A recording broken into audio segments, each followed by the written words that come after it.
DWU Culver's Classic is back for 2026. Three from the corner, good! A huge 36 teams travel to the world's only Corn Palace in Mitchell. Action begins on 9 a.m. on February 13th and 14th, with all games streamed on Live Ticket TV on pay-per-view. $12.99 per game, or $94.95 for all 18 games. The 2026 DWU Culver's Classic, February 13th and 14th, inside the world's only Corn Palace and on Live Ticket TV. Lucky for us, life is full of choices, big and small. They define us, make us who we are. And when it comes time for you to choose a car, home, your next big adventure, or start a new business, Farmers Union Insurance has the variety of coverage options to protect each perfect moment. Farmers Union Insurance. Contact your local Farmers Union Insurance agent today. WindCircle, operating since 1995. We combine quality customer service and experience with the right technology to meet your needs. Our cybersecurity certified technicians will make sure your systems are secure. Services offered are video and data cabling, service and support contracts, cutting-edge camera systems to door security devices. WindCircle has many hardware options: Dell, HP, Cisco, SonicWall, and Ruckus, to name a few. Our staff has over 30 years of combined network design and cabling experience at your disposal. Call us today, 605-224-1111, and request a free quote. Again, that's 605-224-1111. At Iverson Auto, our legacy is your trust. Whether you're in Mitchell or in Huron, we embody the values that have defined us for generations. We have been your partner on the road since 1948. We bring decades of expertise to ensure your journey begins with confidence. Our goal is to turn your visit into a memorable experience, leaving you with a smile and peace of mind. Iverson Auto of Mitchell and Huron are here to make your car buying experience smooth and enjoyable every step of the way. Visit us online at iversonauto.com.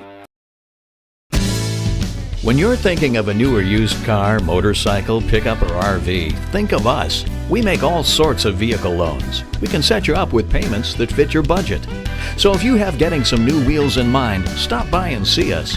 We'll get you the right loan. Dakota Plains Federal Credit Union, federally insured by NCUA. We're big on you.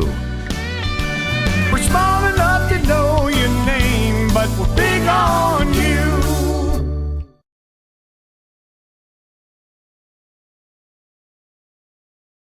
With our new online loan application, you can go to our website and apply for a loan when it's most convenient for you. We make getting loan approval fast and easy. Our local lenders are available to assist you if you have any questions. We make it pain-free to get that loan you've been wanting. We're an equal housing lender. Oahe Federal Credit Union, your hometown credit union since 1955. Federally insured by NCUA. College is where ideas come to life, where you'll find your pack. And at Northern State University, you'll leave the pack. It's part of the Northern experience, right here in Aberdeen, South Dakota. This is where the next generation of leaders thrive, through world-class facilities, hands-on experiences, and generous scholarship opportunities to impact every part of who you're meant to be. Don't just earn a degree, shape your future and experience Northern. Do you have a new pair of jeans or a favorite shirt with a small tear or hole? Or your winter coat has a broken zipper? Don't throw them away. Call Lila Briggs Sewing and Embroidery in Fort Pierre to have your items fixed as good as new. They also provide hemming, other sewing services, as well as custom embroidery for a truly professional look and design. Lila Briggs Sewing and Embroidery is a proud supporter of all Stanley County school activities and wishes the student athletes the best of luck in the school year. This is what matters. This is beyond X's and O's. This is the difference mutual respect makes. This is what character looks like. This is what defines us in South Dakota. This is sportsmanship. School sports, it's not the outcome that matters most, but the way the games are played. This message presented by the South Dakota High School Activities Association and the South Dakota Interscholastic Athletic Administrators Association.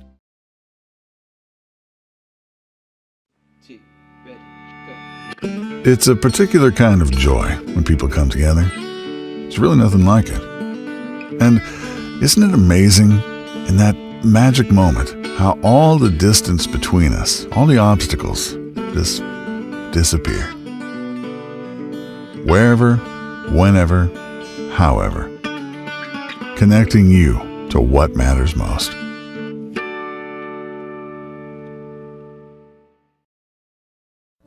Here's a quick heads up from the parts team at Grossenberg Implement. John Deere SD polyurea grease is on sale this month at all 9 Grossenberg Implement locations. Save 10%. This multifunction grease is perfect for your baler, planter, tractor, gator, mower, and just about anything around the farm. It's an easy way to stock up now and be ready before the season gets busy. Stop in and see the parts staff at Grossenberg Implement and load up on John Deere SD polyurea grease before this offer expires on February 28th.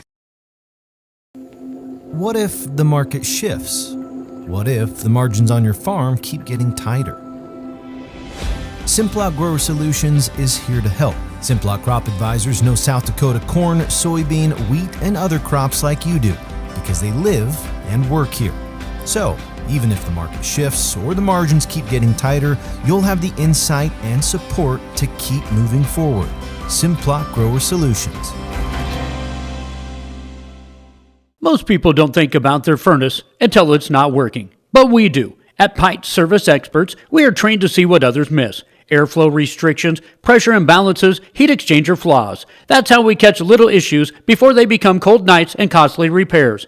Because keeping your home warm takes more than just a toolbox. Our certified technicians will get your system running at peak condition. Call Pipe Service Experts for our special $99 precision tune-up today. Call 866-EXPERTS. See website for license details.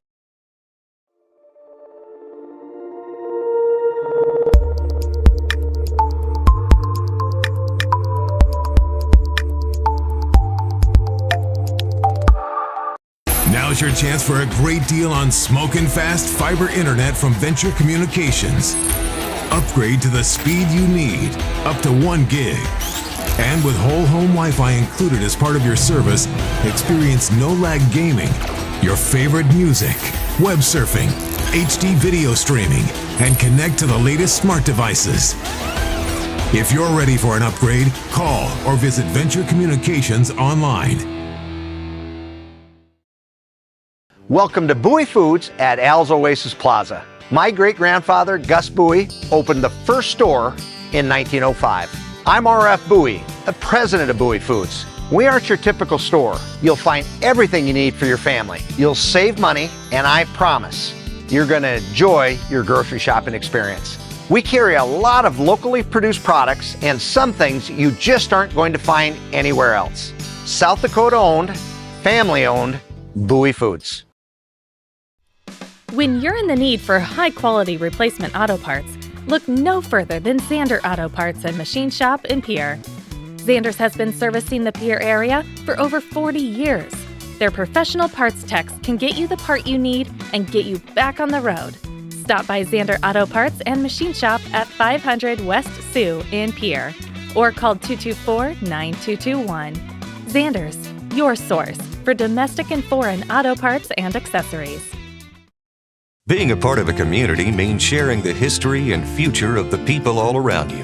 For 115 years, First Fidelity Bank has been doing just that, helping you get the most out of life by providing the services and tools you need, the conveniences and technology you want, and the friendly faces you expect. So you get everything you need right here in the place you call home. Now and for many years to come. First Fidelity Bank.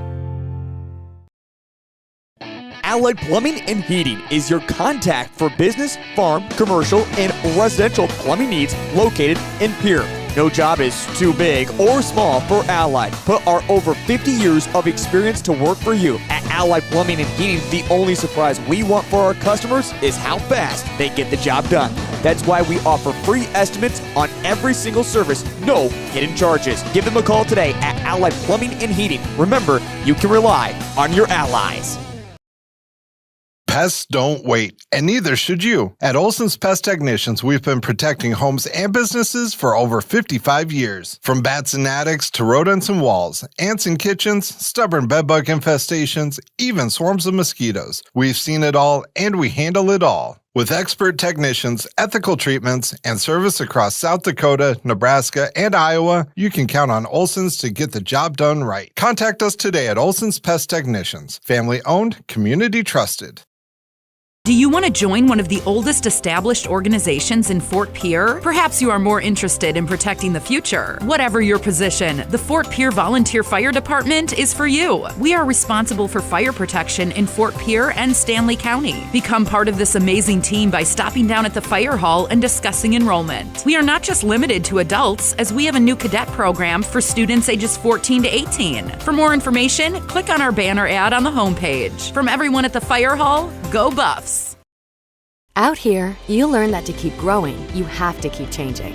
CHS and the farmers and ranchers we serve know all about change, because together we've changed agriculture. That's why we're the largest farmer-owned cooperative in the country.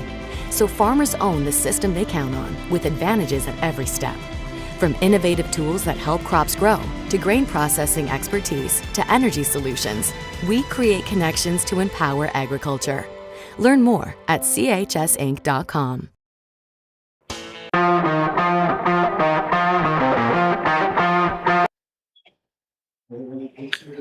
Welcome to Parkview Auditorium in Fort Pierre, South Dakota, where we get ready to bring you the 2026 Big Dakota Girls Wrestling Tournament here.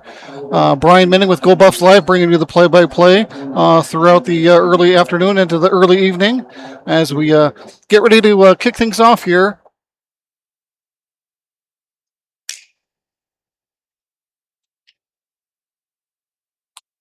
I believe just about 100 girls around the 100 mark area here today at Parkview, as we'll get things started on mat 1 here. And once my dashboard here for on-track wrestling populates, there it is. I'll go ahead and adjust that here in a bit. But over here on mat 1, at 120 pounds, it's going to be from Sturgis, Bella Willowite, a sophomore at 7 and 18, taking on Selma Nelson, a fellow sophomore at 13 and 18 from Clark Willow Lake.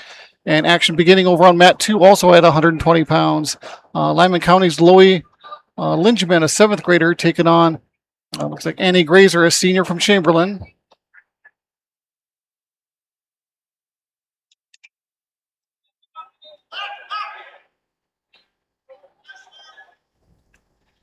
We have a takedown here over on mat 1. They're both wearing black singlets, so I can't exactly tell who is who yet. Meanwhile, I'm going to adjust my dashboard here, folks. So I'm going to go silent here for just a moment while I tweak my dashboard that you folks are seeing.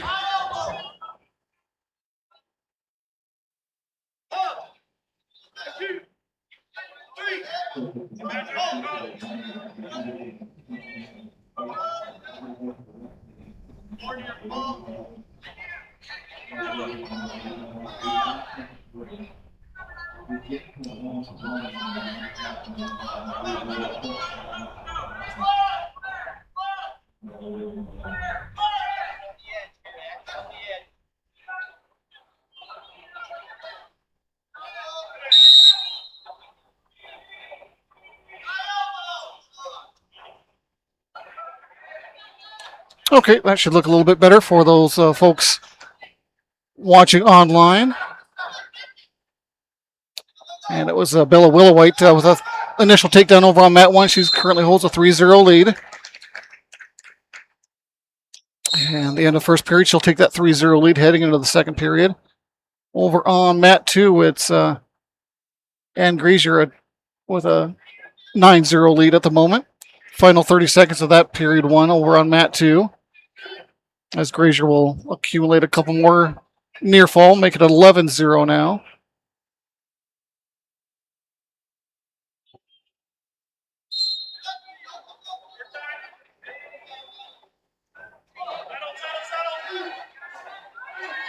Grazier looking for a fall, and there it is. Just right at the 10-second mark of the first period.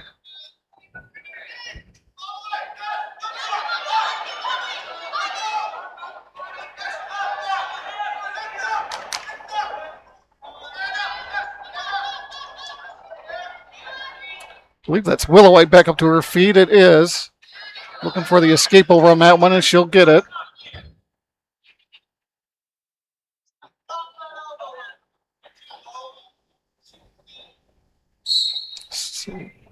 Willow White increases her lead to 4-0 over on mat 1 with 1:10 to go in period 2.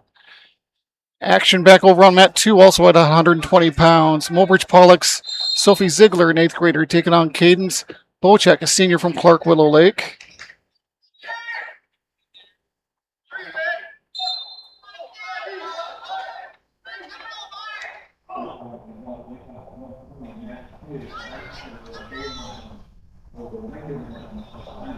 I believe that's Bocek with the initial takedown over on mat 2, looking for the fall. Bocek, I see, is listed as an honorable mention on the Dakota Grappler rankings, and Bocek will pick up the fall over on mat 2 over Ziegler. Looks like it's Willow White will pick up a fall as she had increased her lead to 7-0 with 30 seconds remaining in the second.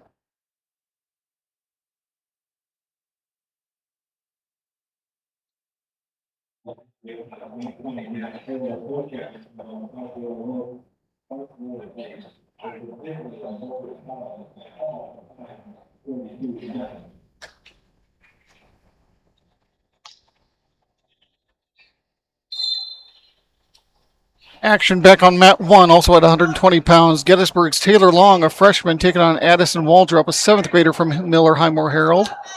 Looks like it's the only action we have taken place, so let's go and just focus on mat 1 here.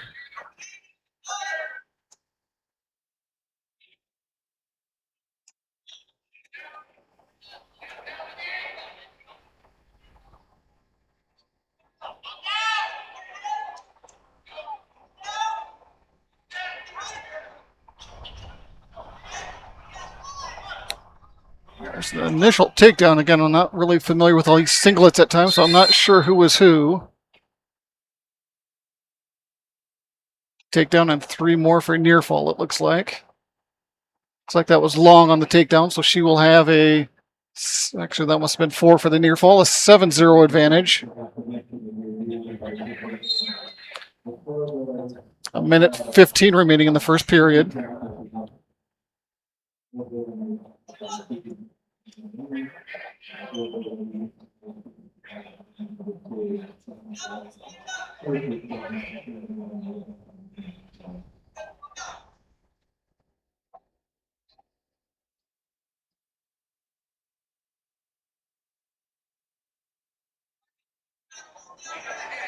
Long currently in top position in control, leading 7-0 with 45 seconds remaining.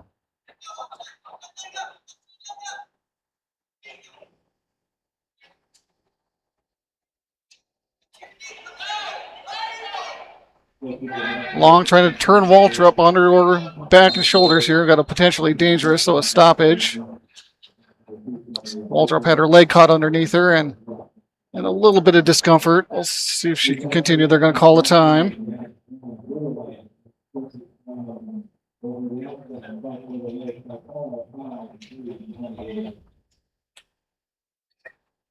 And while we got a bit of a break here, folks, we are doing the girls' tournament this afternoon. Again, into the early evening. We will have boys action for you tomorrow starting at 10 a.m. right here from Parkview Auditorium, and we'll again have all that action for you right here on Go Buffs Live.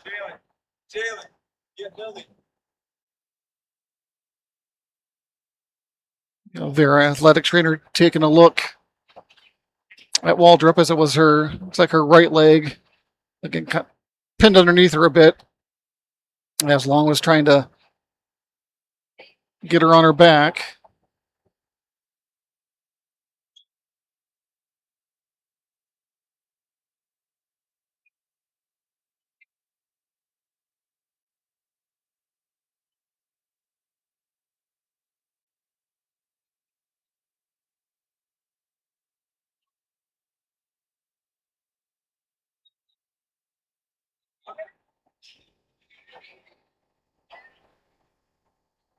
Again, Long leading that match over on mat 1, 7-0 in the first period with 30 seconds to go. We'll see if Waldrop will be able to continue. Not able to put much weight on it, so I think we are going to have essentially an injury forfeit. Don't want to see that early on, obviously, so I'm guessing Waldrop might be done for the day. She's helped off the mat by her coach.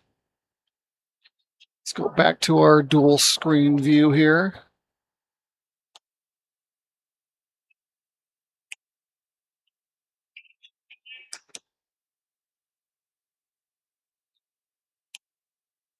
Action about to start over on mat 2 in the 100-pound weight class. Miller-Highmore Heralds.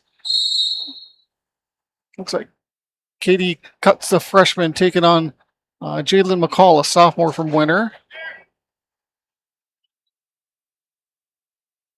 Might be Coots. That's McCall with the first takedown and a 3-0 lead over on mat 2.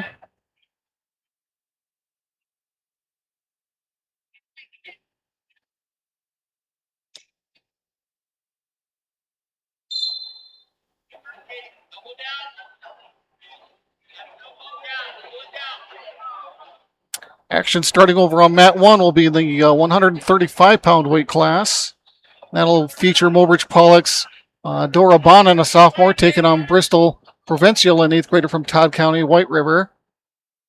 Bonin with the initial takedown, and let me take a look at the rankings here and recognize that name. I believe she is ranked 135. Actually, she is listed as an honorable mention as well on those Dakota Grappler rankings.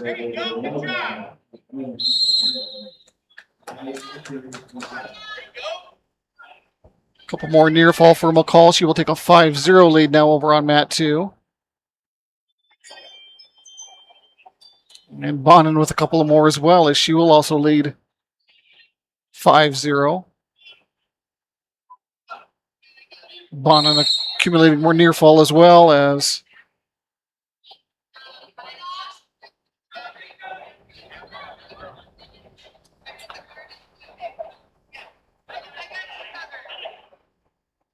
it's like 3 more near fall for Bonin. She now leads.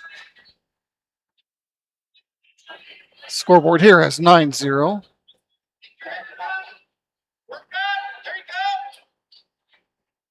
McCall over on mat 2 currently leads her match now 8-1 with 20 seconds remaining.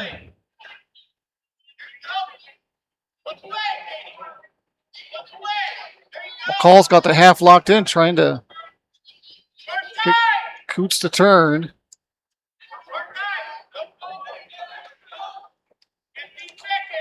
Bonin's going to pick up 4 more over on mat 1 and increase her lead to 13-0. Final 10 seconds of that match. As it stopped with 5 seconds to go over on mat 1.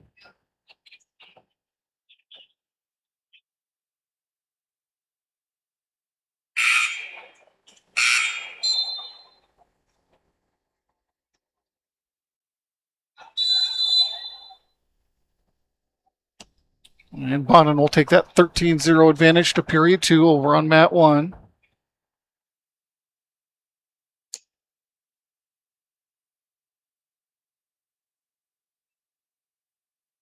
As McCall and Coots get ready to start period 2. Bonin in on another double leg. And that takedown should stop the match as it's 16-0 now. That'll be a tech fall for Bonin. Reversal by McCall over on mat 2, I believe. She's got her opponent in some trouble here, looking for a fall.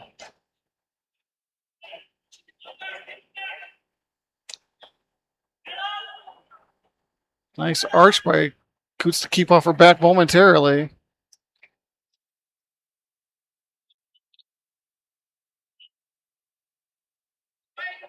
McCall's got plenty of time. There's a slap of the mat for the fall. So Jalen McCall will advance at the 100-pound weight class. And back over on mat 1, also at 100 pounds, it's going to be Stanley County's Timber Hansen, a sophomore, taking on Lily Boyd, an 8th grader from Todd County.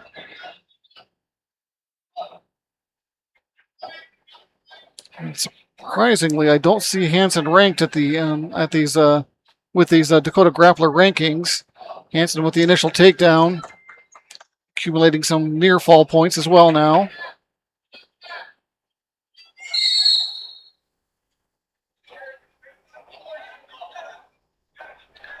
4 more for Hansen. She will take a 7-0 lead. Action over on mat 2, also in the 100-pound weight class.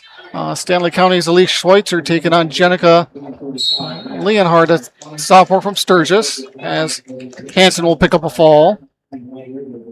And Leonhardt with a 3-0 advantage over on mat 2 as she was able to get a takedown on Schweitzer.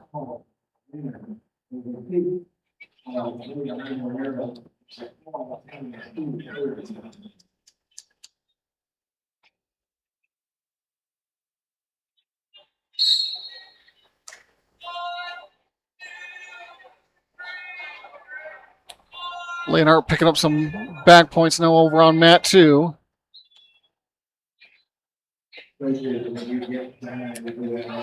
Quarterfinal action over on mat 1, also in the 100-pound weight class.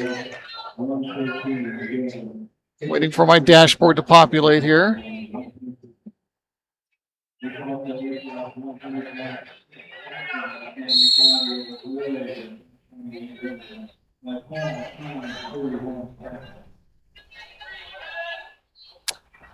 Over on mat 1, it's going to be Bennett County's Bree Rissy, an 8th grader, taking on Joanna McCoran, a sophomore from Chamberlain. Rissy with the first takedown and a 3-0 lead. Add 4 more to that with the near fall, it looks like, or 4 more incoming anyway. Leonhardt leads her match over on mat 2, 10-1 currently, with under 30 seconds to go in the first period over there. And there's the 4 for near fall for Rissy over on mat 1.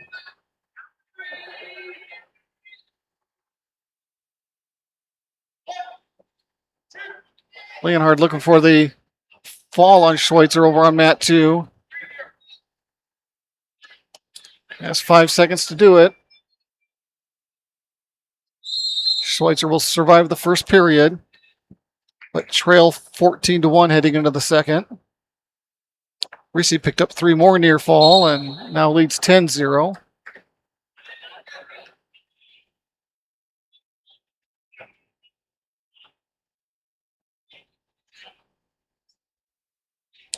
Should mention Jenica Leonhardt, ranked number 5 according to those Dakota Grappler rankings in the 100-pound weight class.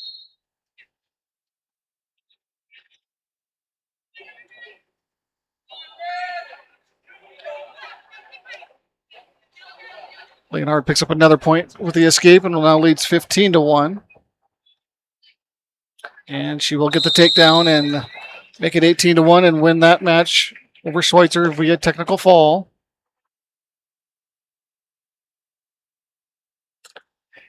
As Rissy heads into the second period leading 10-0.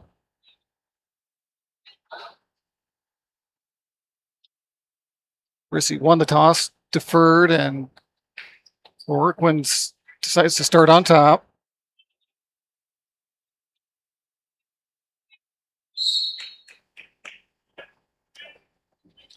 Rissy, with the escape, increases her lead to 11-0 now. Over on mat 2 in the 105-pound weight class, Stanley County's London Allen Hunsaker, a senior, taking on Harper O'Day, an 8th grader from Sturgis. And Allen Hunsaker, honorable mention in the 105-pound weight class.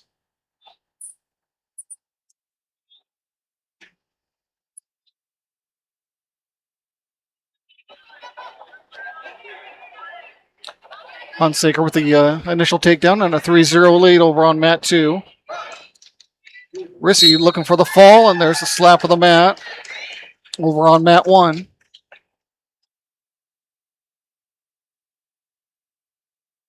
So Rissy will advance in the 100-pound weight class.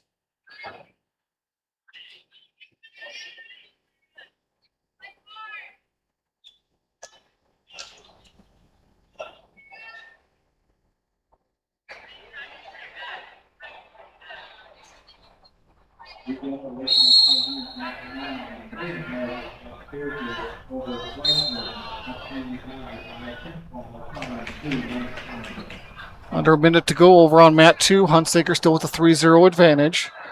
Over on mat 1 and also in the 105-pound weight class, Lakota Tech's While yet two Birds had the sophomore taking on Avery Martinez, an 8th grader from Lyman County.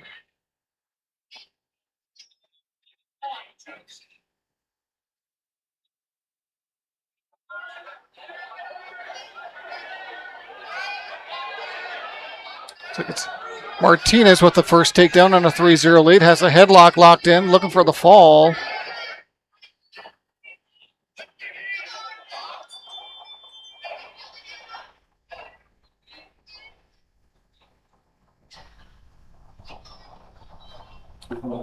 Hunsaker now leads 6-0 in her match with 15 seconds remaining over on mat 2. Martinez still working hard over on mat 1, looking for that fall. She's got 45 seconds to work with. Looks like we may have a blood timeout over on mat 2. Bird's head with a reversal that I missed over on mat 1. She trails 7-2 now. Under 30 seconds to go over on mat 1.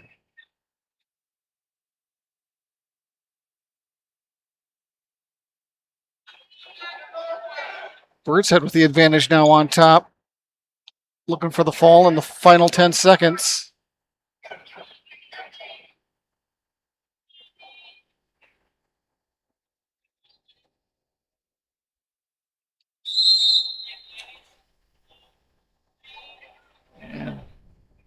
Bird's head will pick up 4 more to cut the deficit to 7-6 as they head to the second period. Martinez with that 7-6 advantage, though. And Hunsaker will take that 6-0 advantage into the second period over on mat 2.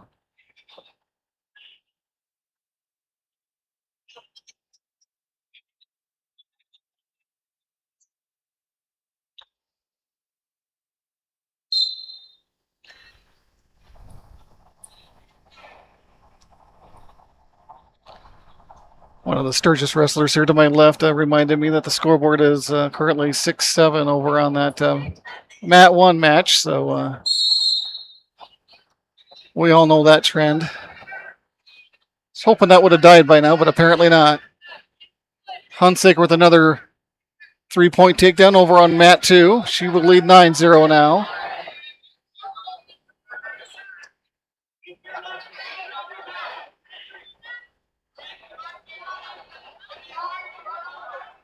Hunsaker with some near fall points as well.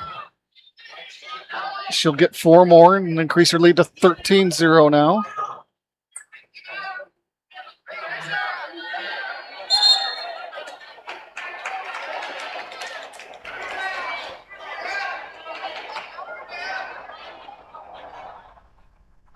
Martinez briefly up to her feet, but taken back down.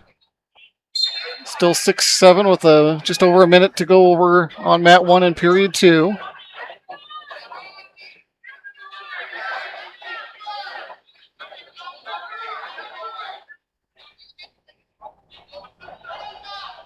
Hunsaker still with a 13-0 lead with 45 seconds to go in period 2 over on mat 2.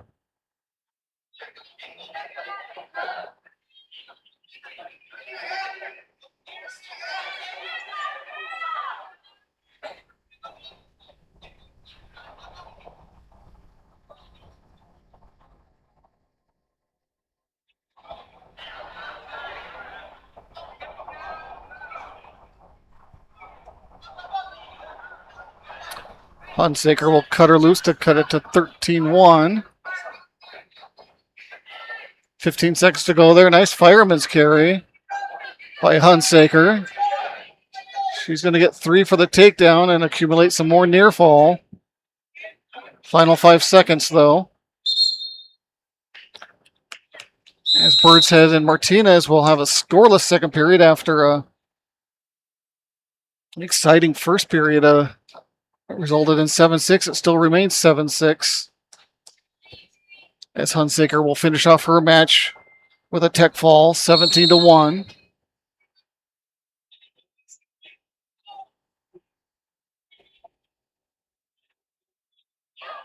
Birds had Martinez start neutral to start the third and final period.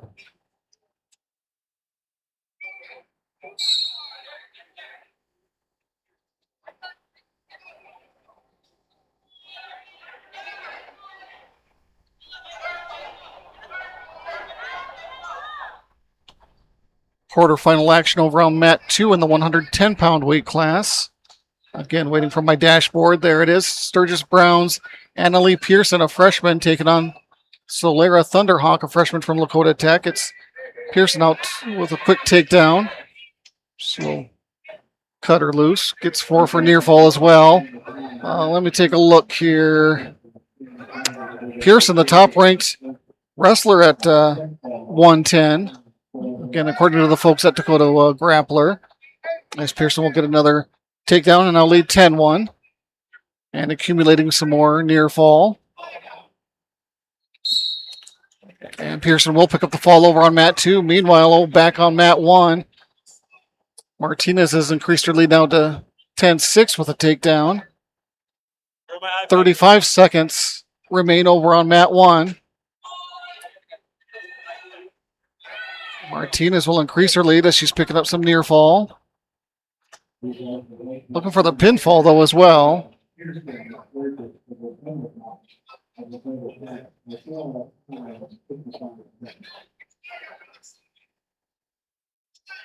Go to the action here just on mat 1 as the Lakota Tech wrestler is currently down.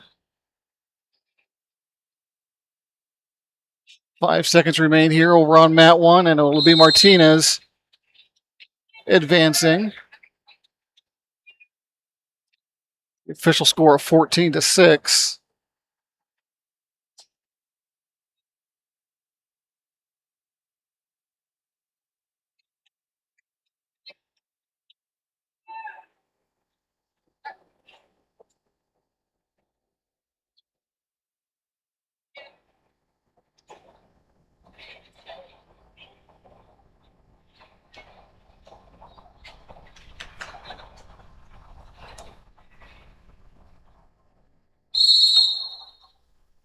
Didn't see what happened over there on mat 2, but the America medical team taking a look at the Lakota Tech wrestler. Meanwhile, we got action back on mat 1 here at the 110-pound weight class. Gettysburg's J.C. Stevens, a freshman, taking on Janie Perkins, a junior from Lakota Tech.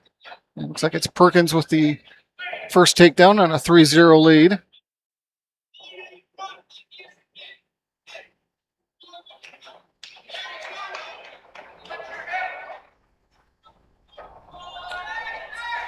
Perkins with Stevens on her back now, and there's the slap of the mat for the fall. As good news is the Lakota Tech wrestler is back up to her feet. And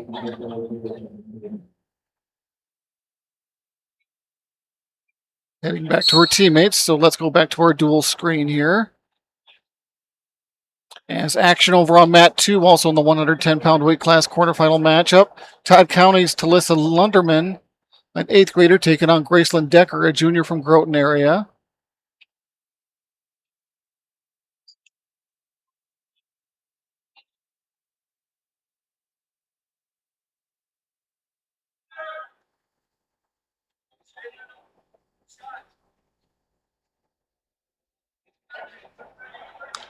And action about to begin over on mat 1 in the 115-pound weight class quarterfinal matchup. Sturgis Brown's Cadence Hand, a freshman, taking on Remington Edwards, a sophomore from Todd County.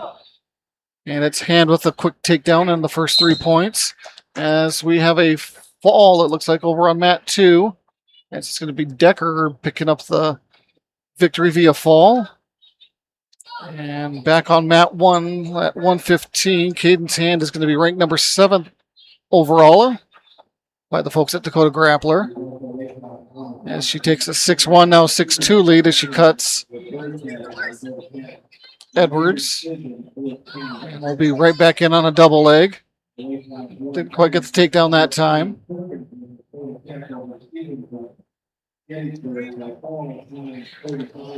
Nice single leg fireman's carry takedown for Hand as she increases her lead to 9-2 with just over a minute to go. Action back over on mat 2, also at 115 pounds. Quarterfinal matchup, Miller Highmore Heralds. Maria LeBeau, a freshman, taking on Hadley Gertie, a junior from Clark Willow Lake.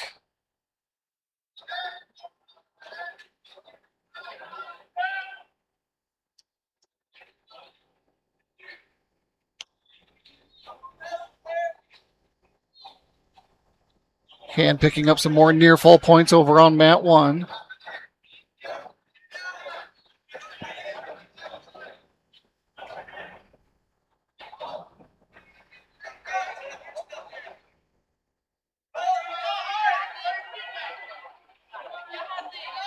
There's the first takedown over on mat 2. I believe that's going to be Gertie of Clark Willow Lake.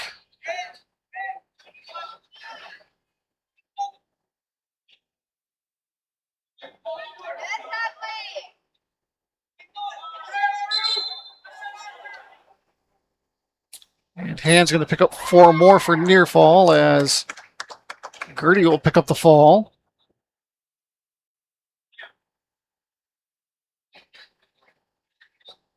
Hand has increased her lead as they head into the second period, 13-2 over Edwards. Hand will earn another point with the escape and the takedown. Increases her lead down to 15-2.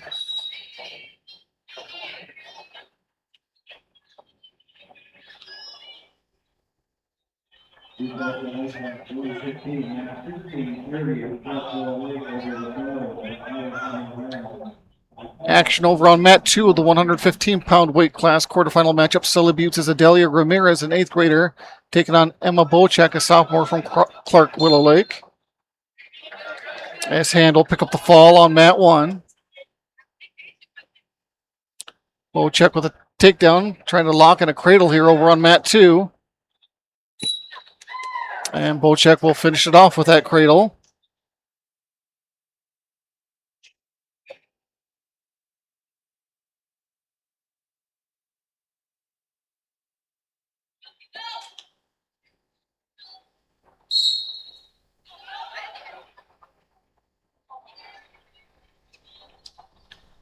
Action back over on mat 1 will also be at the 115-pound weight class quarterfinal matchup.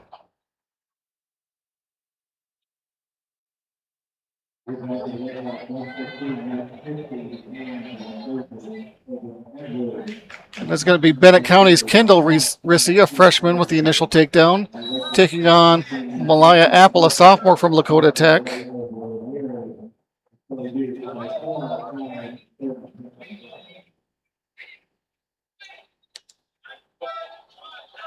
Over on mat 2, we move to 125-pound quarterfinal matchup. Clark Willow Lake's Zoe Nichols, a senior, taking on Aubrey Pickett, an 8th grader from Sturgis Brown. And it's going to be Rissy picking up the fall over on mat 1. Looks like Nichols with a takedown over on mat 2 to lead 3-0.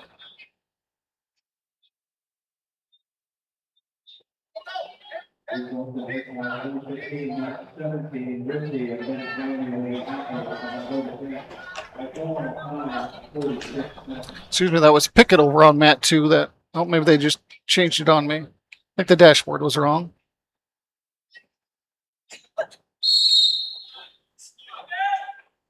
It is Nichols currently on top over on mat 2. Got Pickett on her back now.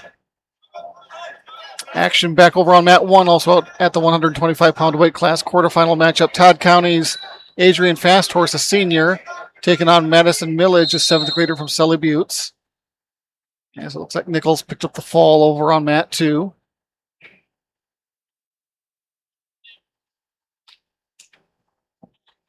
As I believe we have an illegal hold over on mat 1 for a 1-0 lead. I just don't know who they awarded it to is all. And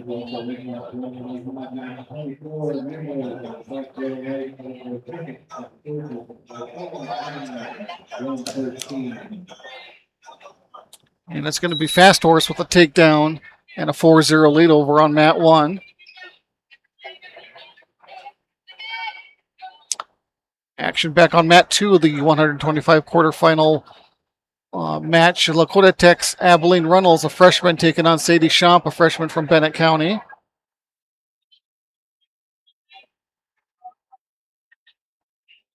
And Schomp has the first takedown over on mat 2 for a. Actually, she leads 6-0. She must have a couple takedowns in that time period. Could also been a 3-point takedown and 3 for near fall. Got a reversal over on mat 2 as Millage with the reversal gets on the board. Now trails 4-2. 30 seconds to go in the first period there. Looks like we got a potentially dangerous. And so Green is going to get awarded a point. So Fast Horse will now lead 5-2.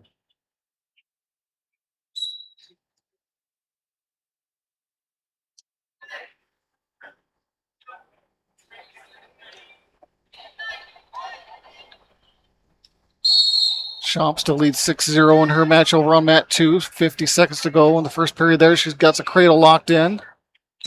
And the official will slap the mat for the fall.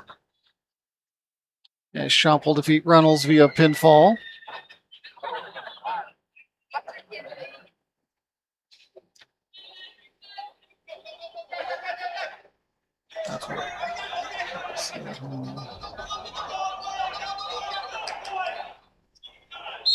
Millage looking for a fall here on mat 1, but they run out of time, it looks like. Looks like Fast Horse will take a 5-2 advantage heading into period 2.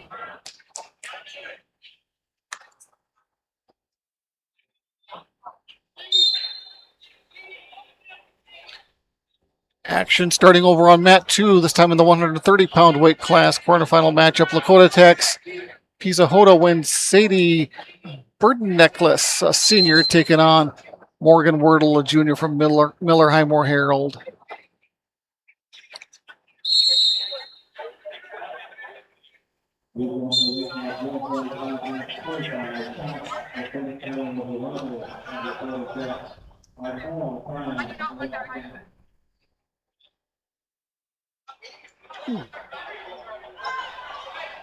We have a takedown by Wordle over on mat 2 for a 3-0 lead. She's getting some near fall points counted.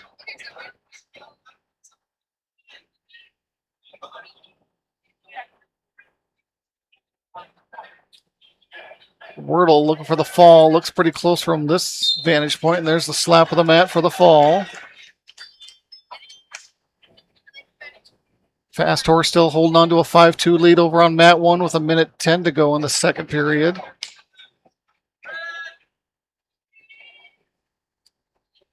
Millage awarded 2 more. Cuts it to 5-4 now.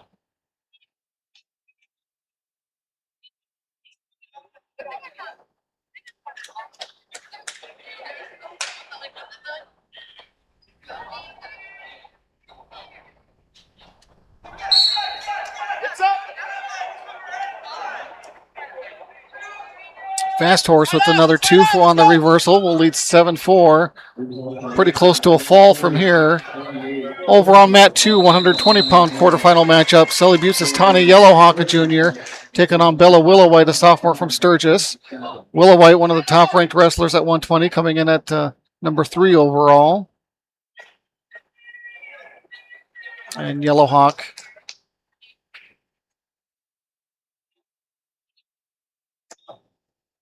on top, accumulating some near fall as well now.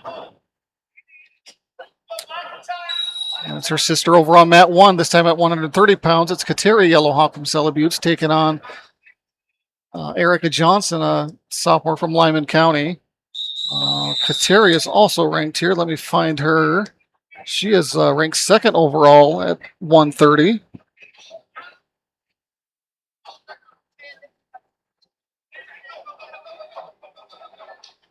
Tawny Yellowhawk with a 7-0 lead over on mat 2. That's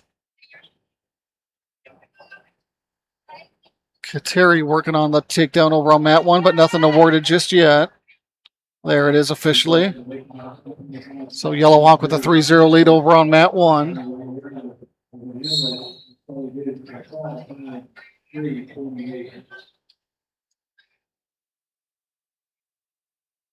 Jansen with the escape. She'll cut it to 3-1 now.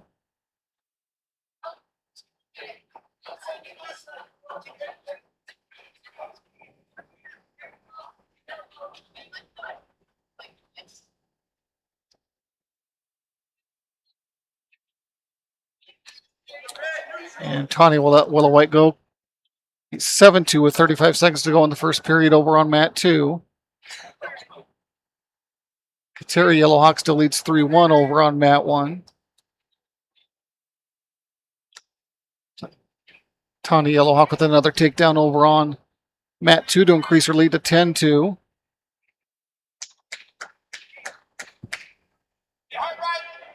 Final 10 seconds over on mat 2.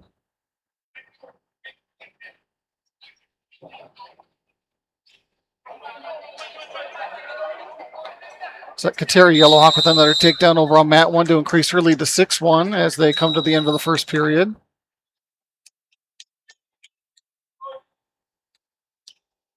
At the end of the first period over on mat 2 as well.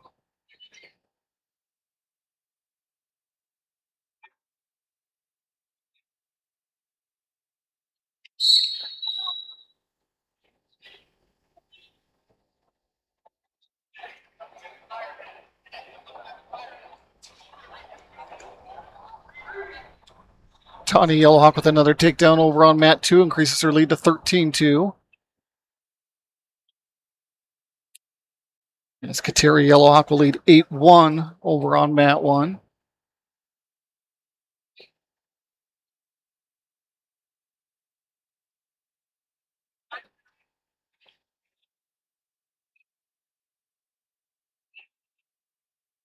So Kateri Yellowhawk maybe trying to lock in a cradle over on mat 1. And there's a slap of the mat for the fall for Kateri Yellowhawk. Tawny Yellowhawk still in control over on mat 2. Still leads 13-2 with just about a minute to go in period 2.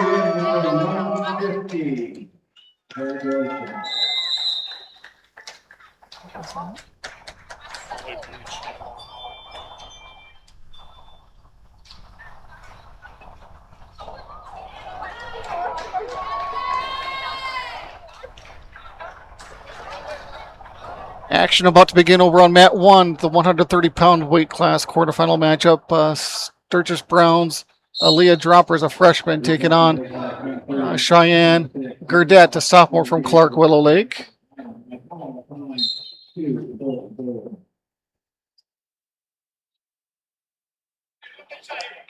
Yellowhawk still leads over on mat 2, 13-3 now as she gets another takedown, make it 16-3. She's accumulating more near fall. And that 3 for near fall will end up in a tech fall for Yellowhawk over Willow White.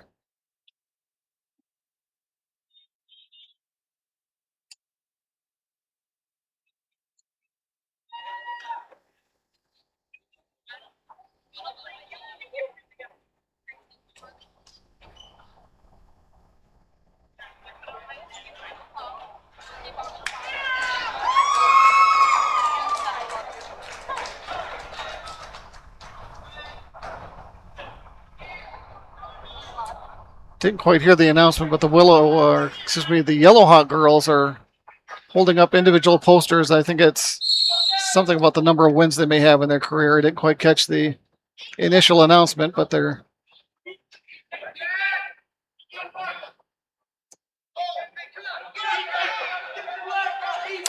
action over on mat 2 at 120 pounds, quarterfinal matchup. Sturgis Browns, Nevaeh Peters, a sophomore, taking on Taylor Long, a freshman from Gettysburg. I think it's Peters with the initial takedown and quick fall over on mat 2, as it'll be Peters over Long. We have our first takedown over on mat 1 as it's Gurdett of Clark Willow Lake with a takedown and 3-0 advantage over Droppers. Gurdett accumulating some near fall points as well, as they are under 10 seconds to go in period 1 over on mat 1. Gonna run out of time before she can get the fall, but she'll get 4 more for near fall and increase her lead to 7-0 heading into period 2.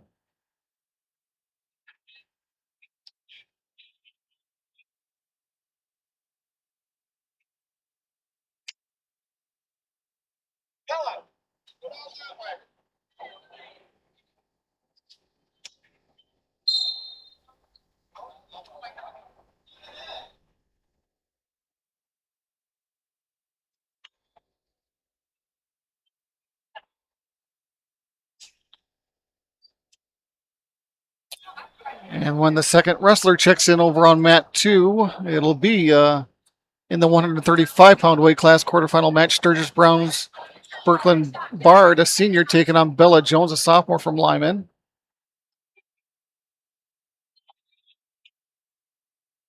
And Bard's going to be ranked number 4 at 135.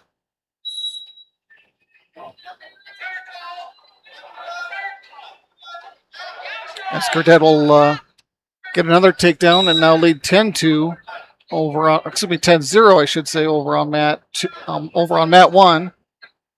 I'll get it right eventually.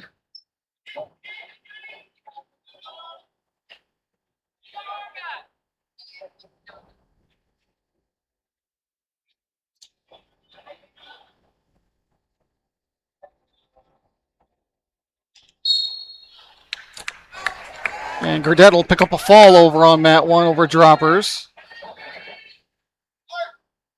As Bard picks up the initial takedown and will lead 3-0, but she's going to cut her wrestler and cut Jones and now lead 3-1.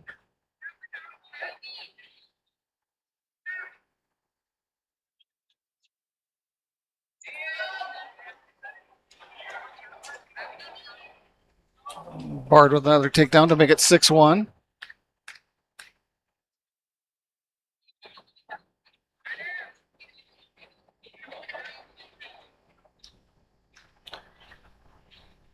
Looks like action over on mat 1 will be in the 120-pound weight class quarterfinal match featuring Lakota Tech's Amira Hart, a sophomore, taking on Annie Grazier, a senior from Chamberlain.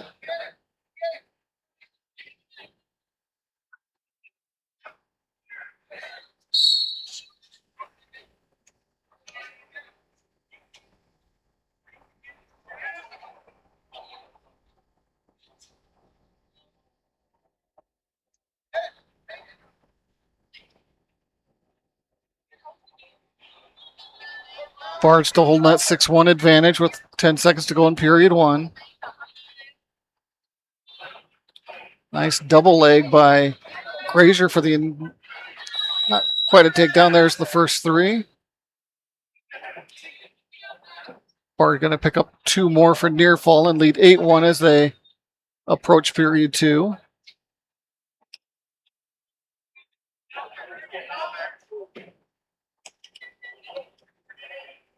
Grazier has the half locked in, looking to turn hard.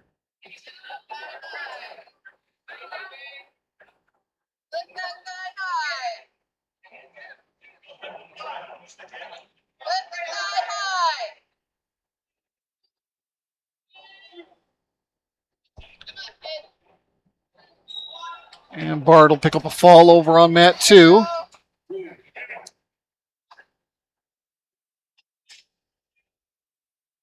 Grazier has a 2 for near fall coming.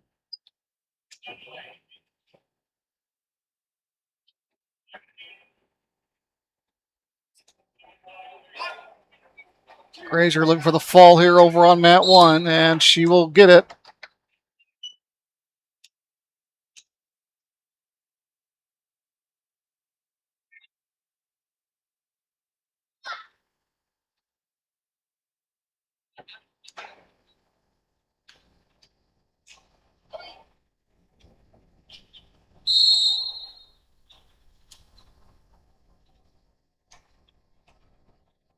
And action over on mat 2 will be in the 135-pound weight class quarterfinal match. Millerheimer Herald's Gabby Wordle, a senior, taking on Zoe Donovan, a sophomore from Chamberlain.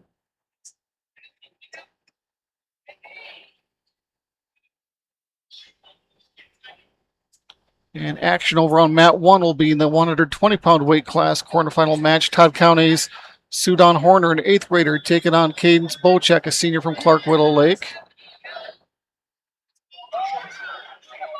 Bocek coming in as an honorable mention in the Dakota Grappler rankings. She'll get the first takedown over on mat 1.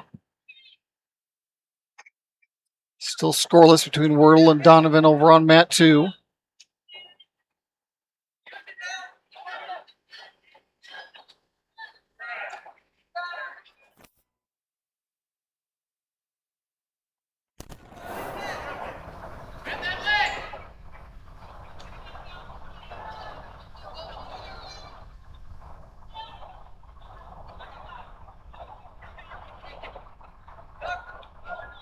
Wordle and Bocek still scoreless with 40 seconds to go in period 1 over on mat 2. As Bocek will pick up a fall over on mat 1.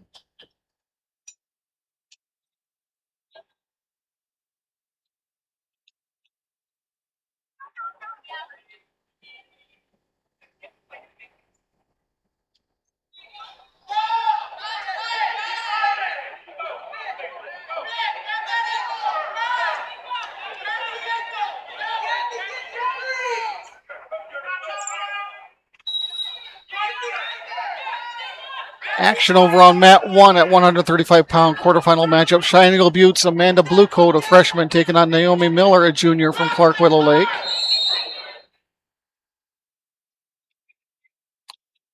Miller ranked number 6 overall at 135. As Wordle and Donovan will go scoreless heading into the second period.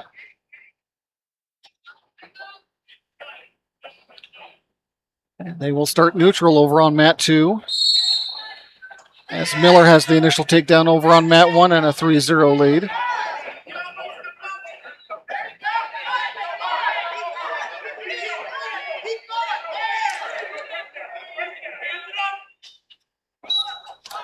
And Miller will pick up the fall over on mat 1.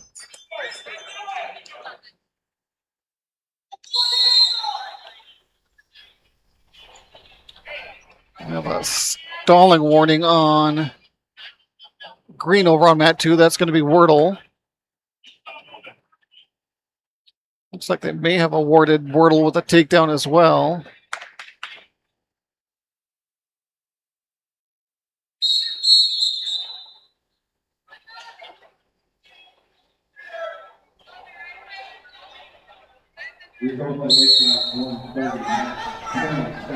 Action back over on mat 1. That'll take us to the 140-pound weight class quarterfinal matchup. Sturgis Brown's Anna Jules, the freshman, taking on Peyton Bodzinski. Excuse me for these mispronunciations, folks. A freshman from Clark Willow Lake.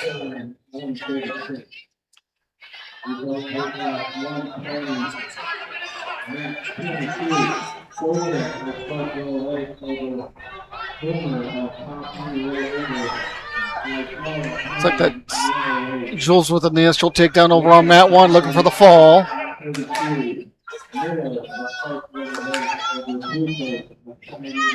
Donovan has tied things up over on mat 2. They're knotted up at 3-3 now. As Jules will lead 7-0 now. She got 4 for a near fall, picking up some more. Looking for the pinfall over on mat 1. It's like Wordle on the escape over on mat 2 will lead now 4-3.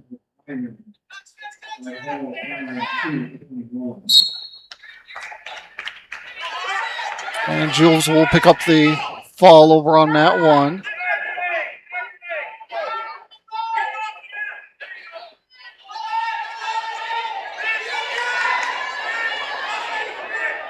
Back and forth over on mat 2. Looks like Donovan's in position to score a reversal here soon. No points awarded yet as period 2 ends. So I think Wordle's going to hang on to that 4-3 advantage as they head into the third and final period.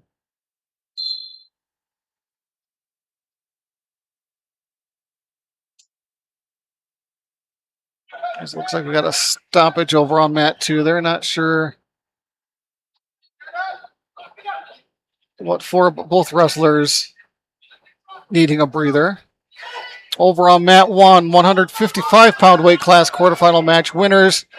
Rachel Michi, a senior, taking on Shaylin Stewin, a freshman from Sturgis Brown.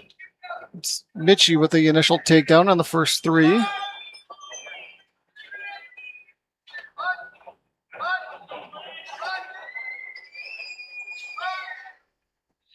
It's like Wordle and Donovan ready to continue over on mat 2. And Michi will pick up a pinfall over on mat 1.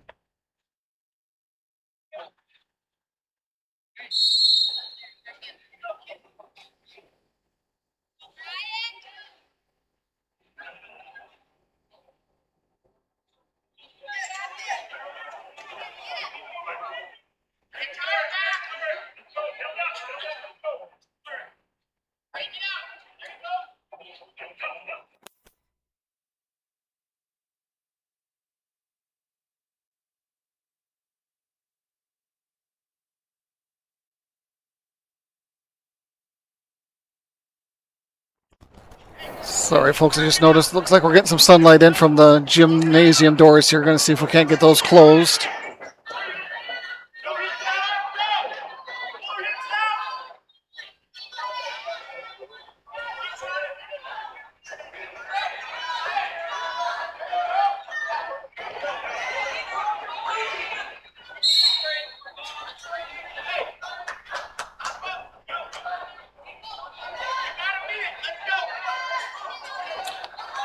All right, let's recap here now that I got things readjusted here. Action on mat 1 over on at 155 pounds quarterfinal match. Stanley County's Brianne Campbell, a freshman, taking on Marias May, a junior from Bennett County. I believe it was May with the initial takedown, but a nice reversal by Campbell. It's going to make it 3-2. We're still 4-3 over here on mat 2 between Donovan and Wordle. Wordle holding that 4-3 advantage with 50 seconds to go in the third and final period.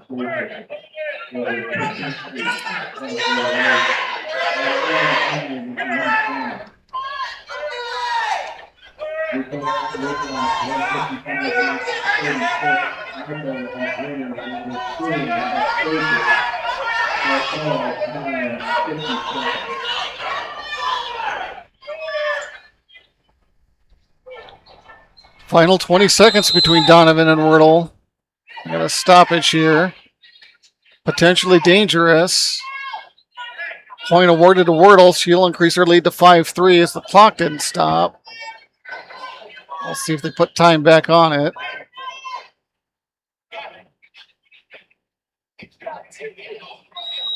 They put 19 seconds back on the clock. May will take that 3-2 lead. Heading into period 2 over on mat 1.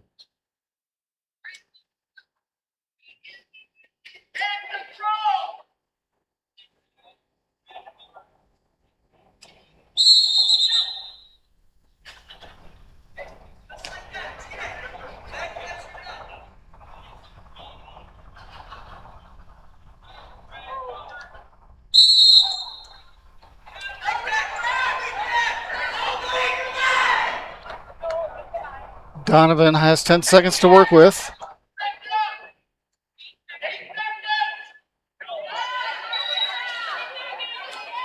Campbell and May will start neutral over on mat 1. And Gabby Wordle will hold on with a 5-3 decision over Donovan. Great match between those two.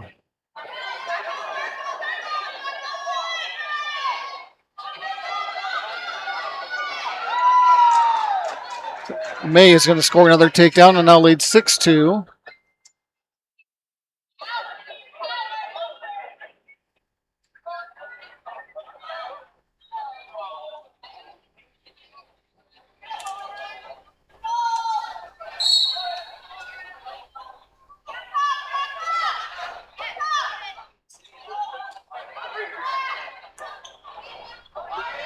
Action on mat 2 will be at 135 pounds quarterfinal matchup. It's going to be Mulrich Pollux, Dora Bonin, a sophomore, taking on We2 White Dress, a sophomore from Lakota Tech. Bonin with the initial takedown. Bonin again An honorable mention in the Dakota Grappler rankings.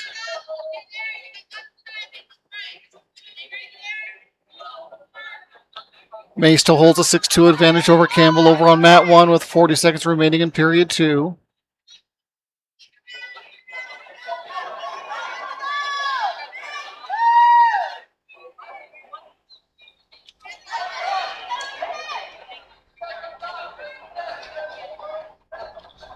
May looking for a fall here on mat 1, and she will pick it up over Campbell.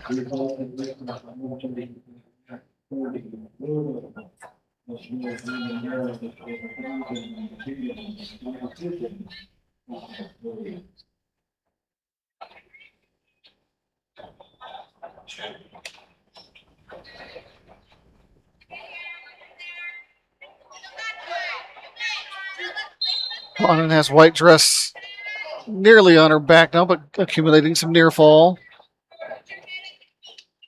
As over on mat 1, we'll move us to the 170-pound weight class quarterfinal matchup. Todd County's Amaya Martinez,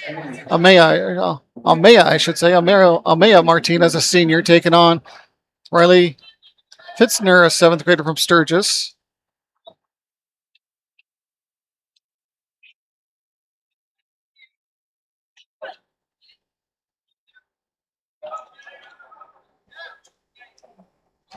Bonin runs out of time to pick up the fall over on mat 2, but she's going to pick up 4 for near fall and lead 7-0 heading into period 2.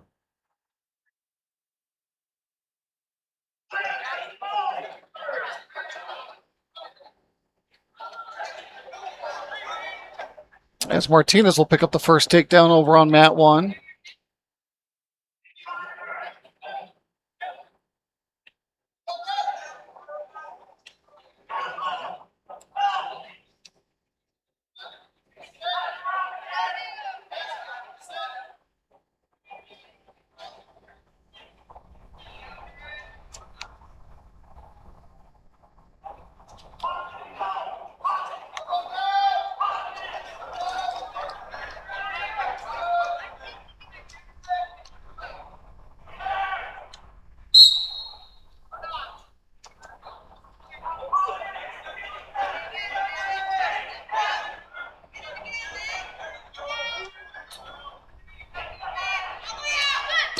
Martinez will pick up a fall over on mat 1.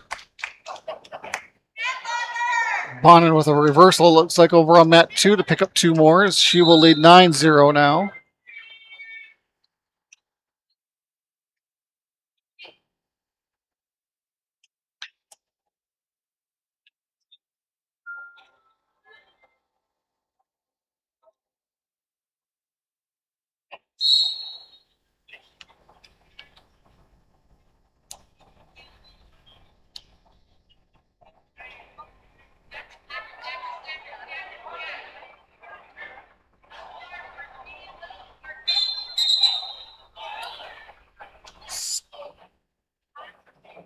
Potentially dangerous over on mat 2 by Bonin, but she's going to pick up 2 more for near fall and lead 7-0 now, or excuse me, 11-0 now. Over on mat 1, also at 170 pounds, quarterfinal matchup. Lakota Tech's Sapphire Lauren Chandler, an 8th grader, taking on Julie Duchno, a freshman from Cheyenne Eagle Butte.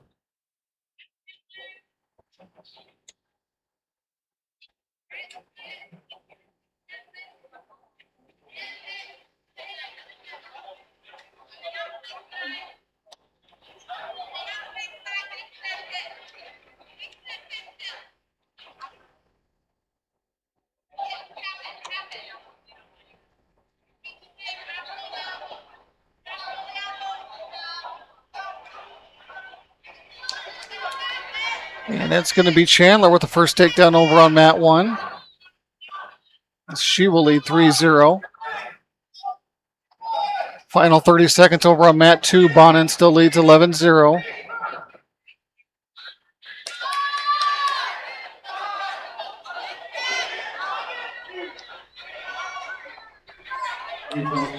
Bonin picking up some more near fall. She might be close to a pinfall. Speaking of pinfall, Chandler's going to pick up a fall over Duchno over on mat 1.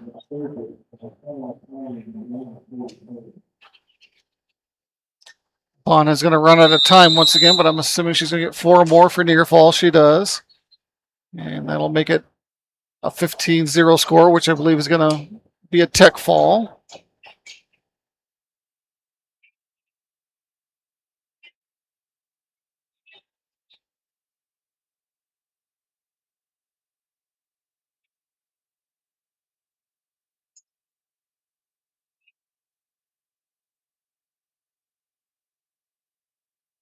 Action over on mat 1 at 170 pounds. Quarterfinal matchup. Clark Willow Lakes, Adeline Aarons, a freshman, taking on Mackenzie Montoya, a freshman from Todd County.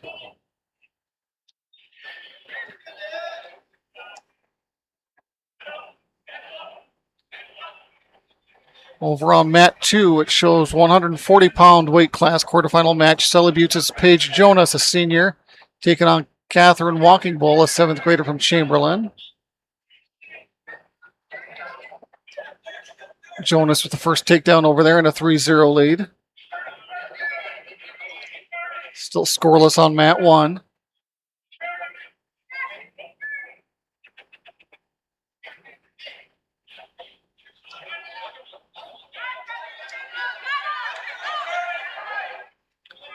Aaron's in on the double leg with the first takedown. Might turn it into a fall here soon over on mat 1.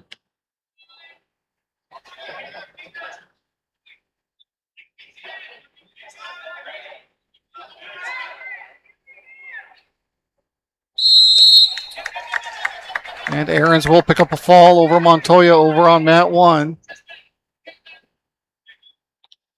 Jonas looking for a fall as well over on mat 2. She's got 40 seconds to work with.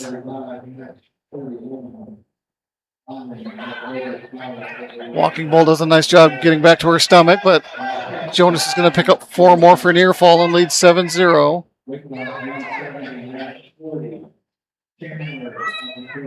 And Jonas will pick up a fall over on mat 2.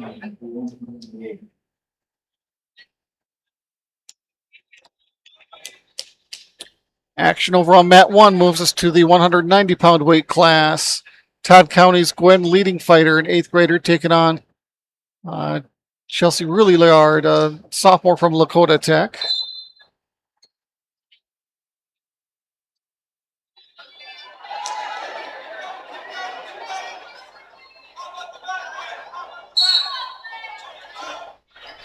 No points awarded yet over on mat 1. Over on mat 2 brings us to the 145-pound weight class. Timberlake's Evelyn Gill, a freshman, taking on Kazania Cross, a 7th grader from Todd County. And it's Gill with a quick takedown and fall. As Leading Fighter will pick up the first 3 of that match over here on mat 1 with the takedown. As they go out of bounds, we'll reset back to center.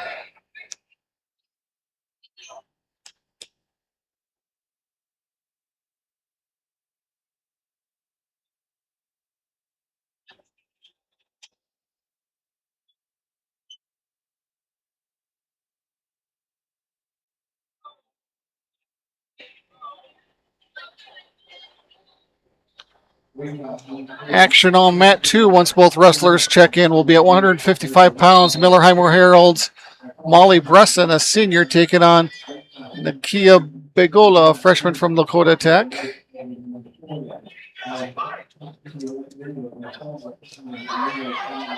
So Leading Fighter with another takedown here on mat 1. She will lead 6-1. A minute to go in the first period over on mat 1.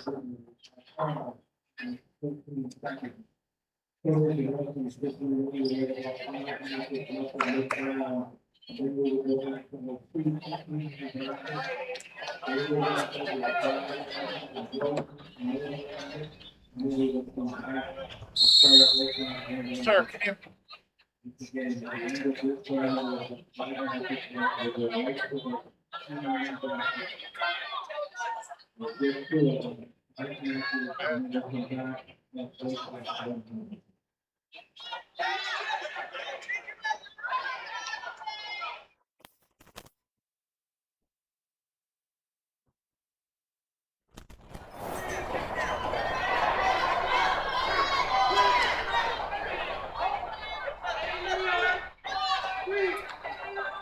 leading fighter in the final seconds here, still leading 6-1. Looks like she'll take that 6-1 lead as we have a fall over on mat 2. I believe that was Begola who picked up the fall.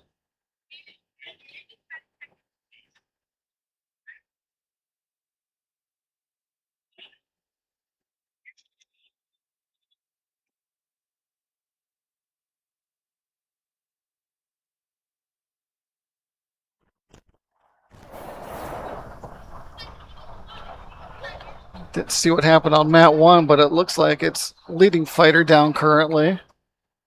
As we got a forfeit over on mat 2. I'm going to change the camera here on mat 2. Or just to focus on mat 2, I should say. As again, the Averica medical staff will take a look at leading fighter, who is leading her match 10-1.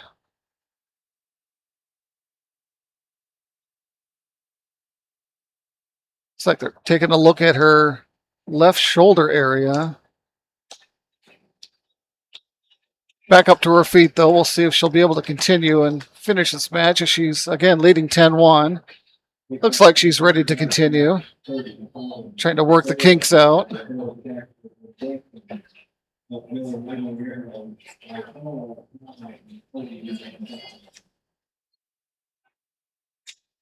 I see no action here on mat 2. We'll just focus on mat 1 here then currently, since it's the only match taking place.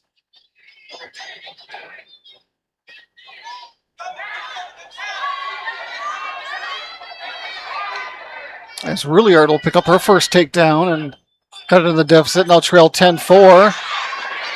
Leading fighter with a reversal. Increases her lead down to 12-4. Back and forth action over here on mat 1.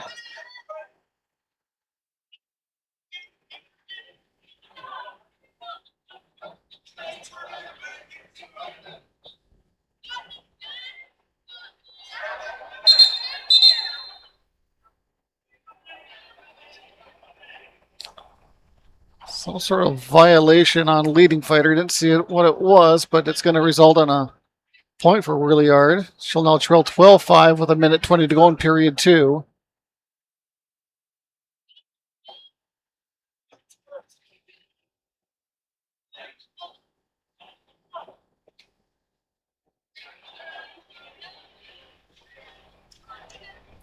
Let's see the look on leading fighter's face. She is still favoring that left shoulder,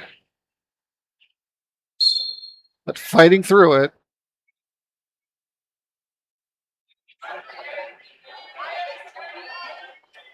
As leading fighter just allows Rouliard to stand up neutral. It'll be 12-6 now.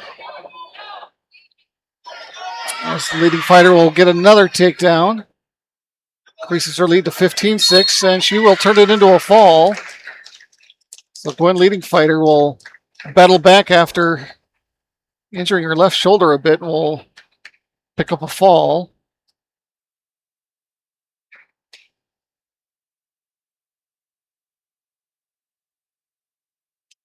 Rouliard a little slow to get up, but I think it's more just exhaustion than anything.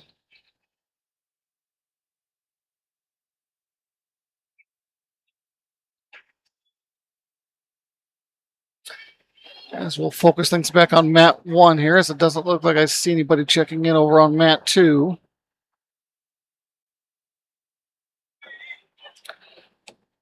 And over on mat 1, this will be at the 235-pound weight class. Todd County's Unique Claremont, a senior, taking on Lily Veet, a junior from Timber Lake.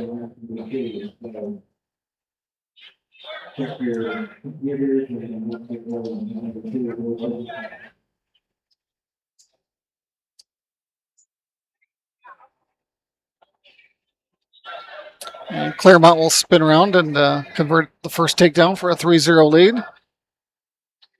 Got Veet on her back now. Going to get 2 for near fall. Increases her lead to 5-0. She's got the half locked in, trying to turn Veet. She does. And there's the slap of the mat for the fall.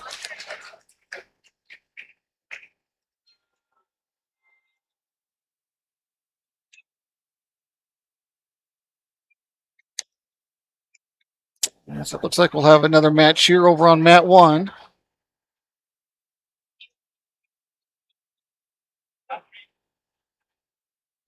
I see they did queue up a match on mat 2 here, but I don't see anybody checking in over there yet. So we'll stay focused here on mat 1.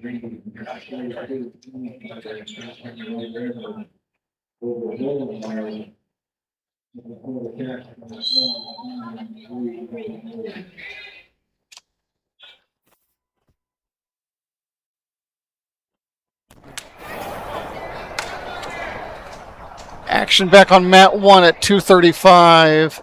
McLaughlin Sapphire White Mountain, a sophomore, taking on Cadence Jack, a senior from Lakota Tech. Over on mat 2 in the Consolation Wrestle background at 120, Todd County's Sudan Homer, an 8th grader, taking on Selma Nelson, a sophomore from Clark Willow Lake. Let me get back to my dual screen here, folks.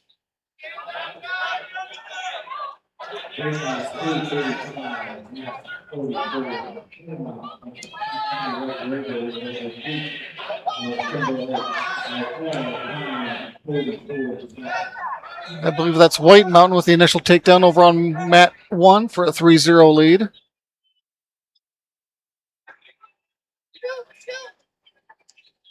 Still scoreless until now, as Nelson's going to pick up the first takedown over on mat 2. Under 10 seconds to go in the first period there.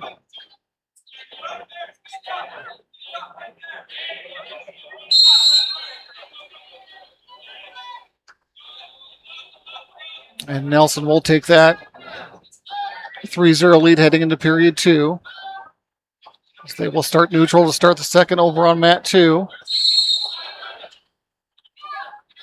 White Mountain with 25 seconds to go over on mat 1.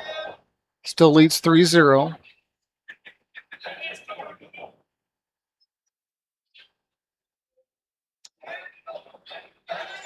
Nelson in on a single leg over here on mat 2.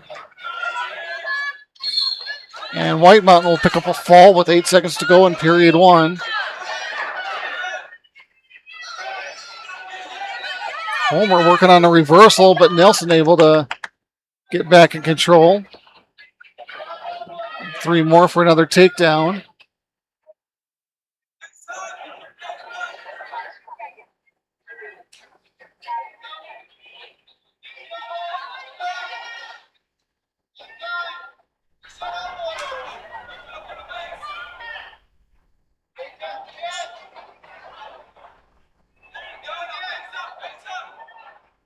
And it looks like we'll have action back on mat 1, the 120-pound Russell back round. Miller Highmore Herald's Addison Waldrop, a 7th grader, taking on Amira Hart, a sophomore from Lakota Tech.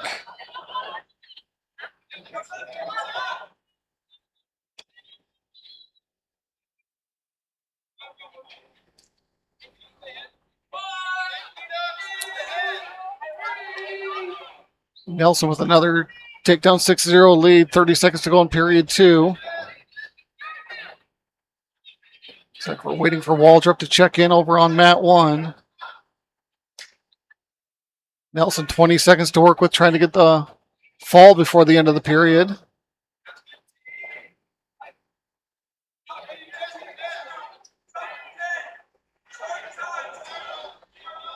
Six seconds to go now. The official's right there taking a good look.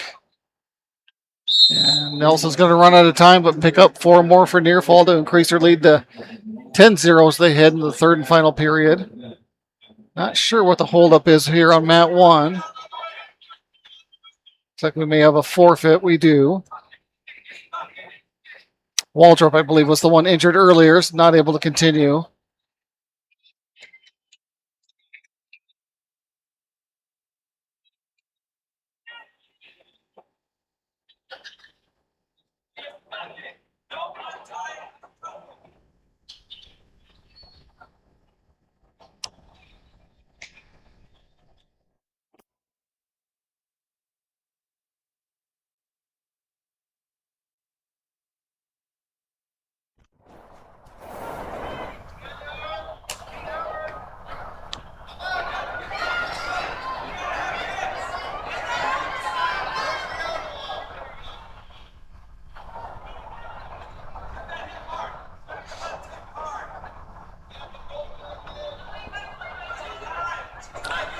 Nelson still in control over on mat 2, leading 10-0 as the end of the third period.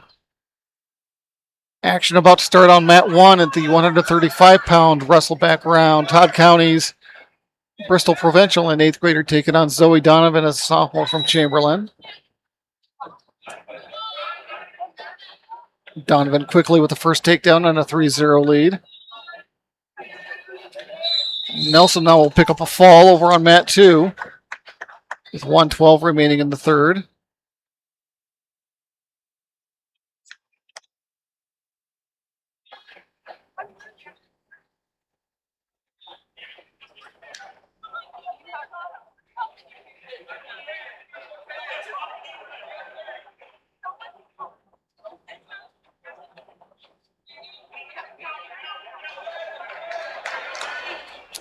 Donovan looking for a fall over on mat 1, and she will pick it up as action begins over on mat 2, the 120-pound wrestle back round.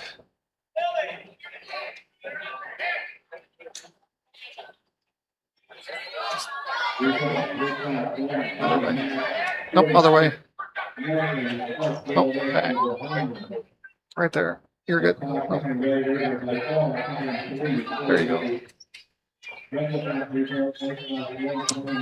That action over on mat 2 at 120 pounds. Gettysburg's Taylor Long, a freshman, taking on looks like Loie Lingerman, a 7th grader from Lyman County. Long with the initial takedown and a 3-0 lead over on mat 2.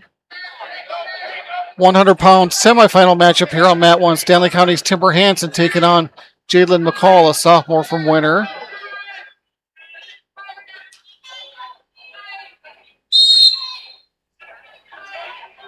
Hansen and McCall go off the mat. They'll reset back to center.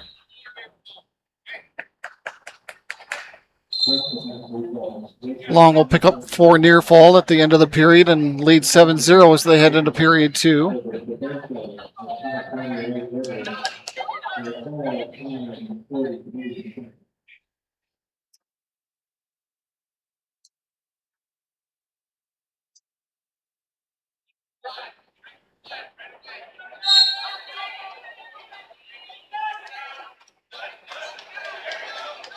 And Hansen will pick up the first takedown of the match over on mat 1 and lead 3-0.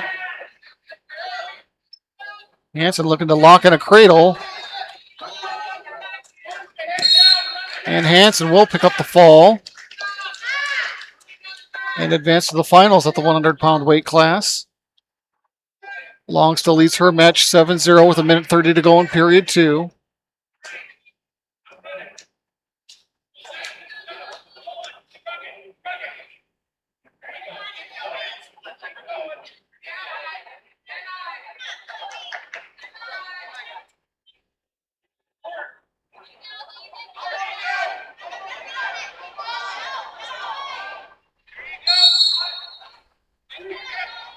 Long will pick up a fall over on mat 2. Yes, looks like we got the other semifinal match at 100 pounds underway over on mat 1. Bennett County's Bree Rissy, an 8th grader, taking on Jenica Leonhardt, a sophomore from Sturgis. And again, it was Leonhardt with a 5th overall ranking in the 100-pound weight class.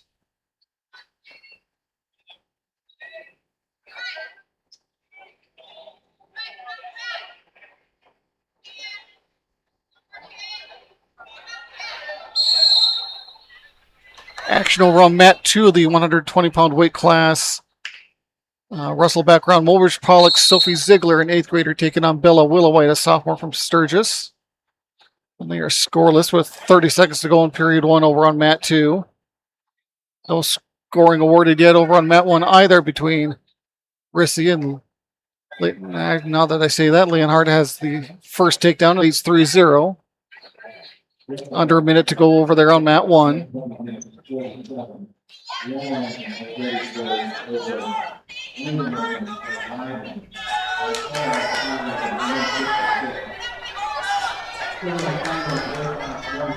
Got a takedown over on mat 2. Trying to determine who's who there.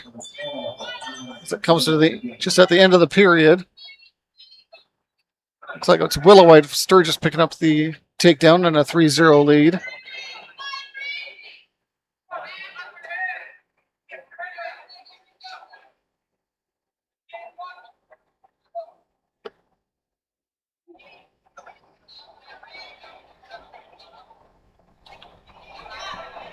Leonhardt 10 seconds to work with over on mat 1, looking for the fall.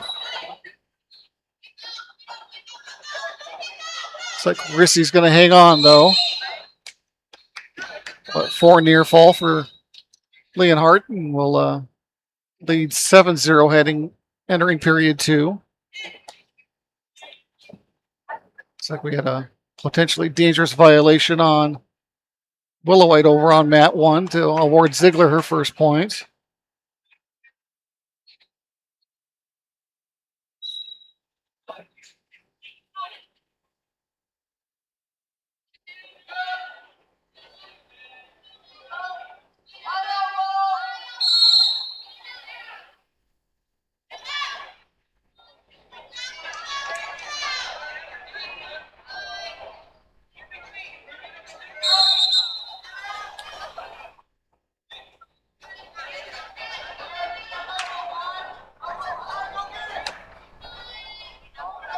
Stoppage for potentially dangerous on mat 1. They'll go ahead and reset.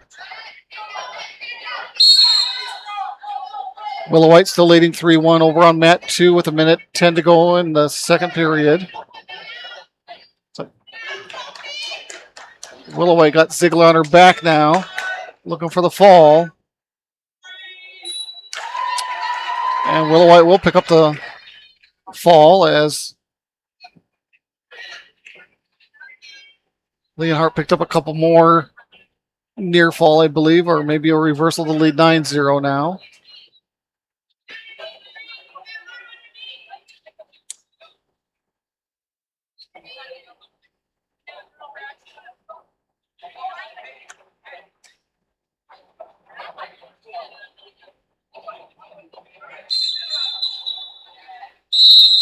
And Leonhardt will pick up a fall over Rissy with just under a minute to go in period 2.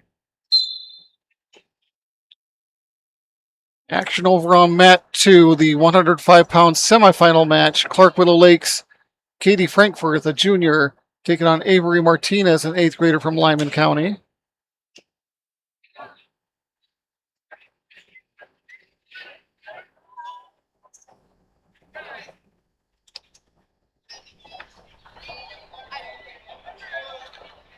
And action over on mat 1, 100-pound Wrestle background, Todd County's Lily Boyd, an 8th grader, taking on Katie Coots, a freshman from Millerheimer Herald.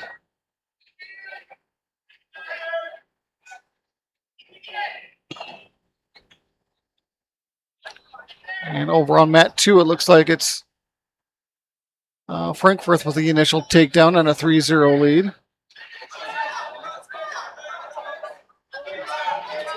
Coots in on a single leg over on mat 1, trying to convert it to a takedown. And she does.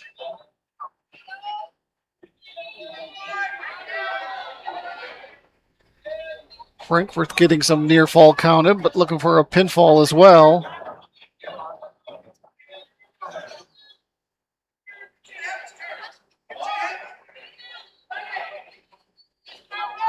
Coots with a half Nelson locked in, trying to get Boyd to turn.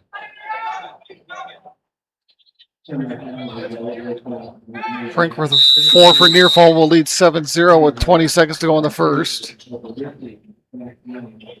Coots will take that 3-0 lead heading into the second period.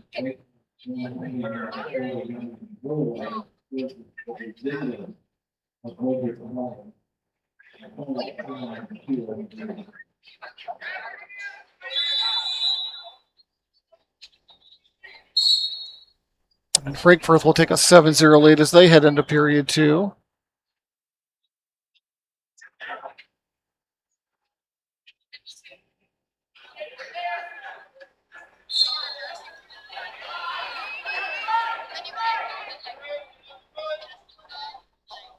Another takedown for Coots as she will now lead 6-0.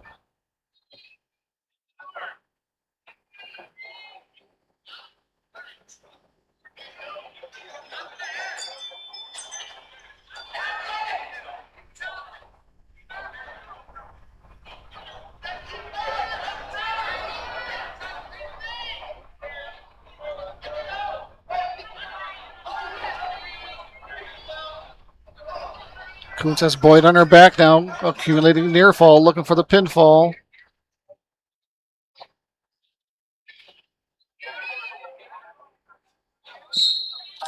And Kuntz will pick up a fall. It's like Frankfurt now leading 8-0 with just over a minute to go in period 2. As both of them are back up on their feet.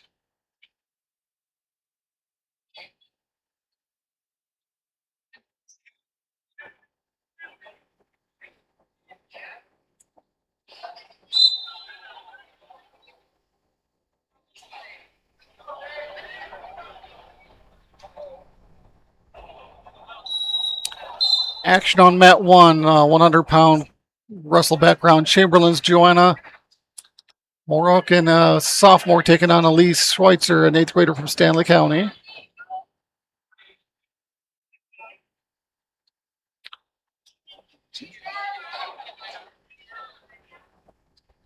Frankfurt increases her lead over on mat 2 with another takedown, it looks like, and leads 11-0 with 25 seconds to go in period 2.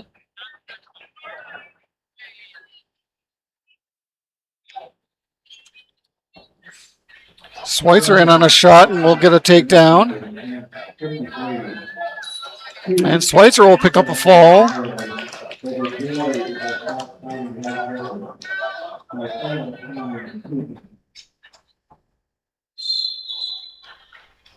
As period 2 comes to an end over on mat 2, Frankfurt will take an 11-0 lead heading into period 3.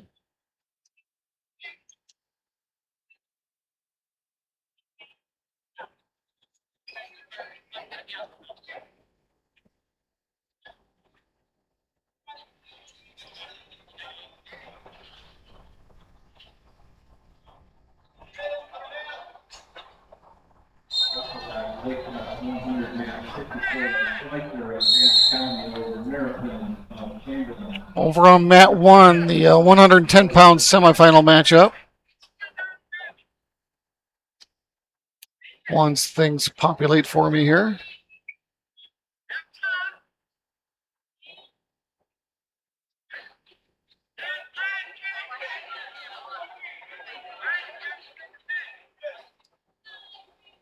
It'll be Groton area's Graceland Decker, a junior, taking on Janie Perkins, a junior from Lakota Tech.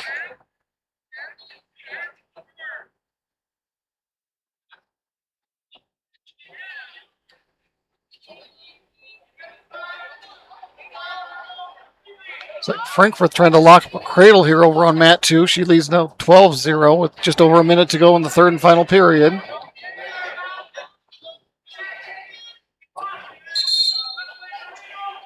Martinez almost with a reversal, but they ended up out of bounds. As it looks like Perkins picked up a takedown over on mat 1. Accumulating some near fall now as well as Perkins.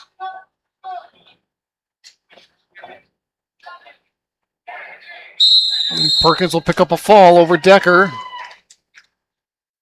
and advance to the finals at 110 pounds.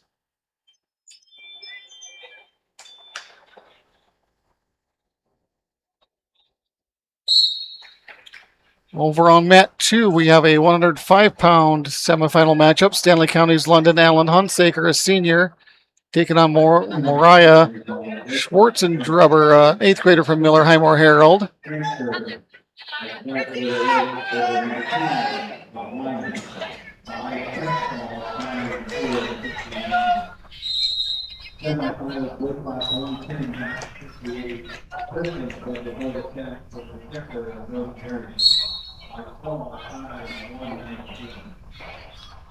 Action back over on mat 1, the 110-pound Wrestle background. Todd County's Talissa Lunderman, an 8th grader, taking on J.C. Stevens, a freshman from Gettysburg.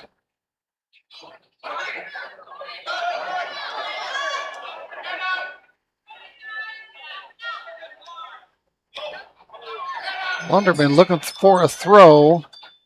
Kind of a hip toss now and let it go.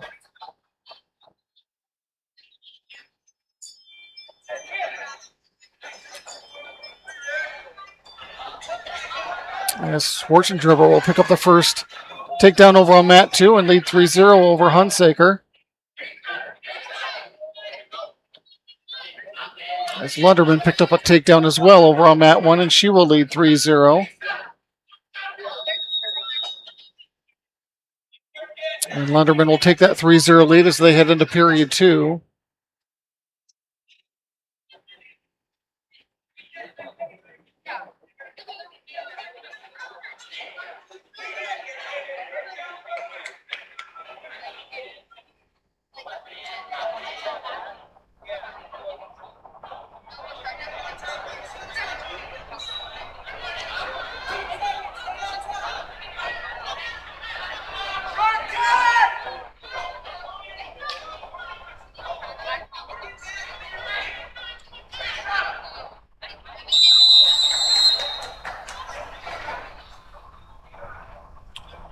Schwarzenegger will take that 3-0 lead heading into period 2 over Hunsaker. Lunderman still leads her match 3-0 as they have about 1:30 to go in period 2.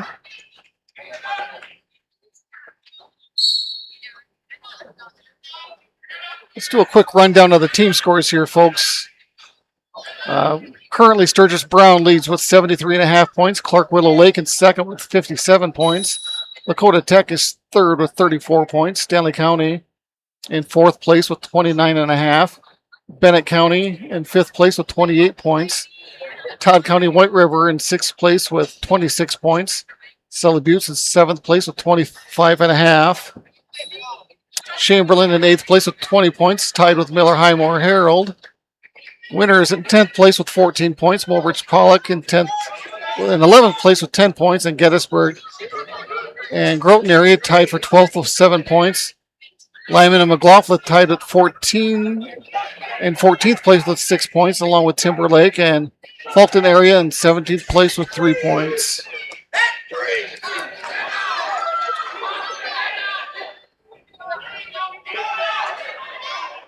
It's like Schwarzenberger with another takedown over on mat 2. She now leads 6-0 over Hunsaker. And Lunderman leads Stevens 3-1 over here over on mat 1. Lunderman has Stevens in some trouble, and Lunderman will pick up a fall.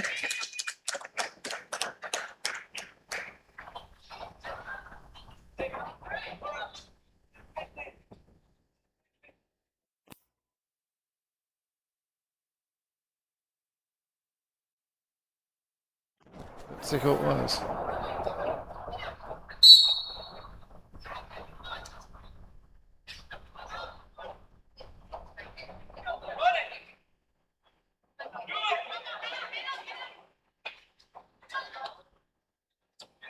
Final 30 seconds here between Schwartz and Drubber and Hunsaker.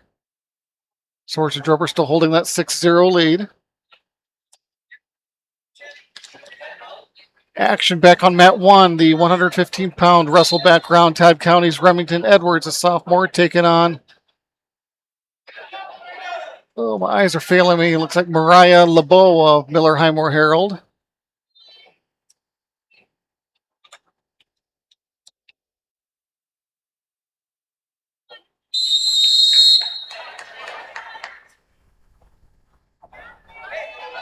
And Schwarzenegger will take that 6-0 lead as they head into the third and final period. They'll start neutral.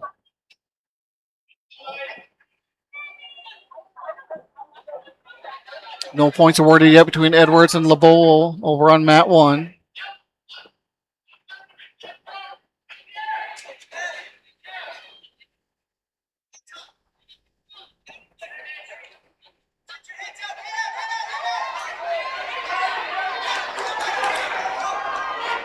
Three more for Schwarzenberger to Drubber, I should say, to increase her lead to 9-0 now. As we have a scoreless first period between Edwards and LeBeau.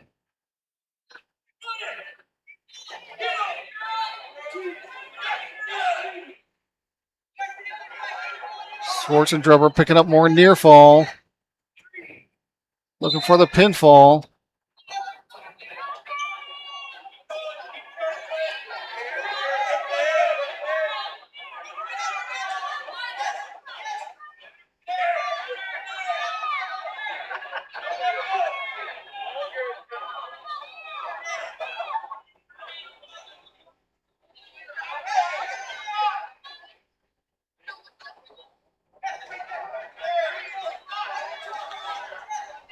Schwarzenberger with 35 seconds remaining. Still looking for that fall. The officials right there taking a good look.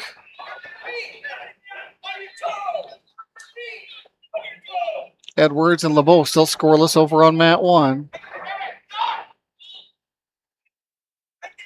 Schwarzenberger working hard for that fall, and she will get it with 17 seconds remaining in the third.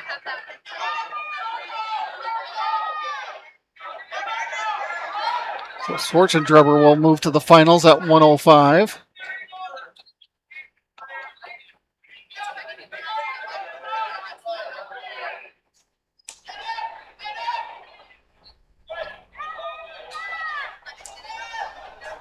As it looks like Edwards will pick up the first takedown over on mat 1 and lead 3-0. She picks up some near fall points and will convert it to a pin. Back over on mat 2, 110-pound semifinal. Sturgis Browns, Annalie Pearson, a freshman, taking on Alexis Redbird, a junior from Todd County. And again, it's Pearson, who's the top-ranked wrestler at 110, will pick up the first takedown over on mat 2.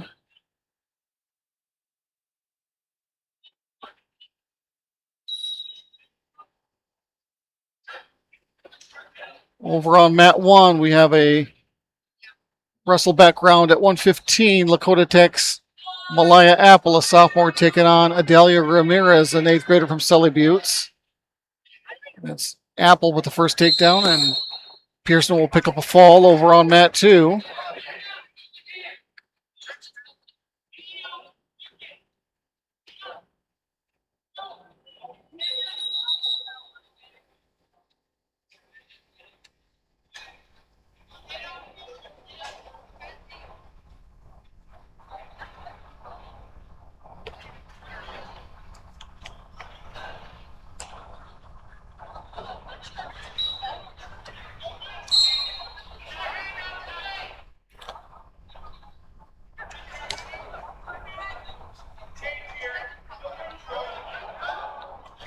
(3-1) here now over on mat 1 as looks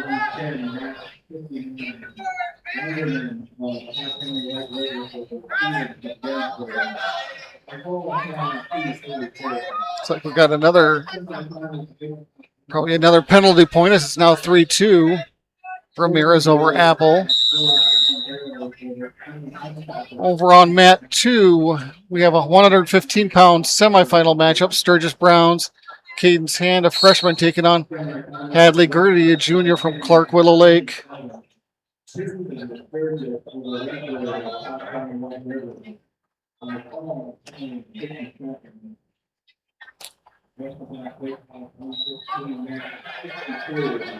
Annalie Pearson picking up that fall at 110. I was a little disappointed. I thought maybe we might have a 1-2 matchup here,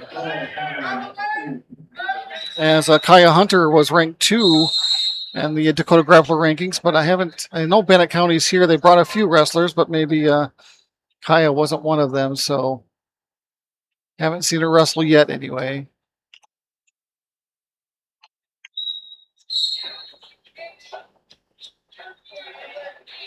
Yes, it looks like Hand able to pick up the first takedown and 3 points of the match over on mat 2. Still 3-2 Ramirez over on mat 1 as they enter the second period.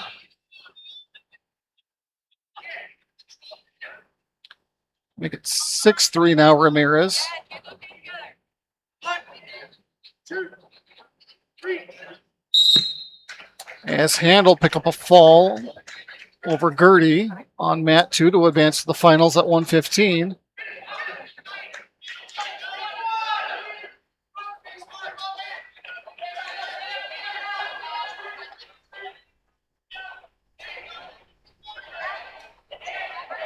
Apple will pick up a takedown now and make it 6 apiece over on mat 1.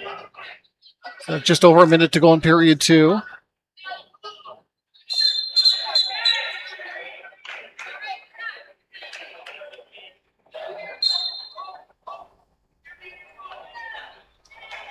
Semifinal action back over on mat 2 at 115 pounds. Bennett County's Kendall Reese, a freshman, taking on Emma Bocek, a sophomore from Clark Willow Lake.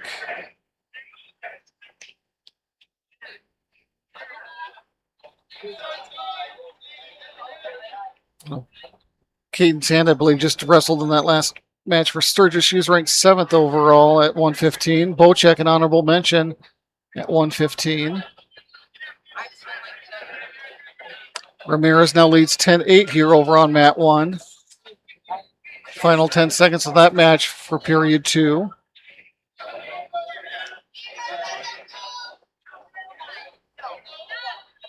As Bocek will pick up the first takedown over on mat 2 and lead 3-0 with just over a minute to go in the first period.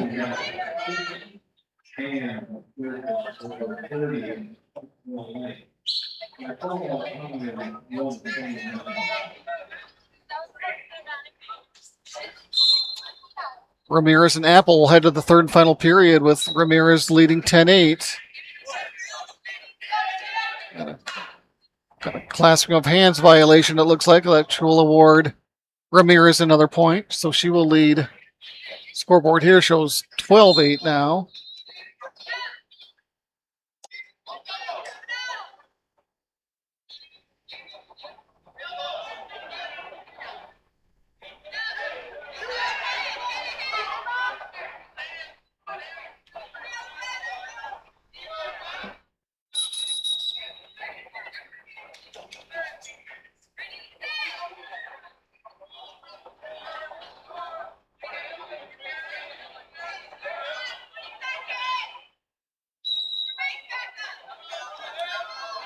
Bocek still holding on to a 3-0 lead with 10 seconds to go in the first. As Rissy on her back now, getting some near fall points.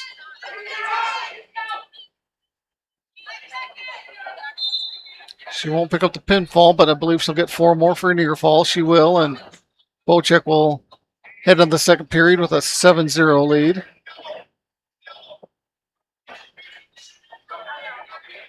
Ramirez still leads Apple 12-8 with 50 seconds to go in the third and final period over on mat 1.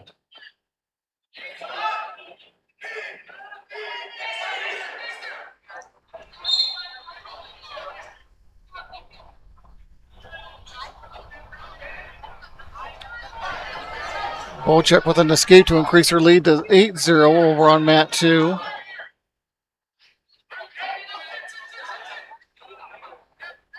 As Ramirez will score another takedown, increase her lead to 15-8 with 20 seconds to go.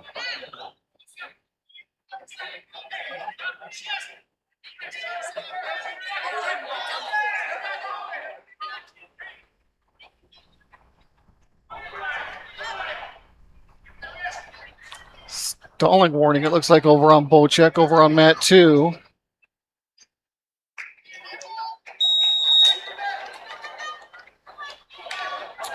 And Ramirez will win via decision 15-8. And it's just like that. I didn't see it, but Rissy looks like now she might have Bocek in some trouble. Rissy completely turned this match around as she's earning 3 and 4 more for near fall. She's cut it from an 8-0 deficit to 8-7 with 50 seconds to go. Kendall Rissy with the comeback over on mat 2. See what she can do in the final 40 seconds here. Over on mat 1 was semifinal matchup at 120 pounds. Sully Buttes' Tawny Yellowhawk Jr. taking on Annie Grazier, senior from Chamberlain. Again, Yellowhawk third ranked at 120. As Rissy has 33 seconds to work with now, trailing by 1. As Bocek will get the escape and increase her lead to 9-7, 25 seconds to go. Rissy can get the takedown here.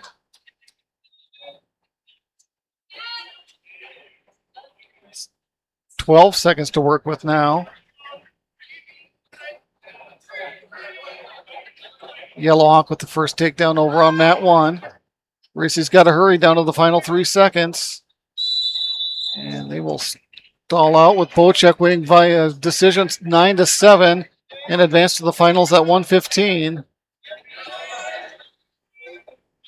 I believe. I guess that was the second period, folks. I thought that was the third and final period. They are entering the third period. 9-7 now. I don't know if I just missed that or if the scoreboard was wrong. So those two will continue. Good match between Bocek and Rissy on mat 2. Yellow Hawk now leads 5-0 over on mat 1 with 41 seconds remaining.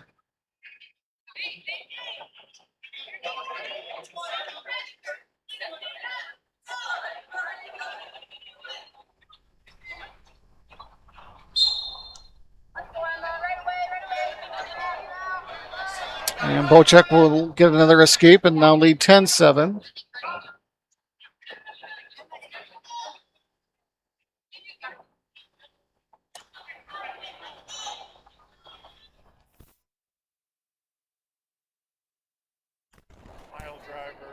Body slam.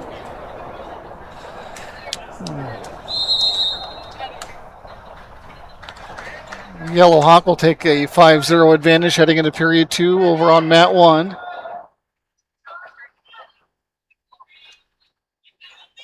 One minute to go now in the third and final period over on mat 2. Bocek still holding on to a 10-7 lead.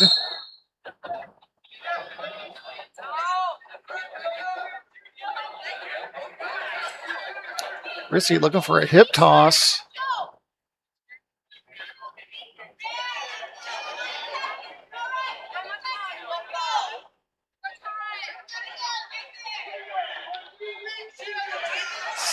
Stalling on Bocek. That's going to cost her a point. Now it's 10-8.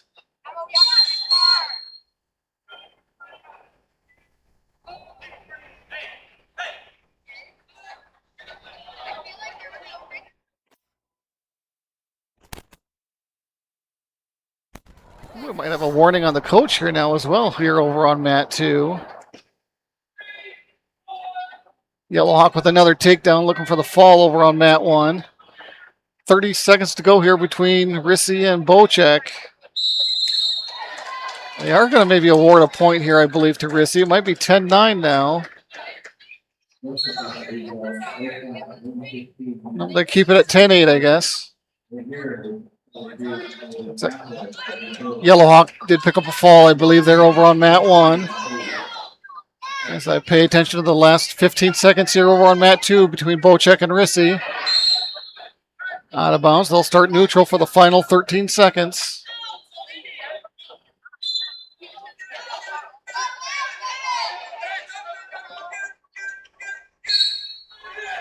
Another stalling on Bocek, going to cost her another point. It's 10-9.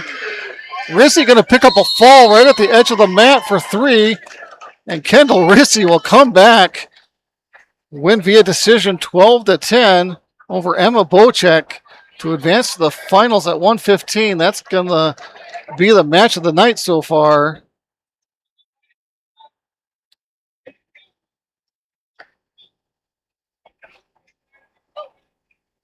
As Rissy will get her hand raised. And so with that, let's take it to action over on mat 1 at 125-pound semifinal match. Sturgis Brown's Lily Gloat, a sophomore, taking on Adrian Fasthorse, a senior from Todd County. And it looks like it's Gloat with the takedown and a 3-0 lead.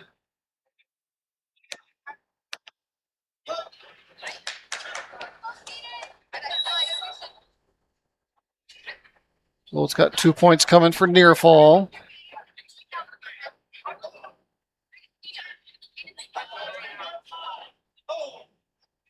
Make it 4 for near fall now.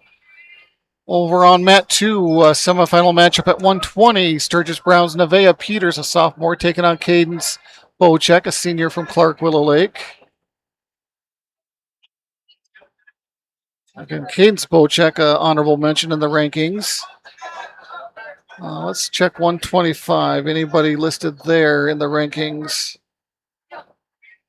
Not that I can see.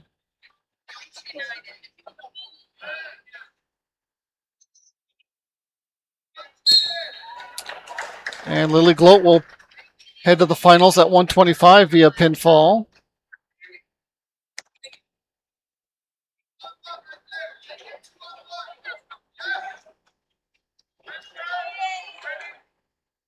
Still scoreless between Peters and Bocek here on mat 2.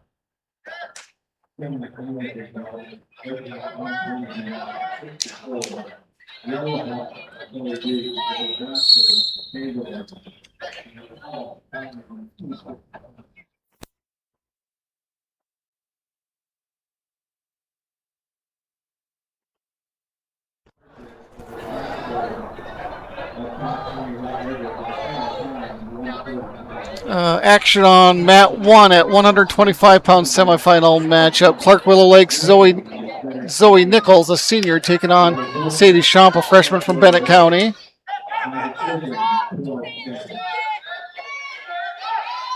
Schomp is going to get the first takedown over on mat 1. Got our first points over on mat 2 as well.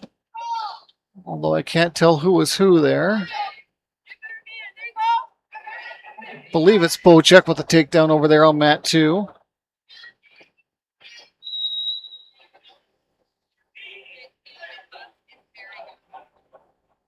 It was Bocek with the takedown as they will enter period 2. Bocek leading 3-0.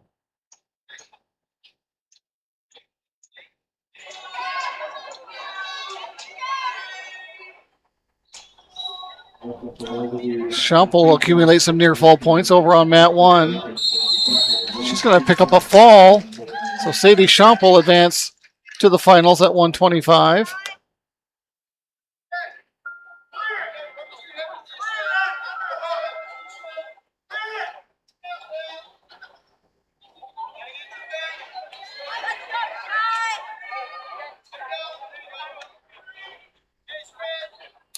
Bocek with another takedown to increase her lead to 6-0 here on mat 2.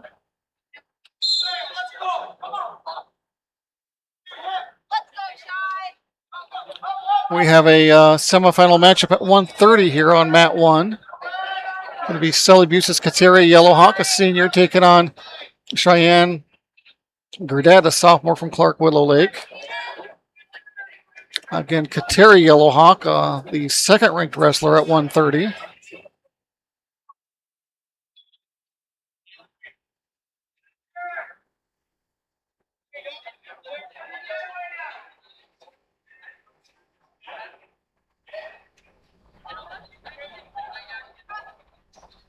And Yellowhawk will get the first takedown, has a headlock locked in. She might turn this into a fall.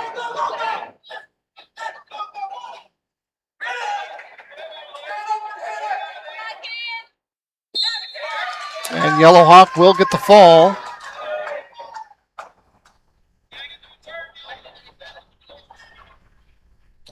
Bocek still leading 6-0 in period 2 over here on mat 2 with 20 seconds remaining. Peters looking for a reversal. Will get it. Get on the board with her first 2. Bocek escapes immediately. Will increase her lead to 7-2. And they will enter the third and final period with Bocek leading 7-2. Over on mat 1, wrestle background at 120, Clark Willow Lake, Selma Nelson, a sophomore, taking on Taylor Long, a freshman from Gettysburg. Looks like it's... Did they award Nelson a takedown over there? I don't believe they did.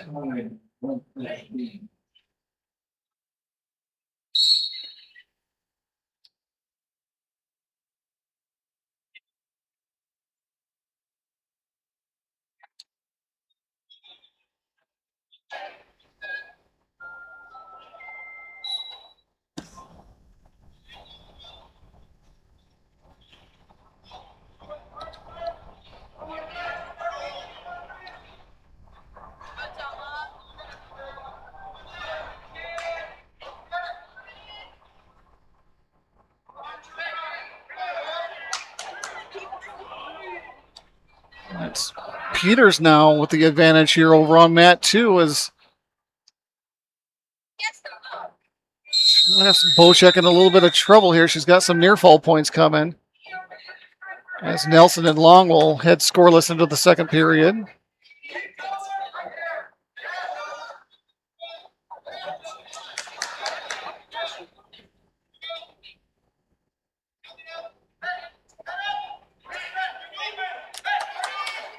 Just over a minute to go here between Bocek and Peters on mat 2. Peters trailing, but she will pick up the fall and come back and defeat Cadence Bocek via pinfall, and Peters will head to the finals at 120. So we got our first takedown here over on mat 1. That's going to be Nelson with the first takedown.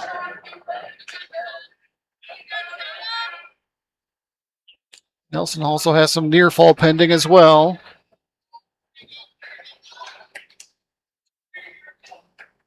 So 3 for the takedown, 3 near fall should make it 6-0. Nothing on the Parkview scoreboard here yet. They just have it 3-0. I thought there was a takedown there earlier, but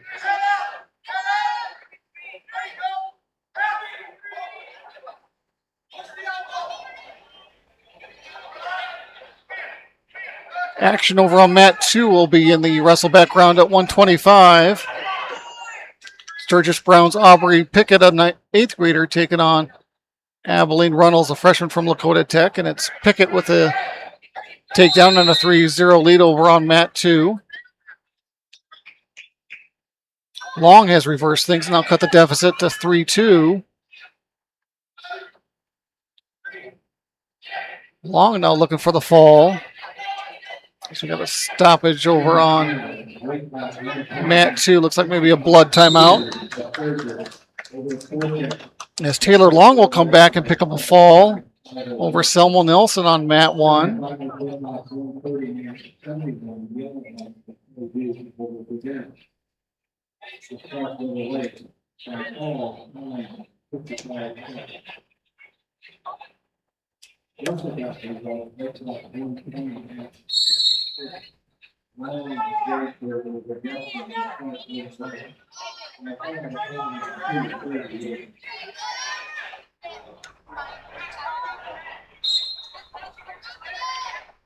Wrestle back round at 120 over on mat 1. Lakota Tech's Amira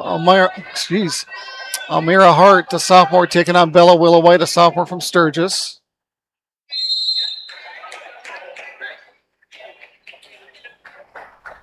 As Pickett will take a 7-1 lead heading into period 2 over on mat 2.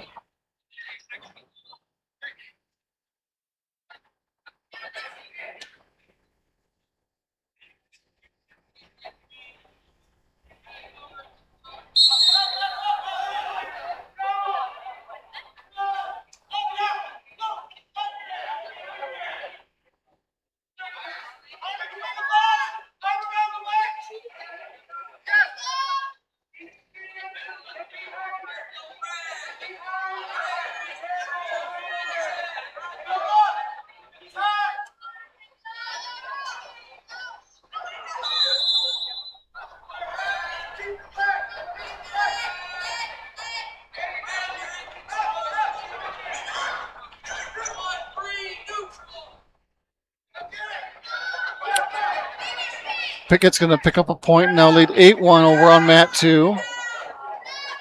As we are scoreless over on mat 1 as they head into the second period. 3 more for Pickett. She will increase her lead to 11-1.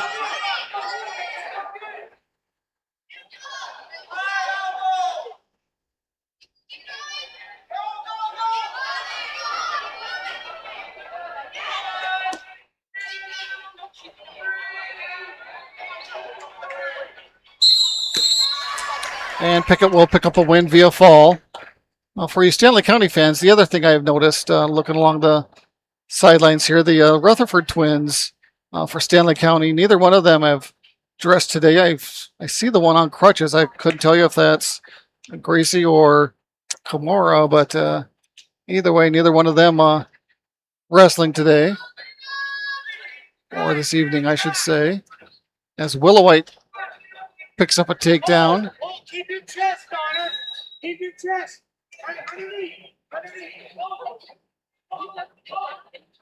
Semifinal action at 1:30 over on mat 2. Sturgis Brown's Eleanor Jacobs, a junior, taking on Morgan Wordle, a junior from Miller Highmore Herald.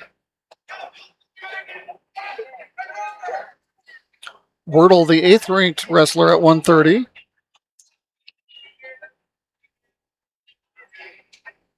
As on mat 1, we are tied up at 3-3 with 30 seconds to go in period 2.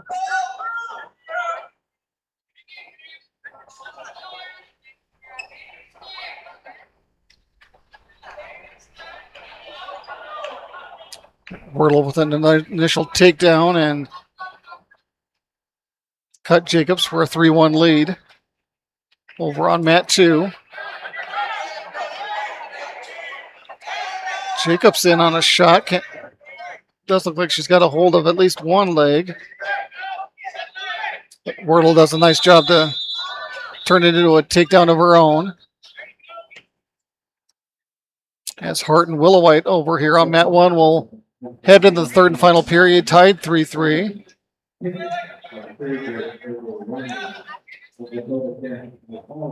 So Wordle increases her lead to 6-1 with that takedown. Final 30 seconds of that match over on mat 2.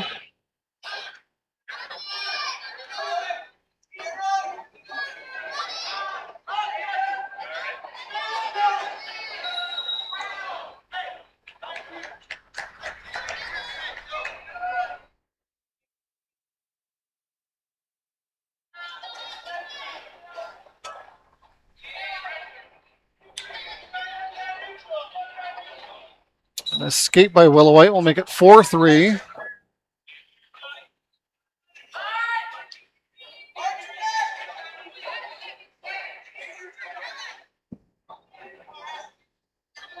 Looks like Wordle will take a 6-1 lead as they head into the second period. Willowite and Hart in a battle here over on mat 1. So they got just over a minute to go. Willowite leads 4-3.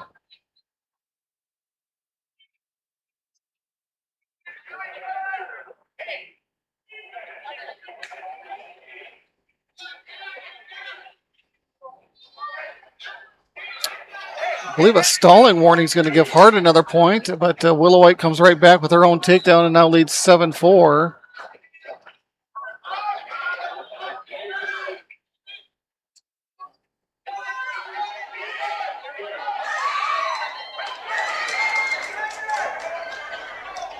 Got a classical hands violation here on mat 2, waiting for the... It's like a reversal by Wordle and a point for clasping of a hand. It's going to be 9-1 Wordle now.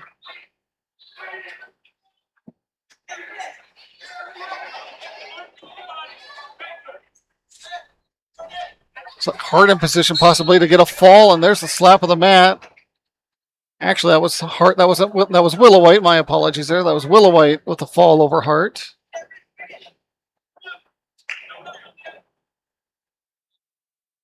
Wordle leads 9-1 over on mat 2, just over a minute to go in period 2.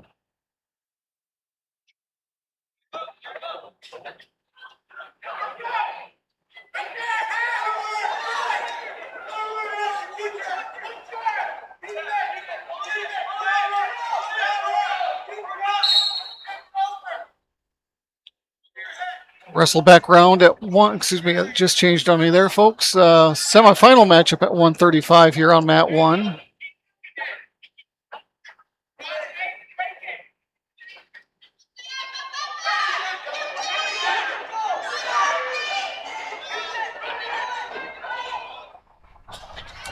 And this will feature Mulbridge Pollock's Dora Bond and a sophomore taking on Naomi Miller, a junior from Clark Willow Lake.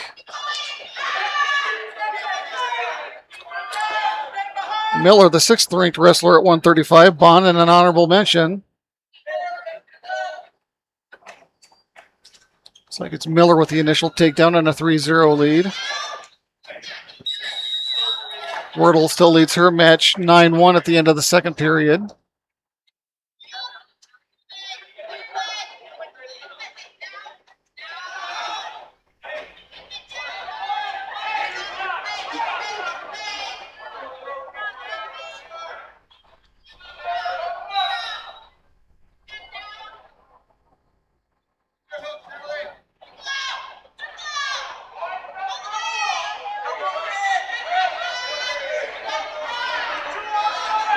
Bonin back up to her feet is going to get 2 for the reversal, cut the deficit to 3-2 with 30 seconds to go in the first period.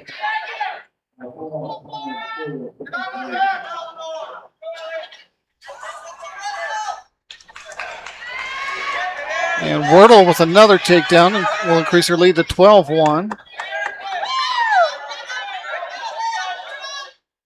2 more on the reversal for Miller. Has Bonin in some trouble. 5-2 currently Miller. 4 for near fall for Miller, as Wordle will pick up the fall over Jacobs on mat 2. So Morgan Wordle will advance to the finals at 130.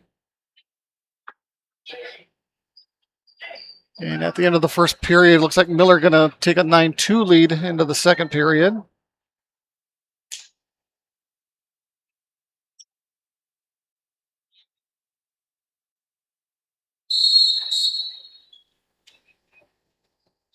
Wrestle background at 130 over on mat 2, Lyman County's Erica Jansen, a sophomore, taking on Aaliyah Droppers, a freshman from Sturgis.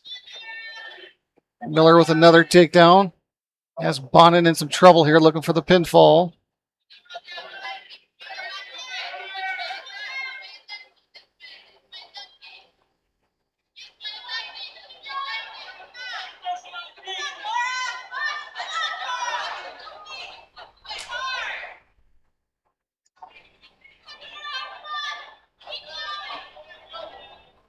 Miller with plenty of time, as she's got 1:15 to work with here in the second period.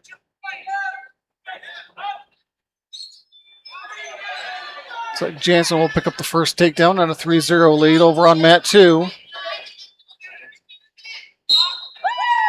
And Naomi Miller will advance to the finals at 135 via fall over Dora Bonin, as Jansen will take a 3-0 lead heading into period 2.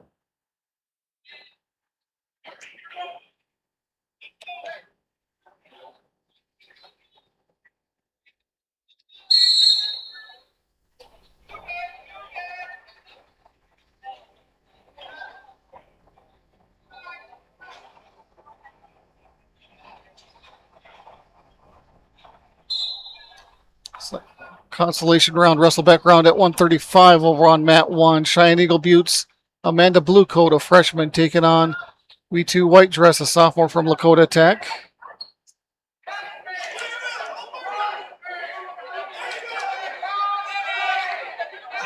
Bluecoat will get the first takedown over on mat 1.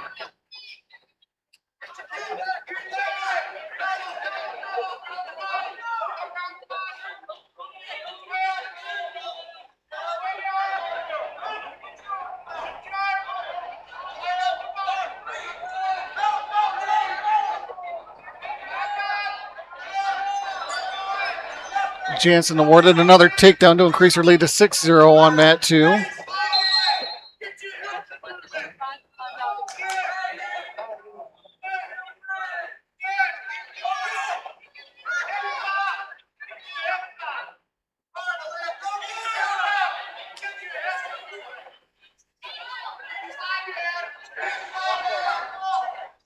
Blue Coat will lead 3-1 after a penalty point awarded to White Dress. Final 5 seconds of period 1 over on mat 1. Got a reversal as Droppers gets on the board to cut the deficit to 6-2.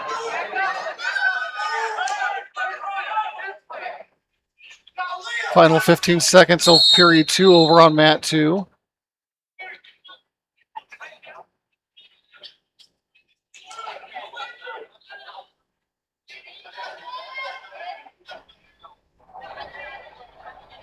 First takedown from White Dress will give her a 4-3 lead now.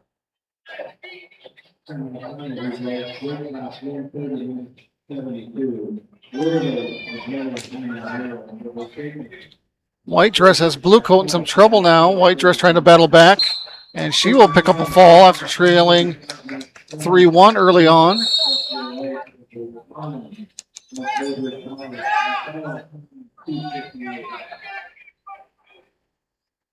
Escape by Jansen will increase her lead to 7-2 as they come to the end of the second period.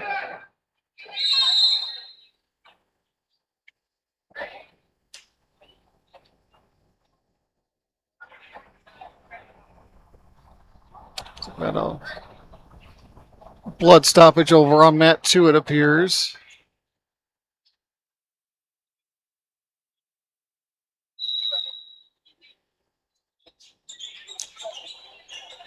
Or just the end of the period, I guess. It looks like as they get ready to start the third and final period. Over on mat 1, wrestle back consolation round. Chamberlain's Zoe Donovan, a sophomore, taking on Bella Jones, a sophomore from Lyman. Donovan quickly with a takedown.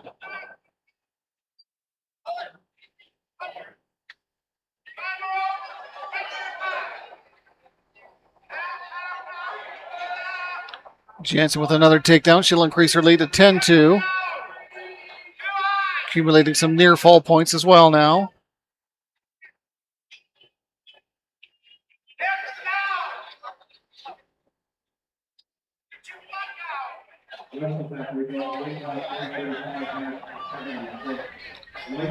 Jansen looking to pick up a fall. She's got plenty of time, a minute 15 to work with, and there's the slap of the mat as Jansen will defeat Droppers.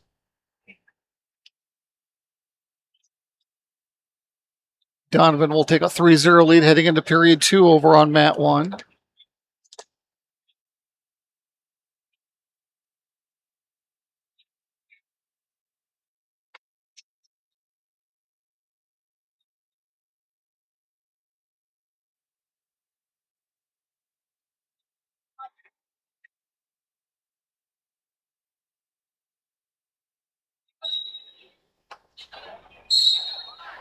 And over on mat 2, we have a 135-pound semifinal matchup.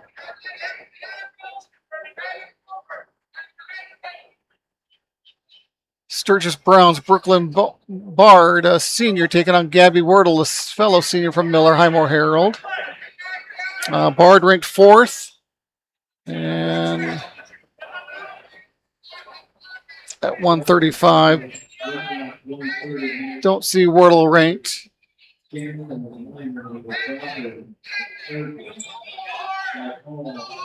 Donovan still holding a 3-0 lead here over on mat 1.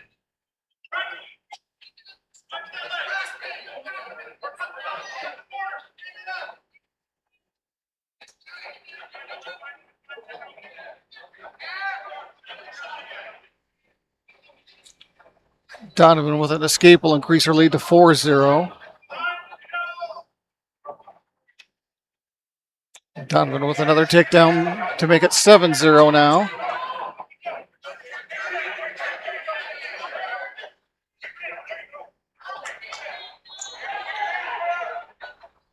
Wordle with the initial takedown and a 3-0 lead, but a quick escape by Bard to make it 3-1.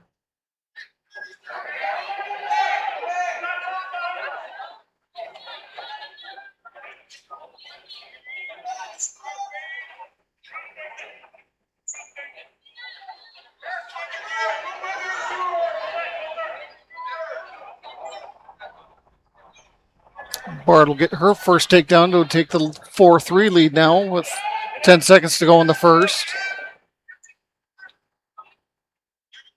Donovan with a 7-0 lead over on mat 1 at the end of the second period.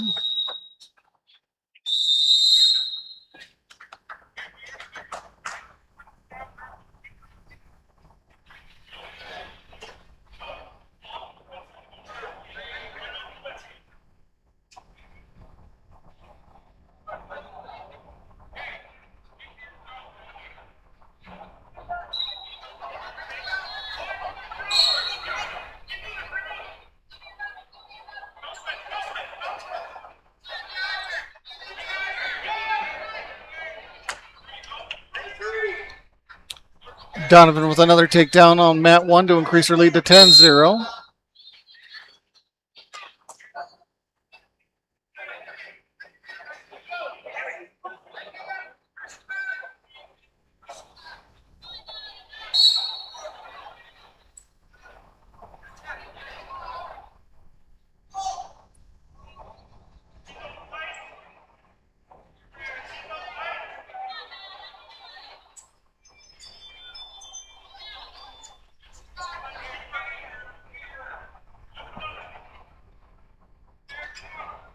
Bard still leads Wordle 4-3 here over on mat 2. Minute 15 to go in period 2.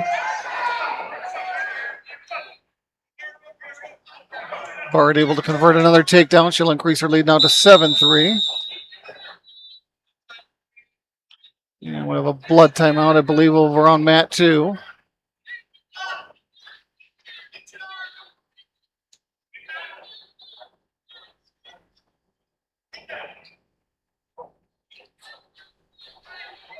Zoe Donovan still with a comfortable 10-0 advantage with 30 seconds to go in period 3 over on mat 1.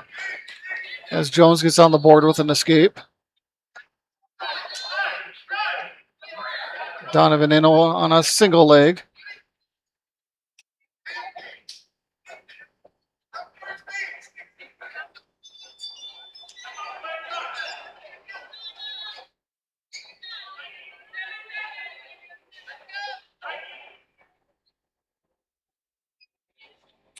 And Zoe Donovan will win over Bella Jones all here on mat 1 via decision 10-1.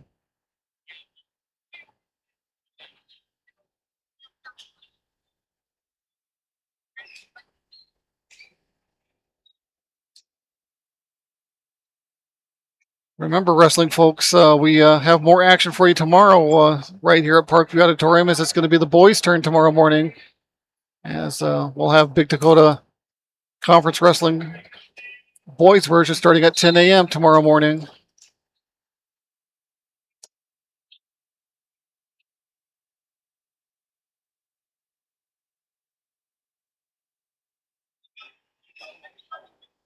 Action getting ready to resume over on mat 2, or at least I thought so. Still must be a little more blood to clean up.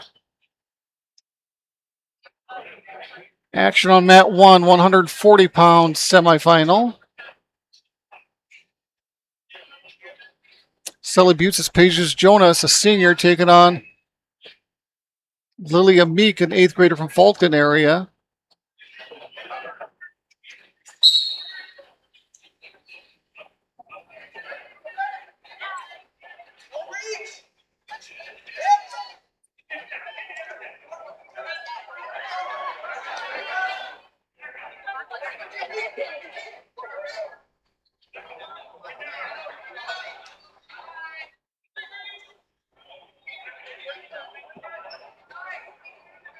Bard still with a 7-3 advantage here over on mat 2 with 40 seconds remaining in the period 2. Meek with the first takedown here over on mat 1 will lead 3-0.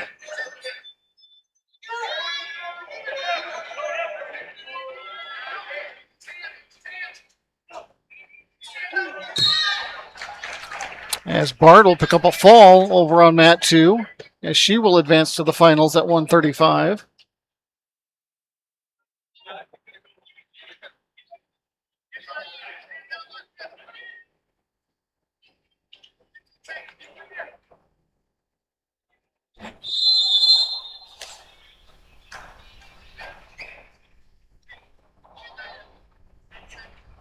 Stalling warning on Meek, I believe, here on mat 1. As they come to the end of the first period, and we'll start period 2. Action over on mat 2, the other semifinal at 140. Sturgis Browns, Anya Jules, a freshman, taking on Macy Jonke, an 8th grader from Millerheimer Herald.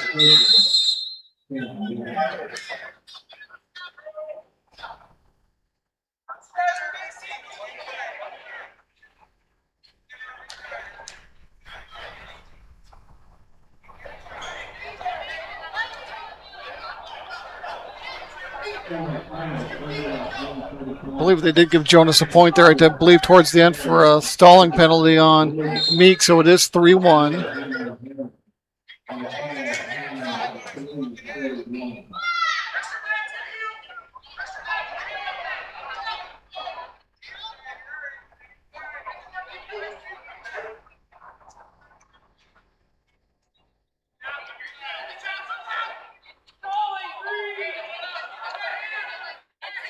Stalling called on Jonke over here on mat 2.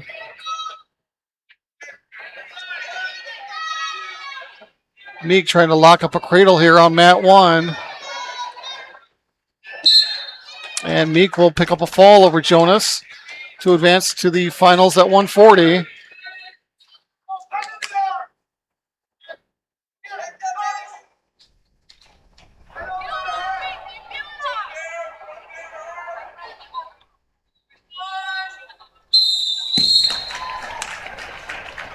And Jules will pick up a fall over Jonky to advance to the finals at 140 as well.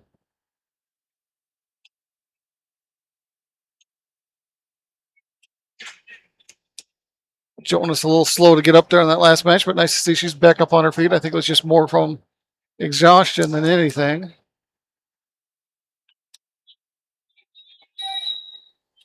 Semifinal match on mat 1 at 155 pounds. Winners Rachel Mitchie, a senior, taking on Nakaya Bagola, a freshman from Lakota Tech.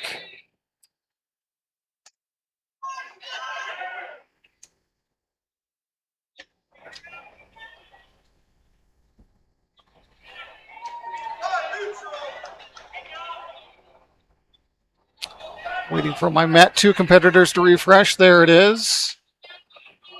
At 145, Sully Buttes' Cheyenne Fuller, a senior, taking on Kazania Cross, a 7th grader from Todd County. Cross out to initially a 3-1 lead, but now Fuller on top with her own takedown, 4-3. Still scoreless on mat 1 between Mitchie and Bagola, but now Bagola with the first takedown, and she will lead 3-0. As Fuller will advance via fall over Cross.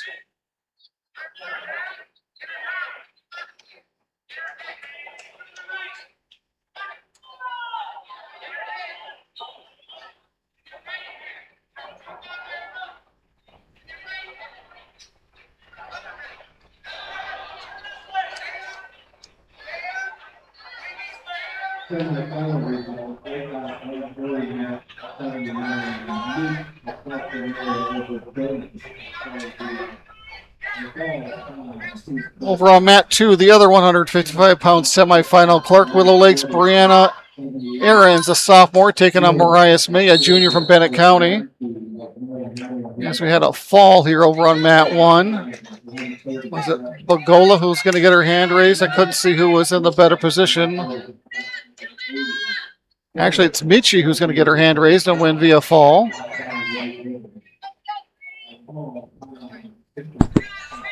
As Aaron picks up the initial takedown over on mat 2 for a 3-0 lead.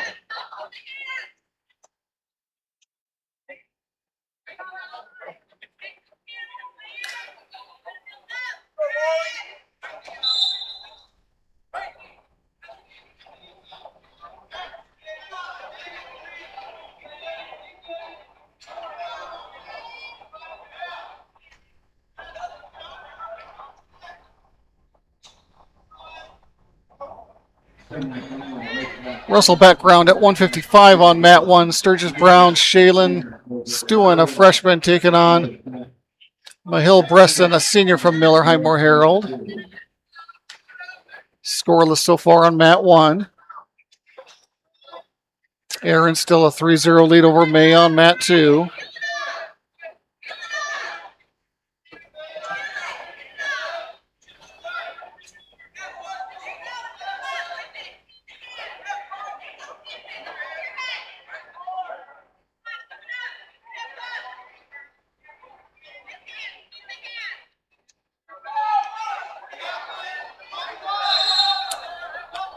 And right towards the end of the first period, Stewin's going to pick up a takedown and lead 3-0 as they enter period 2. Potentially dangerous over here on mat 2, which is going to award May her first point, I believe.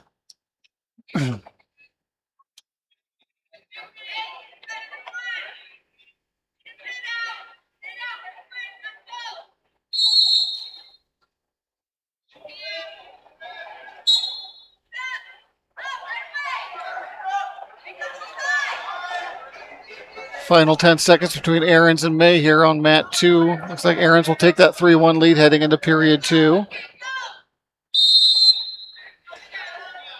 And Stewin still holding a 3-0 lead in period 2 over on mat 1.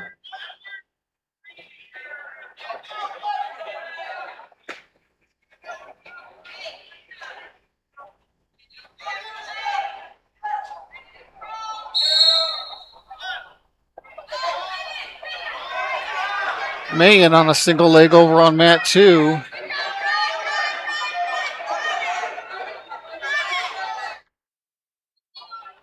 Four near fall for Stewin over on mat 1. She'll increase her lead down to 7-0.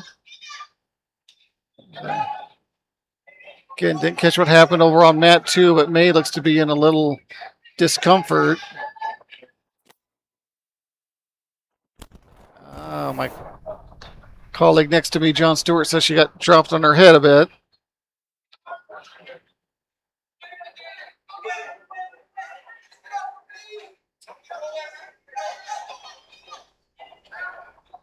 We'll go ahead and just focus action here over on mat 1.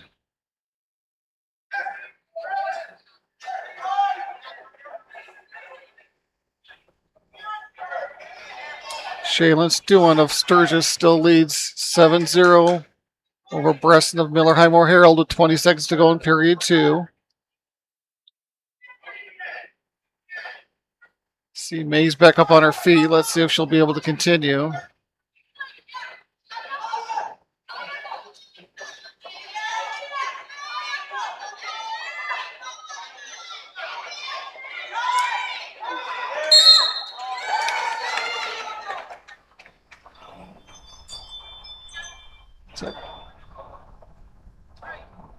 I believe Stewin picked up a fall there here on mat 1 as May is going to resume.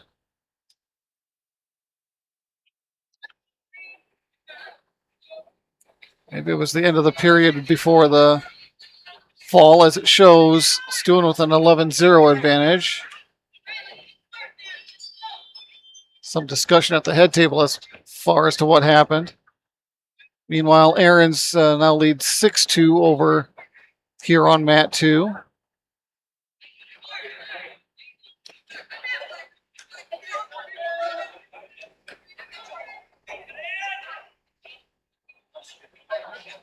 Looks like Stewin and Bresson will head to a third and final period. Stewin now leading 9-0.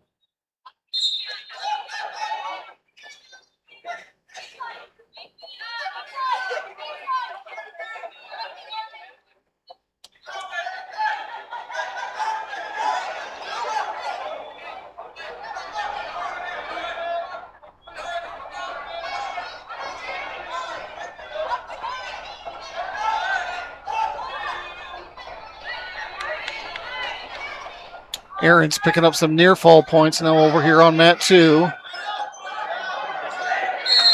And she will pick up the pinfall over May.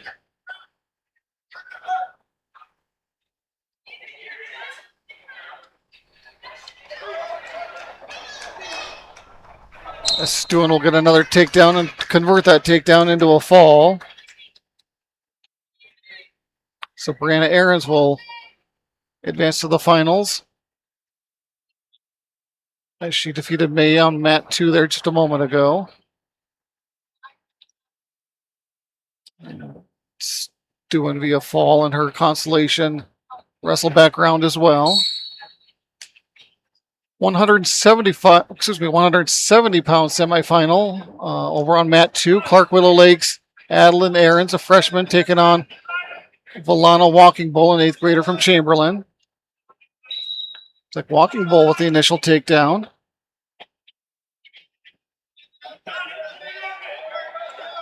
Walking Bull an honorable mention in the Dakota Grappler rankings at 170.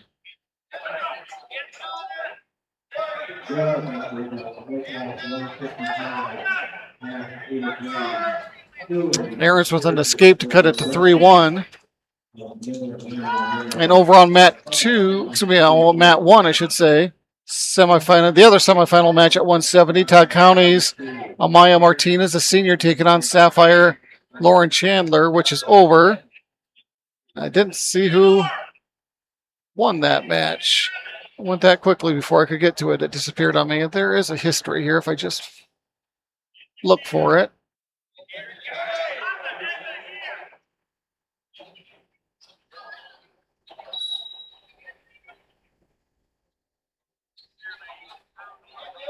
Let's see.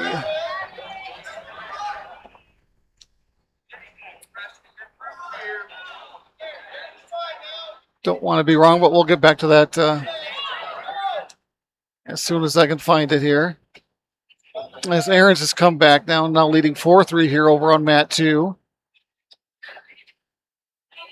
Consolation's wrestle background at 170 here on mat 1. Sturgis Brown's Riley Feisner, a 7th grader, taking on Jewel Duchesneau, a freshman from Cheyenne Eagle Butte. Feisner with a takedown and a 3-0 lead. And she will pick up the quick fall over Duchesneau.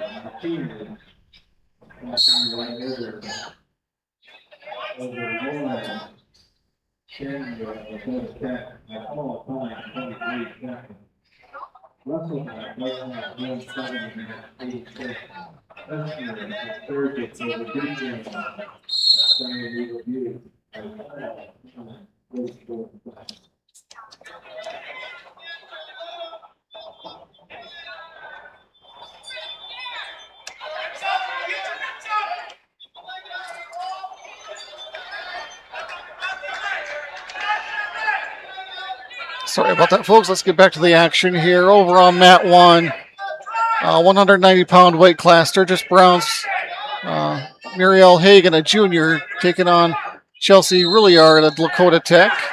And it's Hagan with the fall. Action still going here between Aarons and Walking Bull over on mat 2. Looks like it's Walking Bull now with a 6-4 advantage, as they are 50 seconds to go in period 2.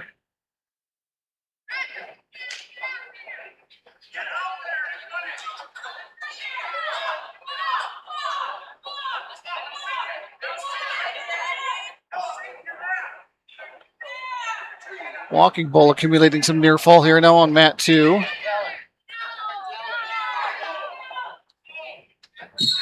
And Walking Bull will convert it to a fall. So Volana Walking Bull will advance to the finals at 170.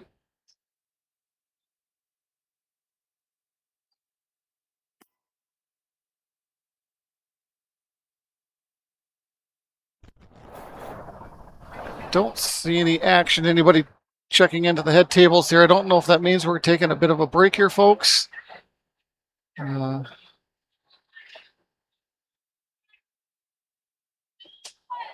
Haven't heard any sort of announcement from the PA announcer, but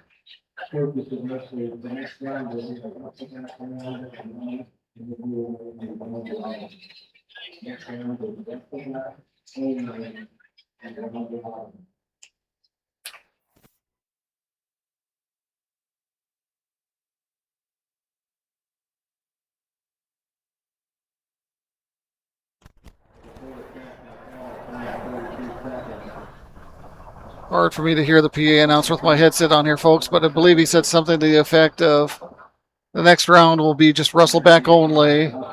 And then we may have a weight class or two that's in a round robin format. So just kind of going with the flow here.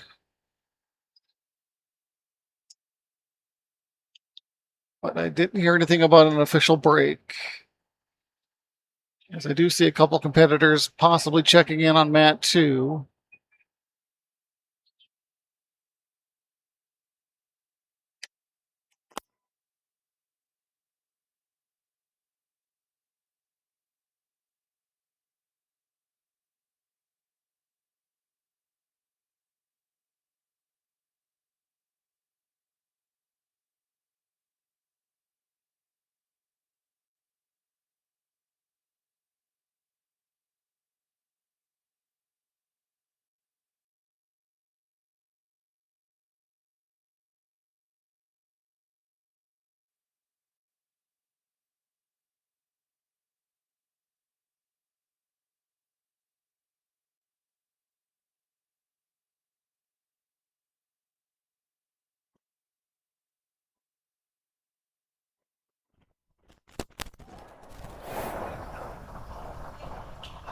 All right, looks like we got some action about to start here on mat 1.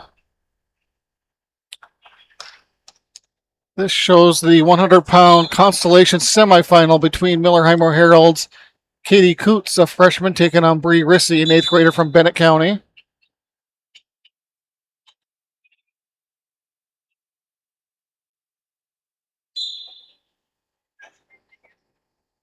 Still trying to figure something out apparently over on mat 2, so let's just focus on mat 1 for right now. As Rissy will get the takedown and a 3-0 lead.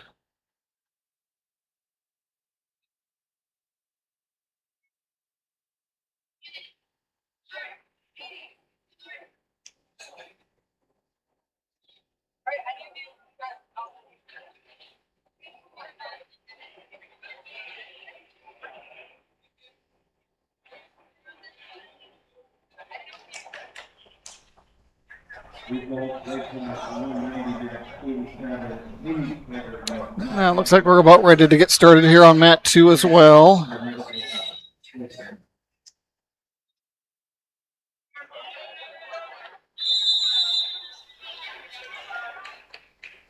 Mat 2 at 235 pounds. Todd County's Unique Claremont, a senior, taking on Cadence Jack, a senior from Lakota Tech.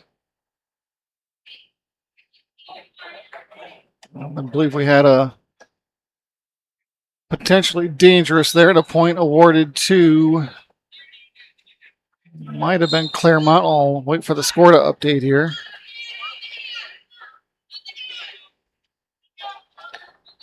Rissy takes a 3-0 lead here on mat 1 as they enter period 2. And it was Claremont awarded the penalty point as she leads 1-0 over on mat 2.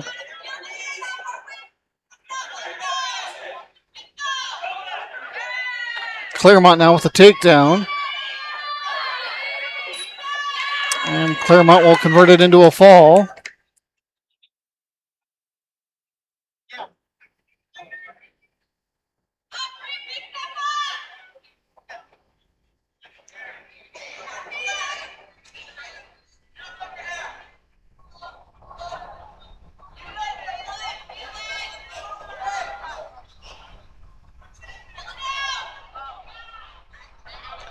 Rissy still leading 3-0 here on mat 1 with a minute to go in period 2.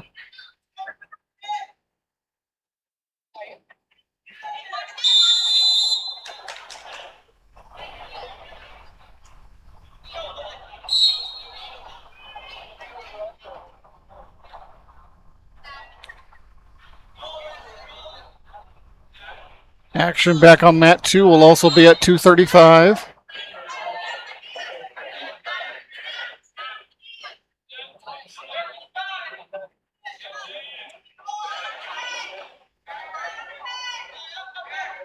As I wait for my dashboard to refresh here, but we have a takedown by McLaughlin Sapphire White Mountain, a sophomore, taking on Lily Vet Jr. from Timberlake. Rissy with a reversal here on mat 1. Increases her lead to 5-0, looking for the fall as well as Rissy. And Rissy will pick up a fall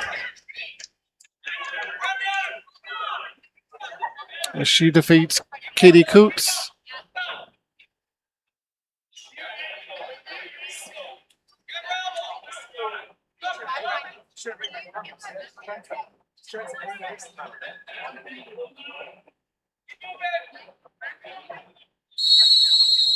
Looks like we got a classic of hands violation on White Mountain, I believe, so that'll fight her first point of the match. Back over on mat 1, we have a Consolation semifinal at 105. Lakota Tech's Wanayet Bird's Head, a sophomore, taking on London Allen Hunsaker, a senior from Stanley County.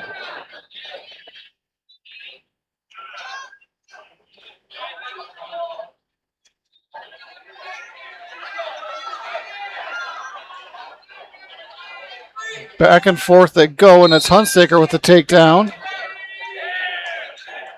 Accumulating some near fall points as well.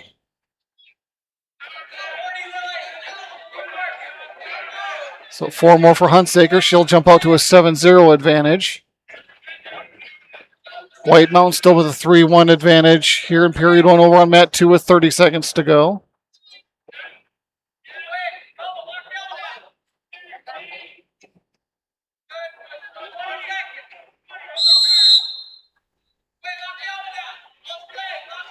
Hunsaker will take that 7-0 lead heading into period 2.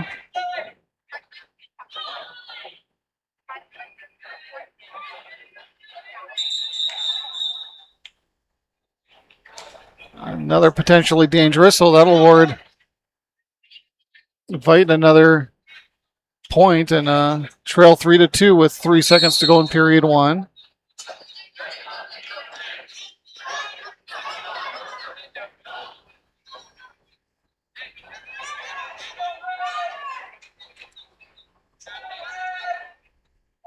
Hunsaker will earn an escape and increase her lead to 8-0.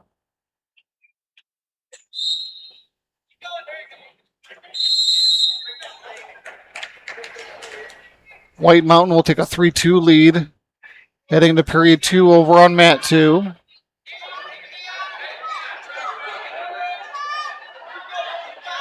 As Bird's Head gets her first takedown, cuts the deficit to 8-3.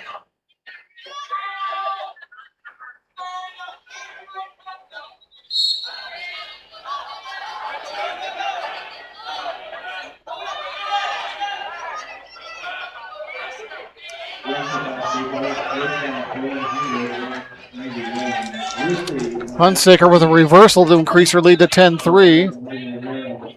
White Mountain with a reversal as well over on mat 2 to increase her lead to 5-2.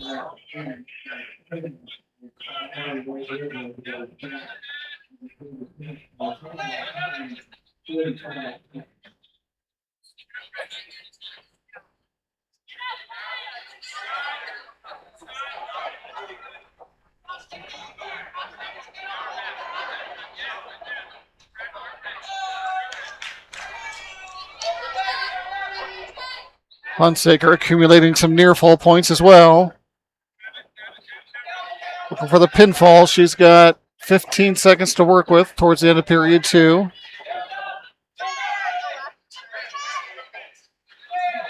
Stalling warning on Vet, but White Mountain's going to turn it into a fall.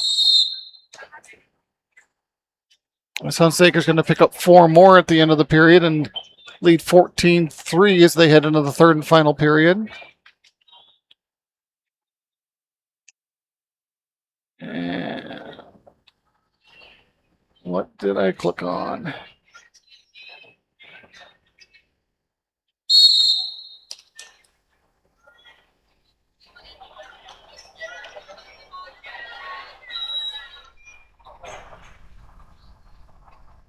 Back over on mat 2, that'll be a Consolation semifinal matchup at 100 pounds. I know that's Elise Schweitzer from Stanley County.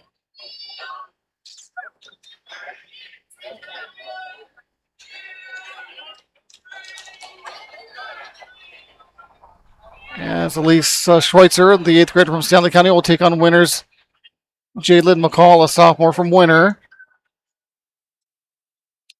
McCall with a takedown and a 3-0 lead as Hunsaker will tech fall Bird's Head 18-3.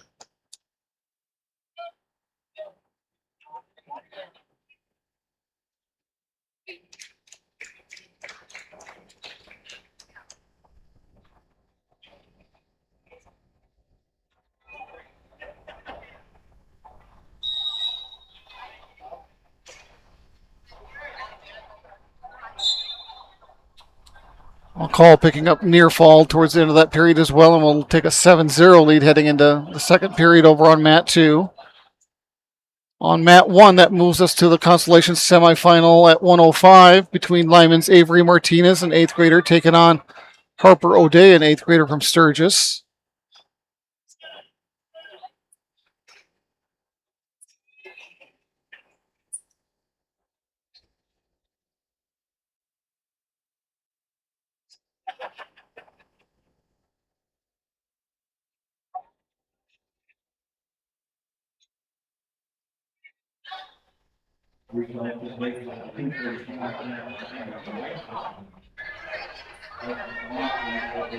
Not sure what the stoppage was for over on mat 2, but it looks like they're ready to resume now. Again, McCall with a 9-0 advantage, they say now at the end of period 2, or at the end of period 1, I'm sorry, as they enter period 2. As Martinez and O'Day go scoreless in their first period over on mat 1.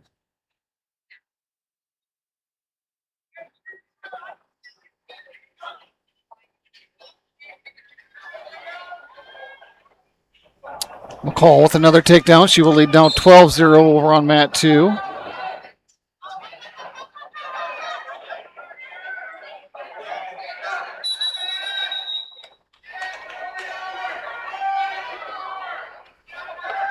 Looks like 2 more near fall for McCall as she will lead 14-0 now. Still scoreless between Martinez and O'Day here on mat 1 as they approach a minute 30 to go in period 2.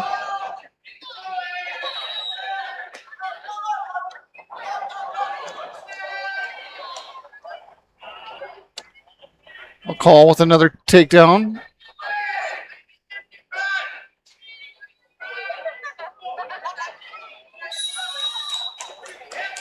And Jalen McCall will be victorious via tech fall. I believe it will be officially 17-1. Martinez and O'Day still scoreless here, under a minute to go now in period 2 over on mat 1.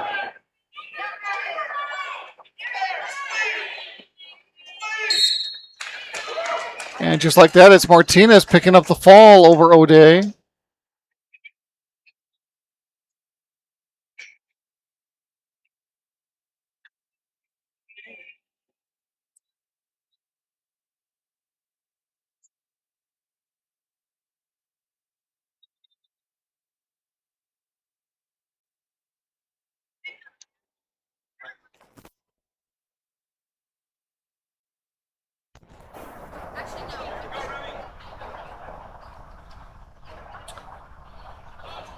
Consolation semifinal action on both mats here. Mat 1 at the 110-pound weight class. Lakota Tech's Solera Thunderhawk, a freshman, taking on Graceland Decker, a junior from Groton area. And Decker with the quick takedown. Over on mat 2, the 115 pounds, Todd County's Remington Edwards, a sophomore, taking on Emma Bocek, a sophomore from Clark Willow Lake. As Decker will pick up the fall on mat 1. Looks like it's Bocek with a takedown over on mat 2 for a 3-0 lead.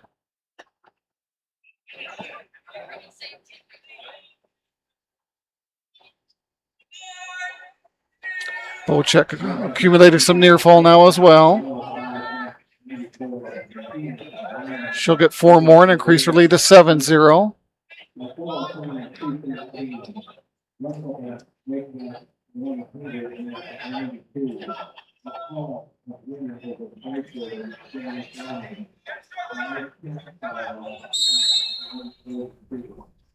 And Bocek will take that 7-0 lead into period 2 over on mat 2. As it looks like we got a couple of Todd County Lady Falcons dueling here on mat 1 at 110-pound Consolation semifinal. Alexis Redbird, a junior, taking on Talissa Lunderman, an 8th grader.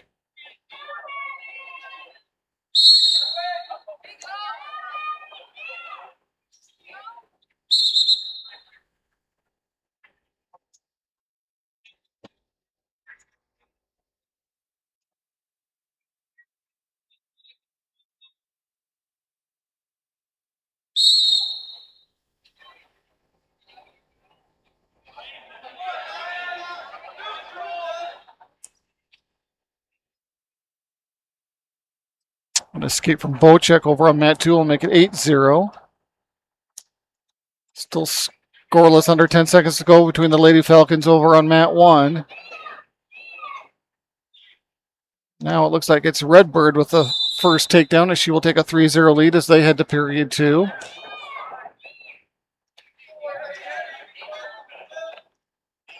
Bocek with another takedown will increase her lead to 11-0.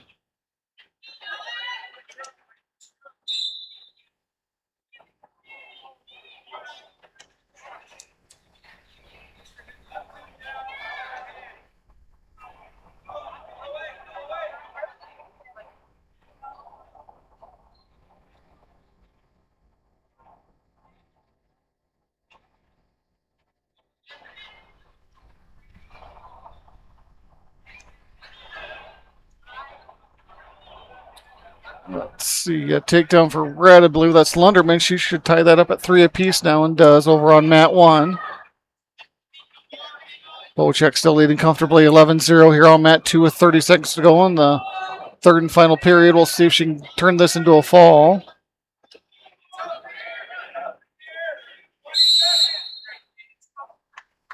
And that 4 for near fall will make it a tech fall for Bocek. As we have a fall on mat 1, as it's the red anklet. That's going to be Lunderman with the fall over Redbird.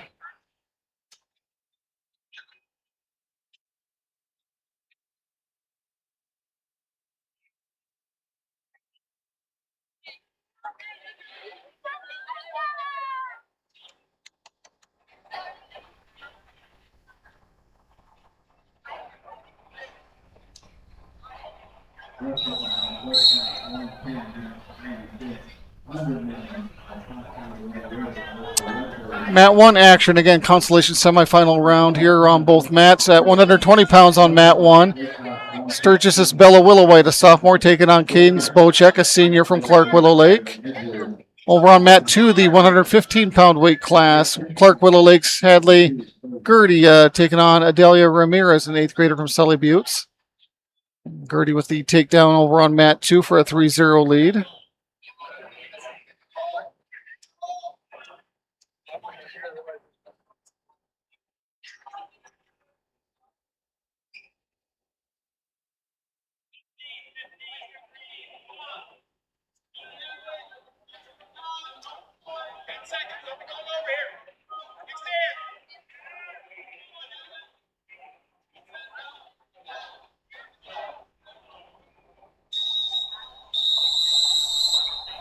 As both matches come to the end of the first period. Scoreless between Willowite and Bocek on mat 1. Gertie with the 3-0 advantage over on mat 2. Let's cover some team scores here quickly, folks. Sturgis Brown running away with it on the girls' side with 167.5. Clark Willow Lake with 98.5. Bennett County in third with 59 points. Lakota Tech with 58 points. Sully Buttes right behind them in 5th place with 57.5. Todd County White River with 55 points. Miller Highmore Herald with 54 points in 7th place. Chamberlain 8th place with 40 points. Stanley County 9th place with 36. Winter top 10 with 33.5. Lyman County in 11th place with 19 points as we have a fall. That's going to be Gertie picking up the fall over Ramirez over on mat 2. Where was I? believe 12th place is going to go to Falkton with 18 points. Groton area 14 points in 13th place. Gettysburg just the opposite, 14th place with 13 points. Mobridge Pollock rounding out the 15 teams with 10 points in 15th place. As Bocek has the lone takedown here over on mat 1 as she leads Willowite 3-0. 120-pound Consolation semifinal over on mat 2. Chamberlain's and Gracier, a senior, taking on Taylor Long, a freshman from Gettysburg. As that's going to be Bocek picking up the fall over Willowite over on mat 1.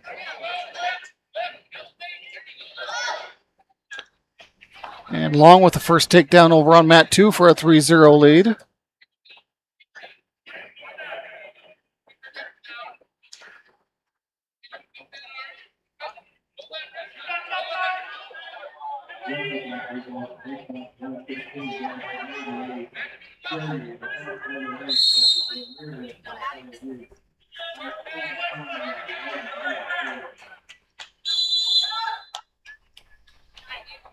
$125-pound Consolation semifinal on mat 1. Todd County's Adrian Fasthorse, a senior, taking on Aubrey Pickett, an 8th grader from Sturgis.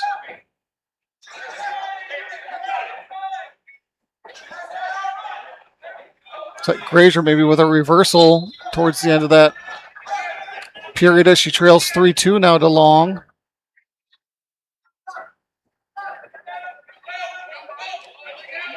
It's like Fasthorse with a takedown over on mat 1 for a 3-0 lead.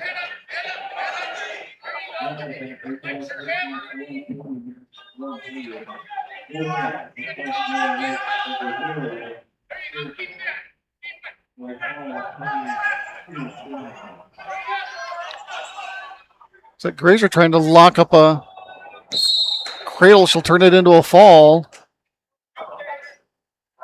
Over on mat 2. Fast Horse will take a 3-0 lead heading into period 2 over on mat 1.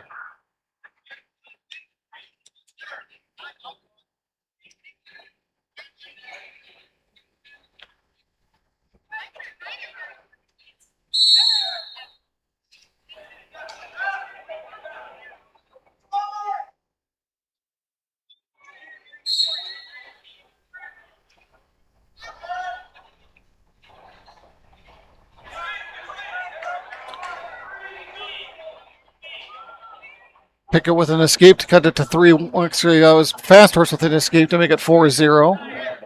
Over on mat 2, 125-pound Consolation semifinal.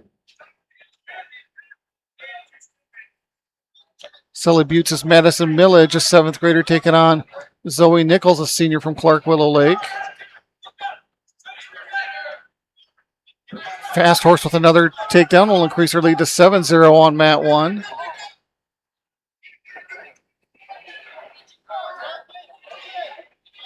Nichols will get the first takedown over on mat 2 with 10 seconds remaining in the first period.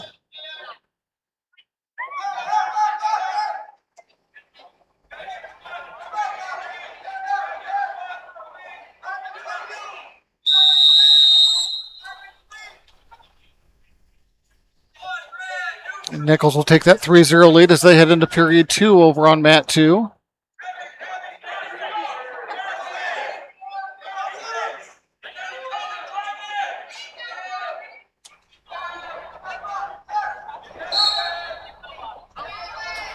Pickett in on a single leg over on mat 1. Can't quite convert it to a takedown, though. Back up to her feet. And Pickett will earn the escape. Get on the board. Still trails 7-1. 15 seconds to go in period 2 over on mat 1.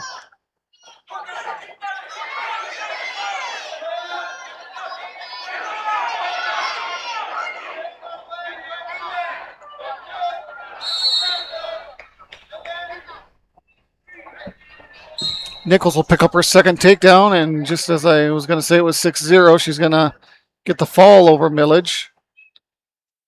Millage in a little bit of discomfort.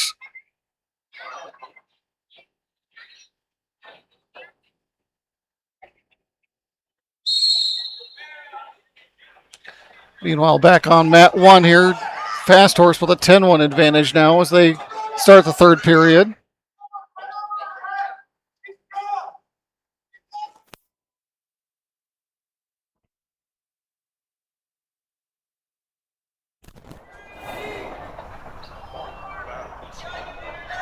It's Pickett now accumulating some near fall points there, I believe. But it looks like Fast Horse back in a better position. But back on her back again as Aubrey Pickett's going to come back and pick up a fall over Fast Horse as Pickett was down the majority of that match. She battles back and picks up a fall.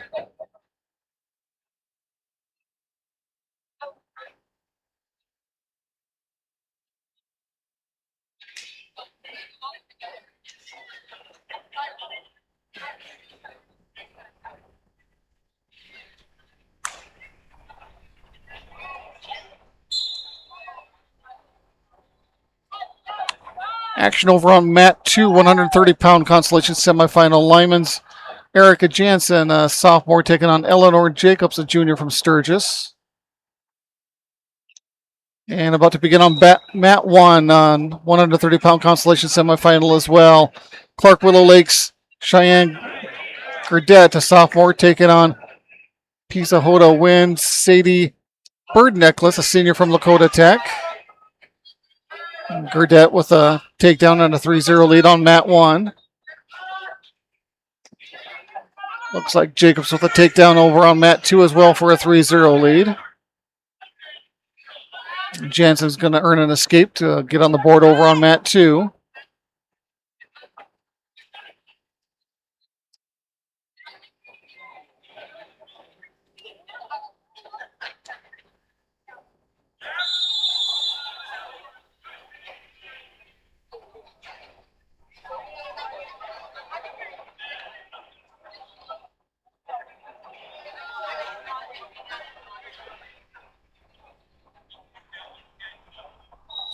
Jacobs is going to hold a 3-0 lead here over on mat 2 as they enter period 2. And Gurdett will take a 7-0 lead as they start period 2 over on mat 1.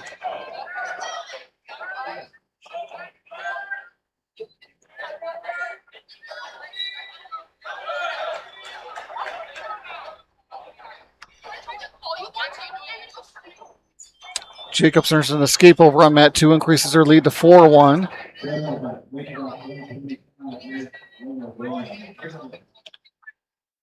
Another takedown for Gurdett over on mat 1 will increase their lead. Shows 11-0 here now in Parkview.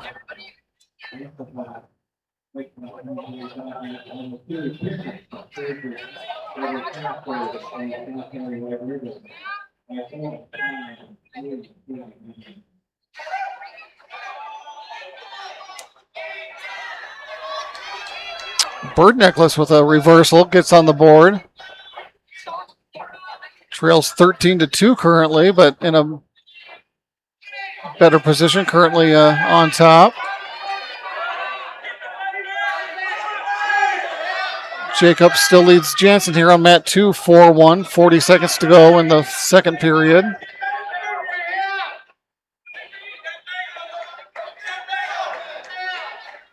Jacobs awarded another takedown. She'll increase her lead to 7-1. As Gurdett battles back and will pick up a fall over Bird Necklace.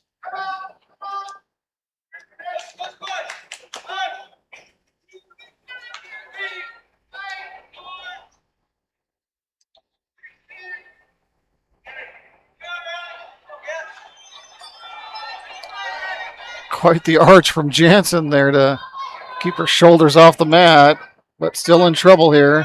Jacobs looking for the fall, and she will get it with 2 seconds remaining in the period.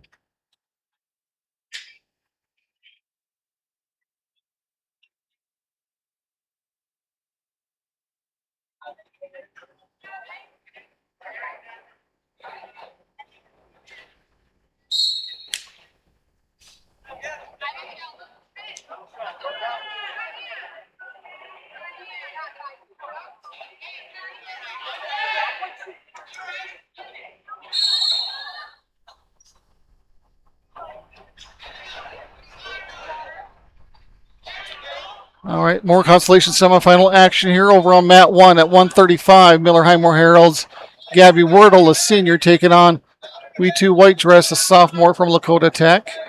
Over on mat 2, 140 pounds. Clark Willow Lakes Peyton Bokinski, a freshman, taking on Paige Jonas, a senior from Sully Buttes. Looks like it's Wordle with the takedown here over on mat 1 for a 3-0 lead.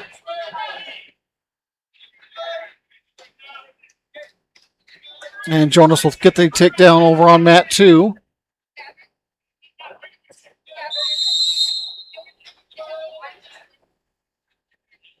And Wordle will take that 3-0 lead as they start period 2. And Jonas will take a 3-0 lead as well, heading into period 2 over on mat 2.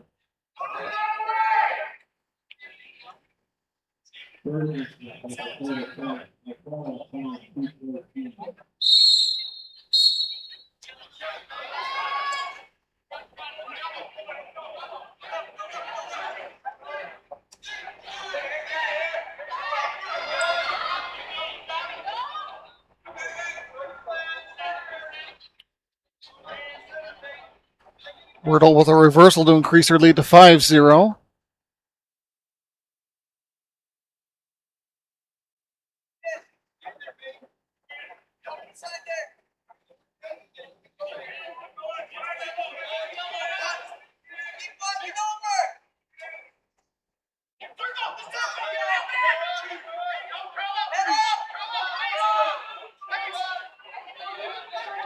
Wordle accumulating some near fall now, has 4, and will pick up the fall over White Dress.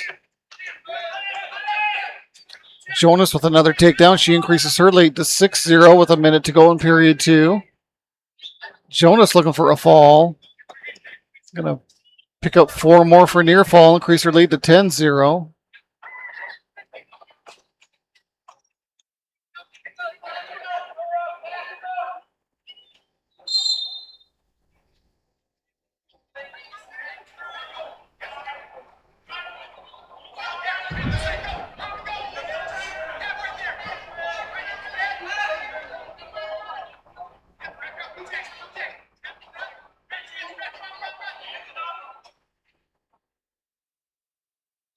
Mat 1 will take us to a 135-pound Consolation semifinal. Chamberlain's Zoe Donovan, a sophomore, taking on Dora Bonin, a sophomore from Old Bridge Pollock. It's Bonin with the first takedown and a 3-0 lead. Jonas still holding us 10-0 lead as they wind down period 2.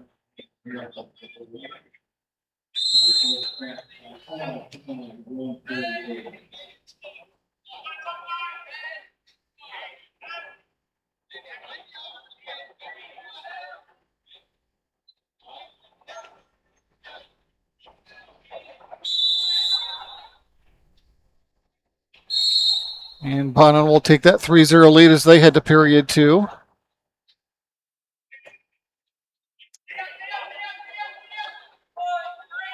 And Jonas with an escape. She'll increase her lead to 11-0 here on mat 2.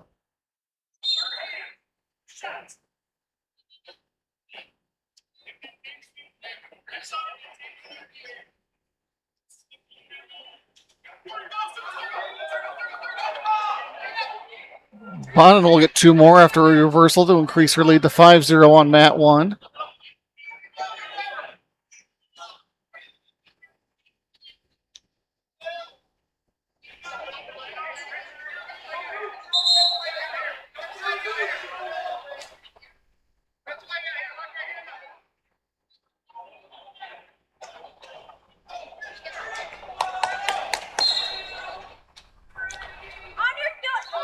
Jonas accumulating some near fall here now on mat 2. She's going to get 4 more, and that'll should make it a tech fall at 15-0.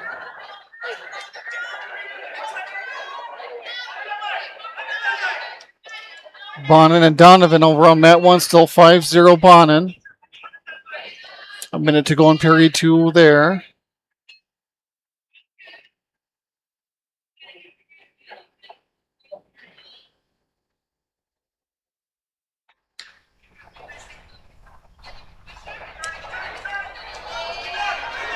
Donovan with a reversal to get herself on the board. Cuts her deficit to 5-2. Over on mat 2, 140-pound Consolation semifinal. Miller Highmore Heralds.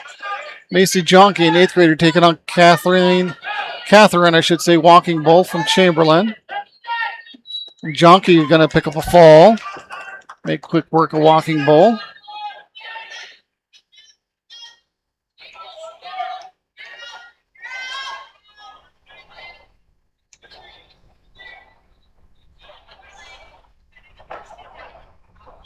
Bonin with a reversal of her own to increase her lead down to 7-2 as they wind down the second period.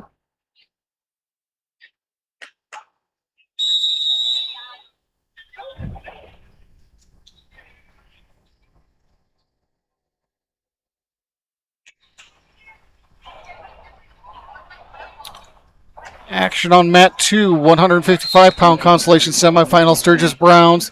Shaylin Stewin, a freshman, taking on Mariah May, a junior from Bennett County. A couple more for Bonin. She extends her lead to 9-2 over on mat 1. And May will get the first takedown here on mat 2 for a 3-0 lead.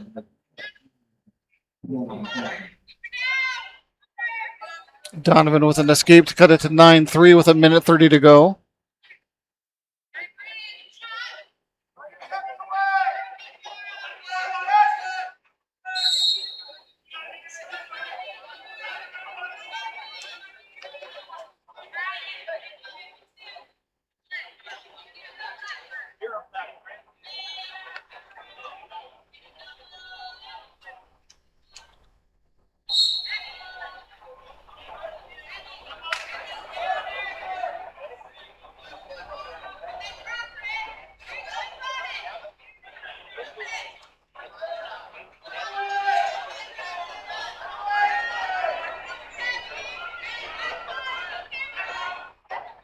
May still holding on to a 3-0 lead at the end of period 1 here. She is going to get a couple more for near fall, so she'll take a 5-0 lead heading into period 2 over on mat 2. Bonin has extended her lead to 12-4 over Donovan with 25 seconds to go in the third and final period.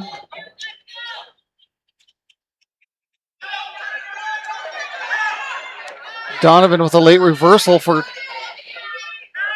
They're going to give her 3 more, but she's going to run out of time as there's only 10 seconds remaining.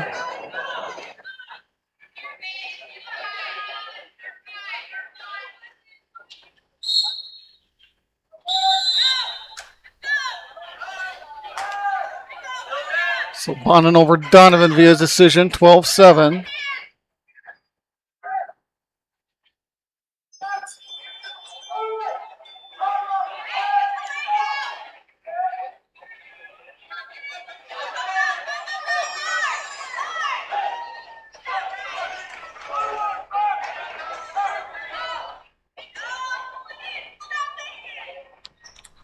Two more from Age. She'll increase her lead now to 7-0 here on mat 2.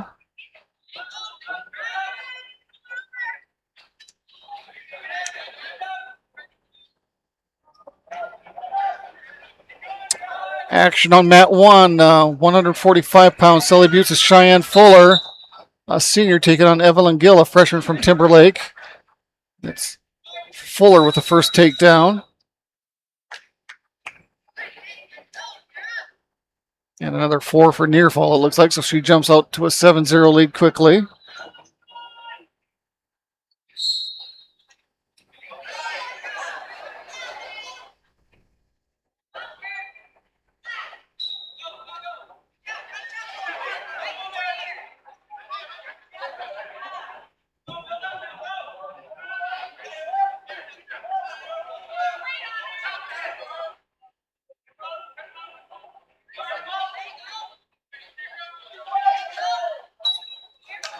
And Fuller will pick up a fall over Gill on mat 1.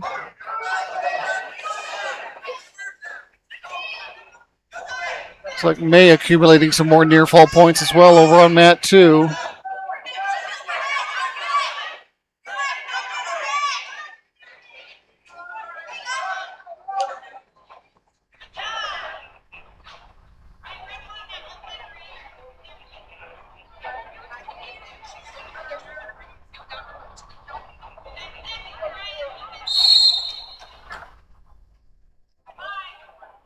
Action back on mat 1, 170-pound Consolation semifinal. Sturgis Browns Riley Feisner, a 7th grader, taking on Adeline Ahrens, a freshman from Clark Willow Lake.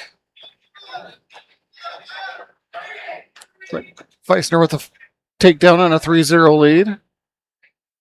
As May will take an 11-1 lead heading into the third and final period over on mat 2.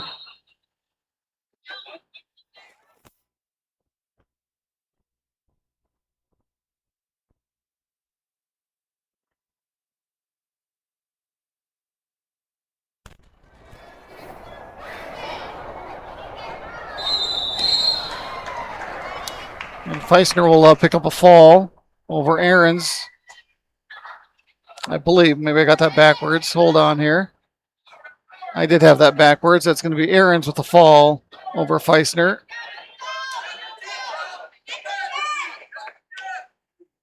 Over there on mat 1. May will pick up a fall as well over on mat 2.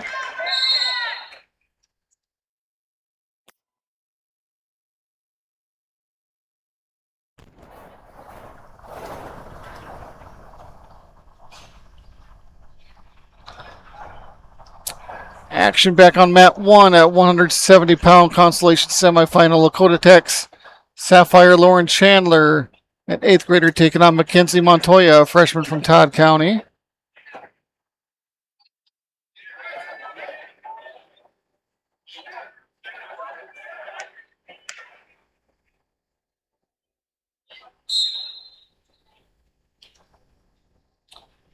Over on mat 2, Consolation semifinal at 155, Lakota Tech's Nakia Bagola, a freshman, taking on Brianne Campbell, a freshman from Stanley County. Campbell with a takedown and a 3-0 lead. So they're going to be scoreless between Chandler and Montoya over on mat 1 at the end of 1. Campbell's going to get reversed. Begola's going to get on the board with a 2-point reversal.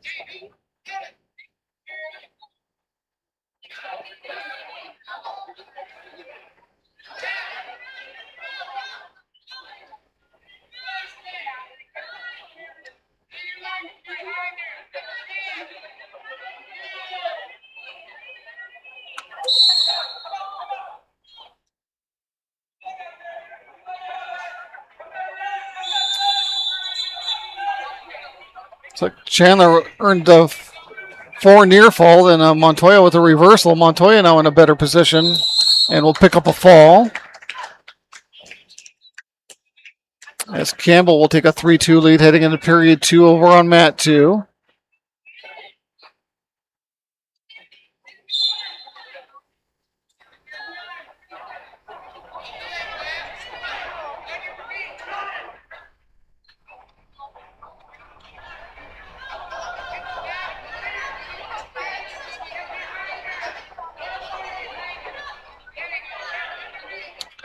Begola will pick up another takedown over on mat 2 and now lead 5-3. I don't see anybody checking in on here on mat 1. Let's go ahead and just move the action to mat 2.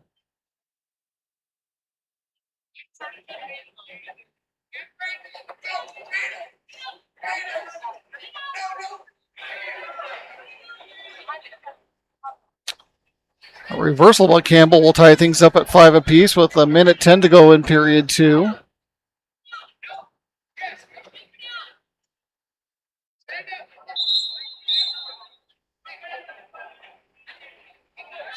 like we're going to have a forfeit here over on mat 1, so you're not missing anything. It looks like it's going to be Chelsea Rouliard with a advancing via forfeit.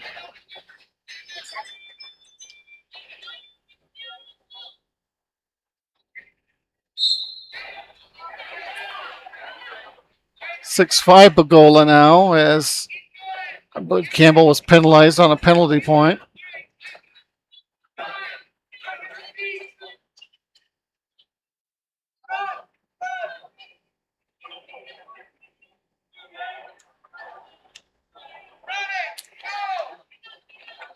Begola will get 3 more for a takedown. Campbell going to be reversing. All sorts of points here. Campbell getting some near fall now. Looks close to a fall, and there's the slap of the mat for the pinfall for Campbell. High scoring affair there, but it's Brianne Campbell battling back to pick up the fall.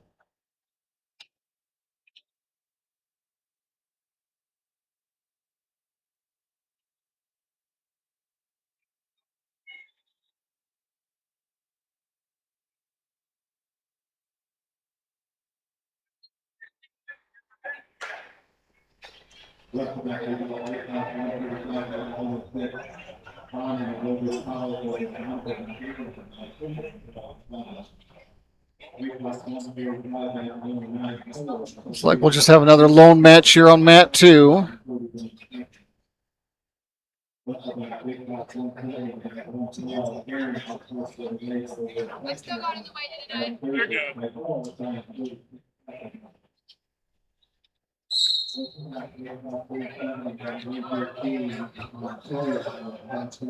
On mat 2 at 190 pounds, Todd County's Gwen leading fighter, an 8th grader, taking on Muriel Hagan, a junior from Sturgis.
Still scoreless here between leading fighter and Hagen. Just over 30 seconds to go in period one.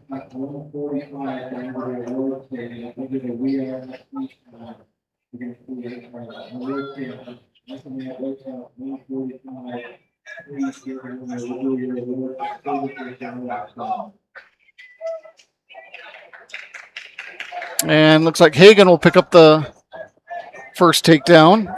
Just over 10 seconds to go.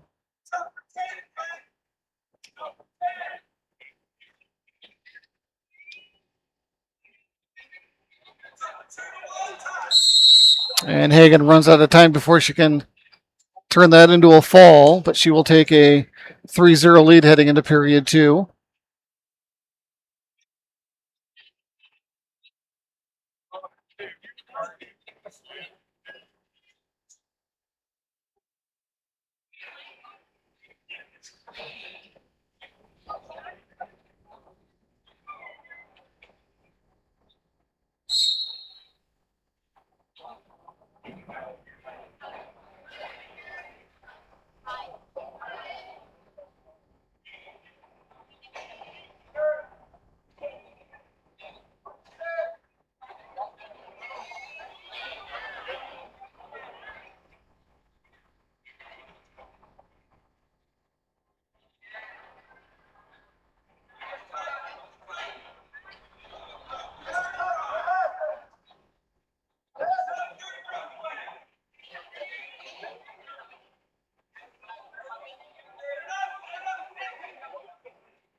Hagen will pick up her second takedown, increase her lead to 6-0.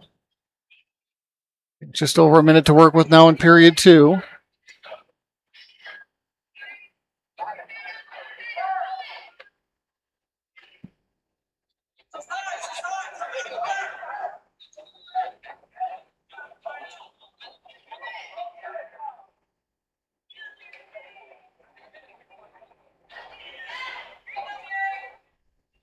Hagen got the half locked in, now getting some near fall points. Looks like it's going to be a fall here shortly, and there's the slap of the mat for Hagen.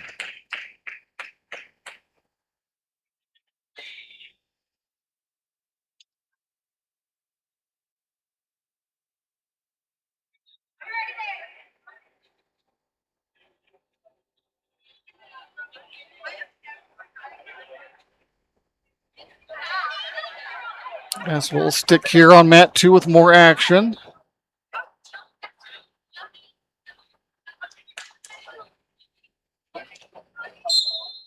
This will be at 235.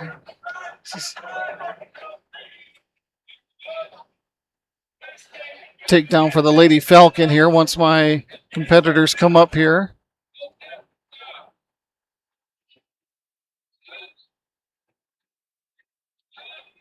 Todd County's Unique Claremont, a senior, taking on Sapphire White Mountain, a sophomore from McLaughlin.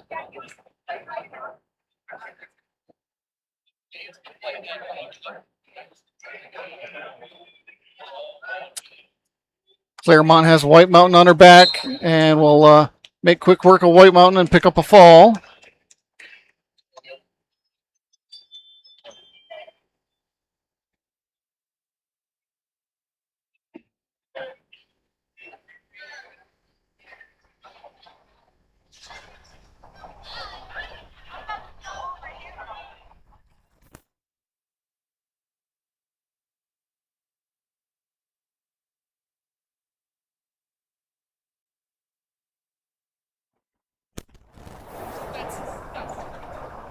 And again, sticking on mat two here. Looks like we're going to stick with 235. Lakota Tech's Cadence Jack, a senior, taking on Lily Vitt from Timberlake.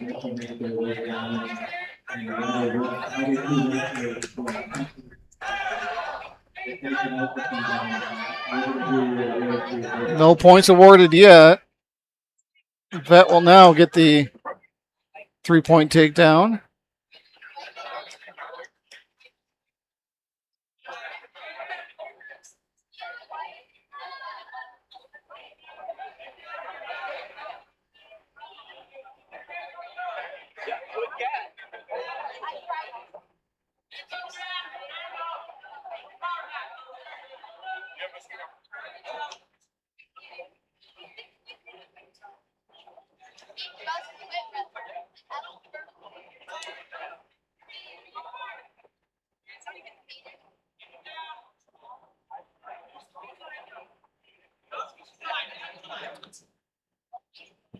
40 seconds remain here in period one.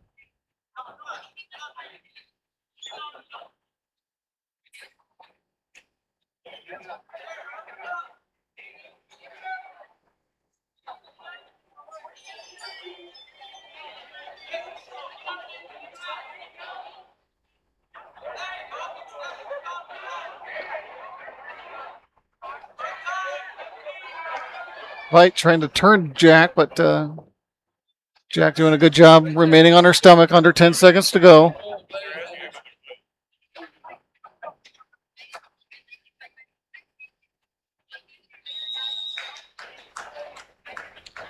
And Vite will take that 3-0 lead heading into period two.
Vite will get an escape to increase her lead to 4-0.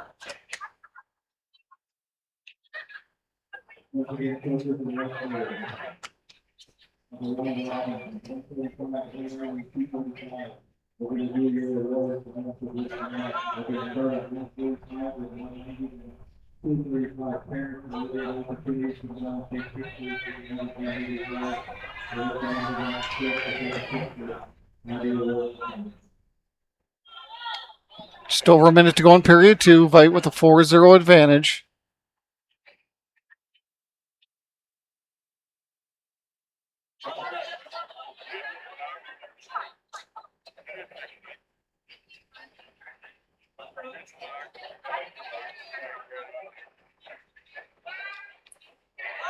Vite looking for a hip toss there. It looked like lost it, and Jack gonna turn it into a takedown of her own to get on the board. Now trails 4-3.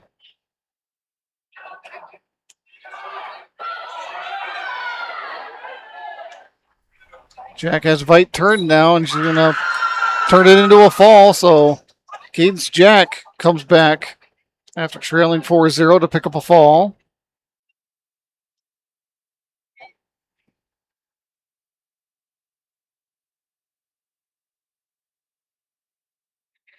Vite a little shaken up after that. We had a big the award stand. Hey, Wrestle, just stay up on that. Gentlemen, on the award stand.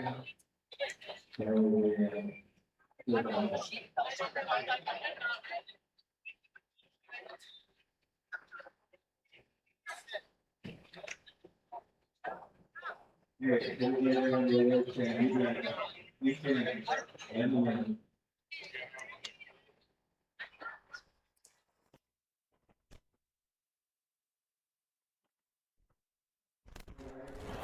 I think they're going to do some awards here for the couple of weight classes that had round robins. And then we should resume to some action here shortly. Let's go ahead and we'll take in a quick break here. We'll hear from some of our sponsors, and once we get back to wrestling action, we'll come back live here from Parkview Auditorium right after this. Dakota Pro Air is a locally family-owned business that has been taking care of farmers' aerial needs since 2020. With locations in Letcher and Miller, Dakota Pro Air is able to provide service to a large area. Ground conditions too wet, or just don't want those sprayer tracks in your field? Give Dakota Pro Air a call for all your chemical and fertilizer application needs at 605-248-2314. The innocence of youth. Is there anything any better? But soon they'll be in high school and facing all the same challenges you faced. How to make friends, how to fit in, how to be cool. We want our children to have everything they'll need to live fulfilling and productive lives. Make sure the kids in your family are among the more than 57,000 participants here in South Dakota who take part in high school sports or activities.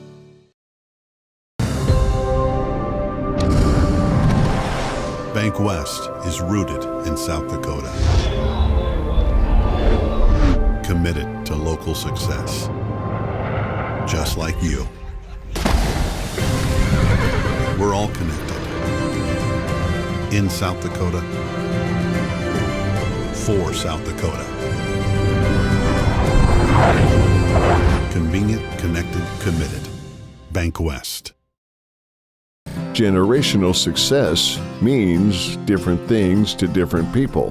But to us, it means seeing my daughter follow in my footsteps, keeping the farm in the family, just getting to do this every day. We're Agtegra Cooperative, and we're generationally successful. That's who we are. Agtegra Cooperative.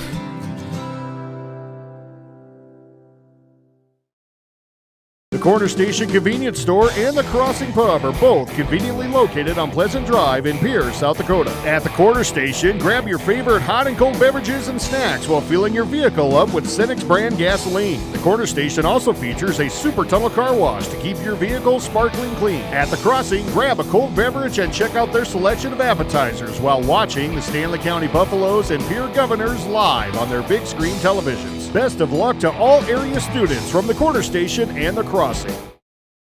What if we said a bank isn't a place to lock up money? It's a place to set it free. What if the point of banking wasn't to bank at all, but to put your ideas to work? What if your bank asked, what if, a little more? Well, what if we told you we do? We're American Bank and Trust, where what if meets why not? If you're ready to change what you get out of banking, start a relationship with us. What if you made the move today?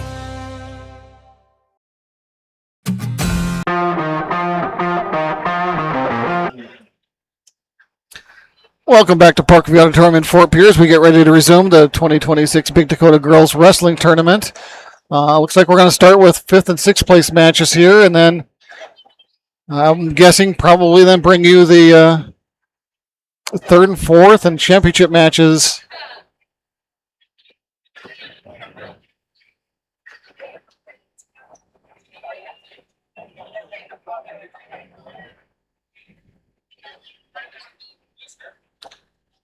And so it looks like a 5th place match on both mats here. Over on mat 1 at 125, Sully Buttes' Madison Millage, a 7th grader, taking on Adrian Fasthorse, a senior from Todd County. Over on mat 2, the 100-pound 5th place match. Miller Highmore Herald's Katie Kuntz, a freshman, taking on Ashley Schweitzer, an 8th grader from Stanley County.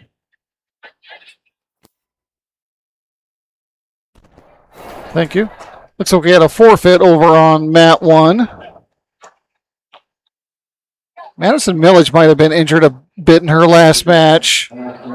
So I believe that is Adrian Fasthorse in that singlet. So we will focus our attention over on mat 2.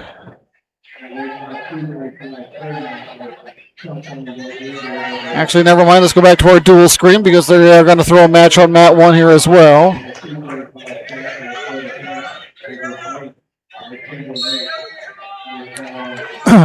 On mat 1 is going to be the 130-pound 5th place match. Lyman County's Erica Jansen, a sophomore, taking on Pesi Hoda Win Sadie Bird Necklace, a senior from Lakota Tech.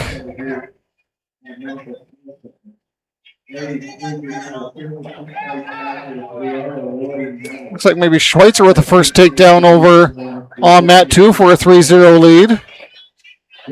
As Jansen also has the first takedown over on mat 1 for her 3-0 lead.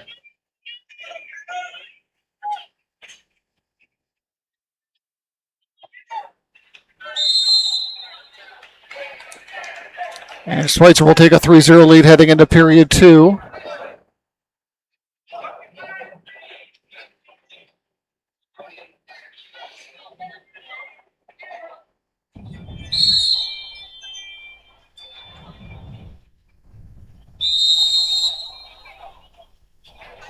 And Jensen will also take a 3-0 lead as they head into period 2 over on mat 1.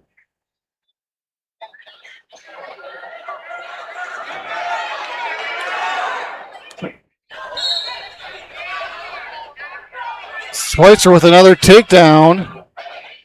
She's got on a headlock, looking for the fall over on mat 2. And Schweitzer will turn it into a fall.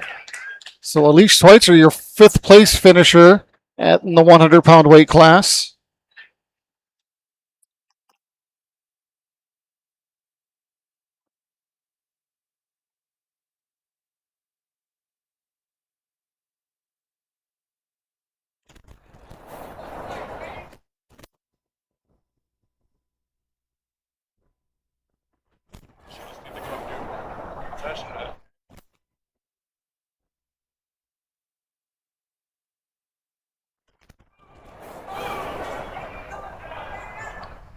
All right, 5th place match over on mat 2 in the 105-pound weight class.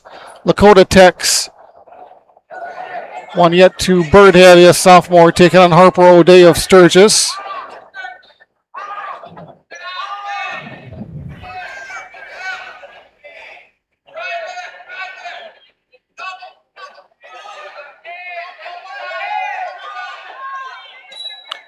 Bird's Head will lock up a cradle, I believe, and pin O'Day. I believe I saw that correctly. We'll wait till the hand's raised. And it is Bird's Head, so Bird's Head will be your 5th place finisher at 105. As Jansen and Bird Necklace are still battling over on mat 1. No scoring yet as this in the second period, as it's still Jansen with a 3-0 lead.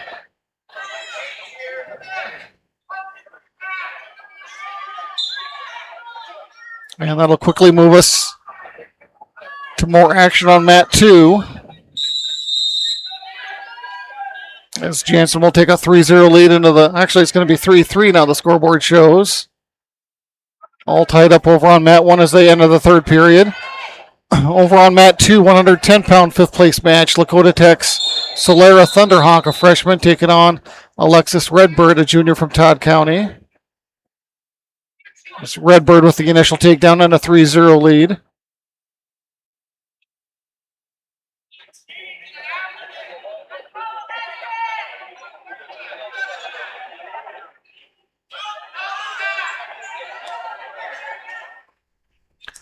Jansen with another takedown. She'll take a 6-3 lead with 1:30 to go in the third period.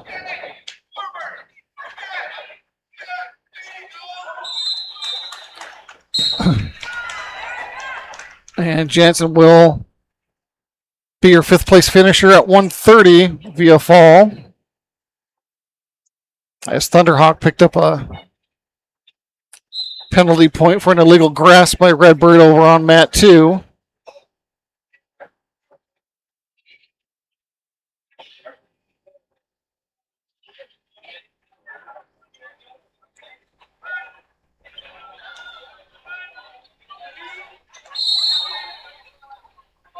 Redbird picking up some near fall, and she will turn it into a fall. So Alexis Redbird, your 5th place finisher at 110. Over on mat 1, 5th place match at 135. Lakota Tech's with 2 white dress, a sophomore taking on Zoe Donovan, a fellow sophomore from Chamberlain. Looks like it's Donovan with the first takedown and a 3-0 lead.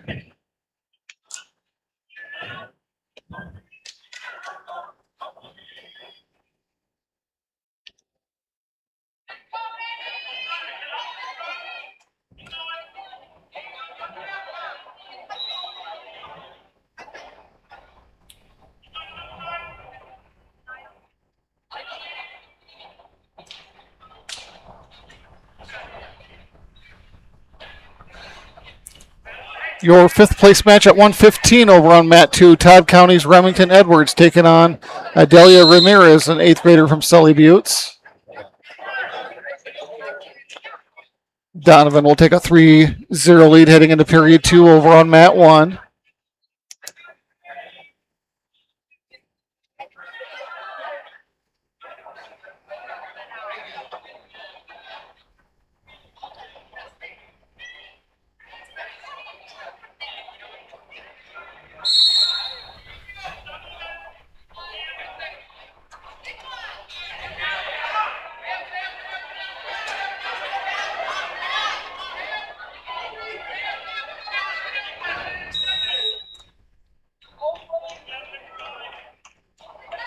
Edwards and Ramirez will be scoreless after the first period.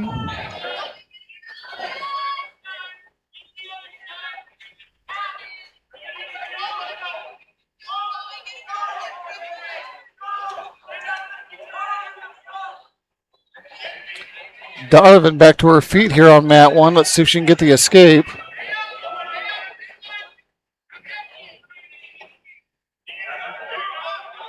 She does, and increases her lead to 4-0.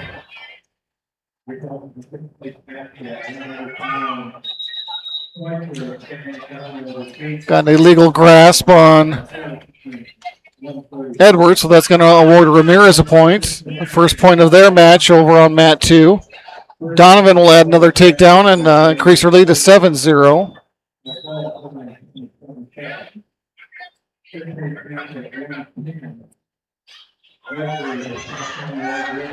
Ramirez with a reversal now and increase her lead to 3-0. A minute 30 to go in period 2 on mat 2. Second escape by Edwards to get herself on the board. Cuts the deficit to 3-1 over on mat 2.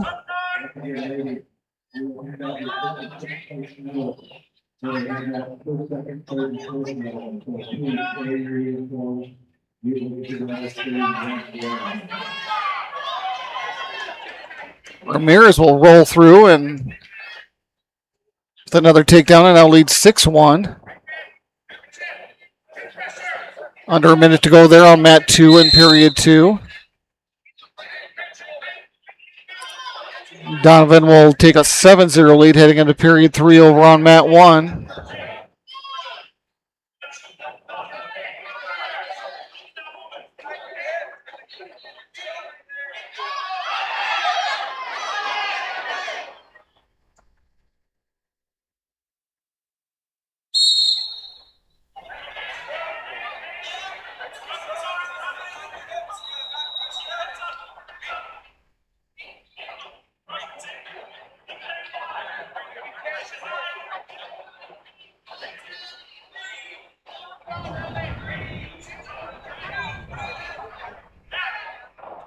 Two more for Donovan on the reversal. She increases her lead to 9-0.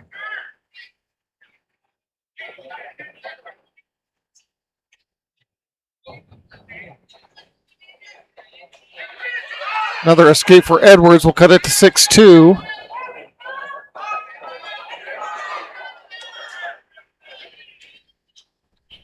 And now add a takedown, so it should be 6-5 at the end of period 2 here. Ramirez will hold that 6-5 lead over on mat 2. Donovan still leads 9-0 with just over a minute to go. Donovan getting some more near fall points. Add 3 more for Donovan to make it 12-0.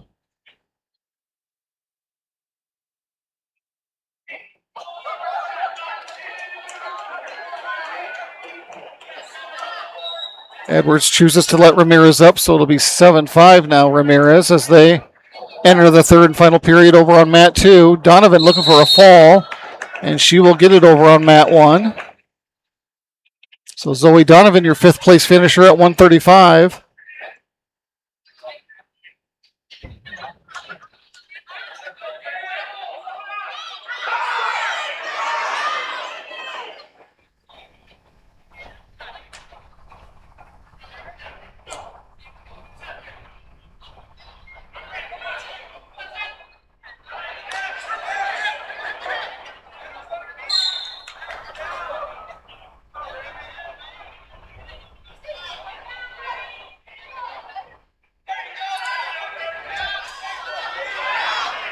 Edwards with a takedown. She will take an 8-7 lead now. Your 140-pound 5th place match over on mat 1. Clark Willow Lakes, Peyton Boginski. Sorry, folks, for botching that. Taking on Catherine Walking Bowl, a 7th grader from Chamberlain. Reversal by Ramirez is going to give her a 9-8 lead now, I believe. Our scoreboard here shows 11-9 now with 45 seconds to go.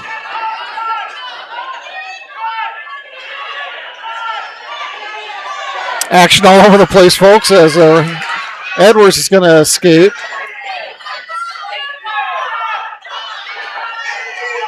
Track shows 11-9 here. Scoreboard here shows 12-9. Edwards with another takedown.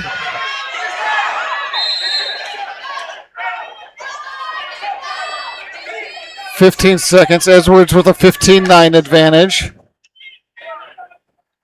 Scoreless first period over on mat 1 between Walking Bull and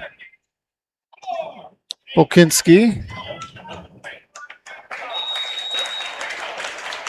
And so a hard-fought match there between Edwards and Ramirez, but it's going to be Remington Edwards as your 5th place finisher at 115.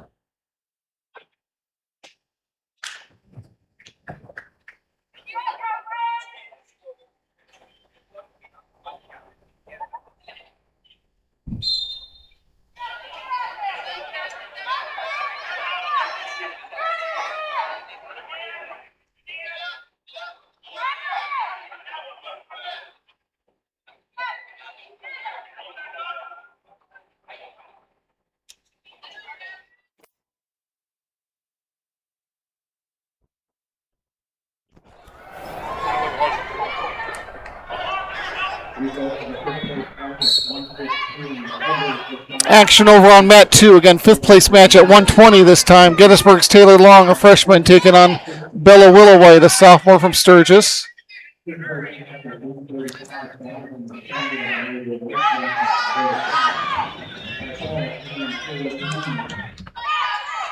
It's like Bokinski with a 2-point lead now over on mat 1 here. Must have been a reversal that I missed. This looks like Long got the first takedown for herself over on mat 2. It's like Walking Bull with a reversal of her own to tie it up at 2 apiece here on mat 1.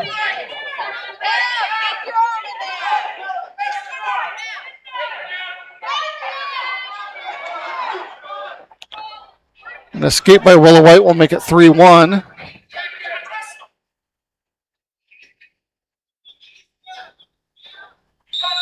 And an escape by Bokinski to make it 3-2. As Long will take a 3-1 lead heading into period 2 over on mat 2.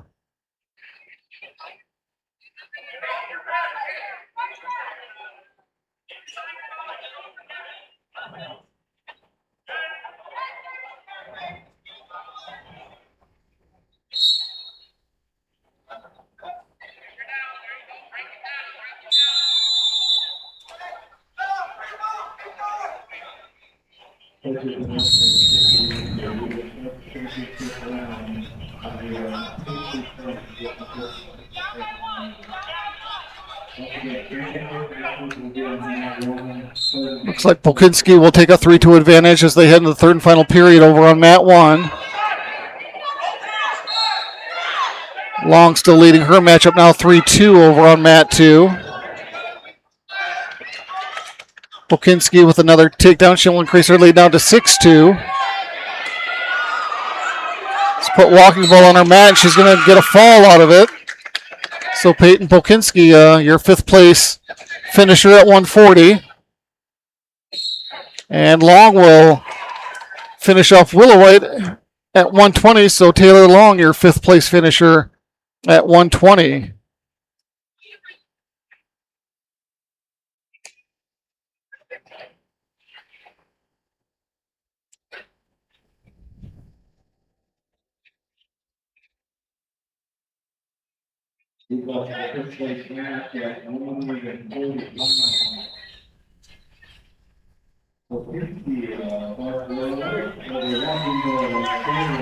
That'll move us to the 5th place matches at 155 on mat 1 and at 170 on mat 2. On mat 1, it's Sturgis Brown's Shaylin Stewart, a freshman, taking on Nakia Bagola, a freshman from Lakota Tech. Over on mat 2, we have Sturgis Brown's Riley Feister, a 7th grader, taking on Sapphire Lauren Chandler, an 8th grader from Lakota Tech.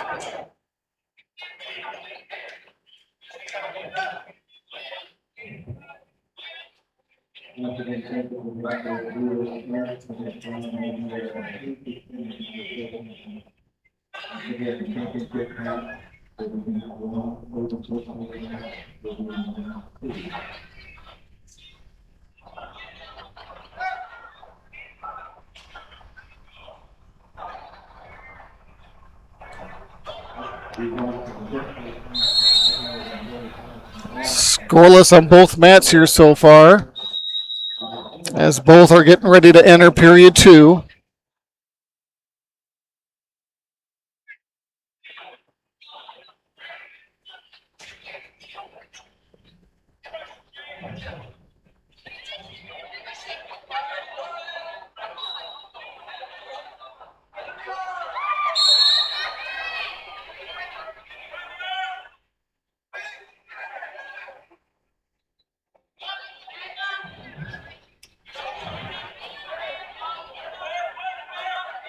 We have an escape over on mat 1. It looks like it was Chandler from Lakota Tech able to escape and get on the board.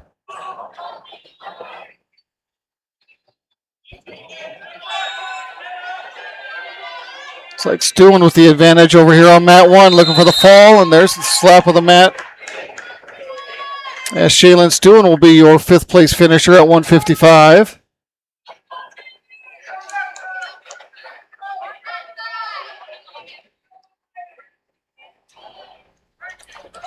Feisner now with a 3-1 advantage over on mat 2.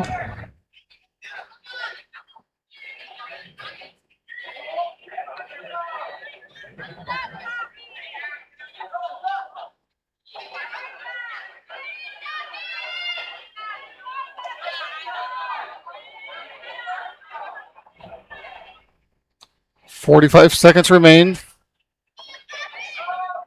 Feisner looking for the fall. And she will get it. So Riley Feisner, your 5th place finisher at 170.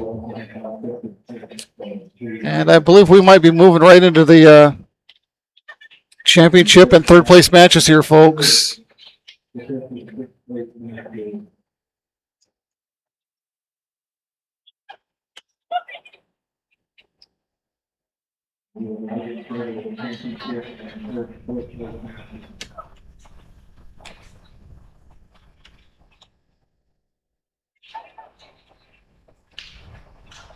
Ladies and gentlemen, my first weight class, the weight class 134th place match is Ricky of Center County Small winner.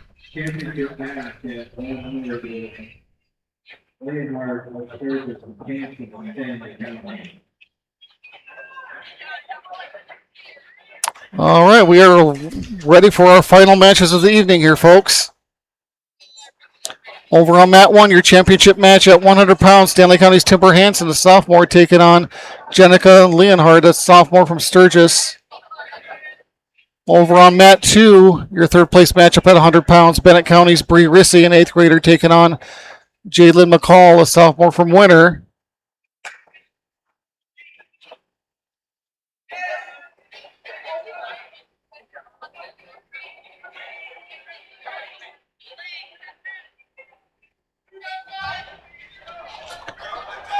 No takedown there from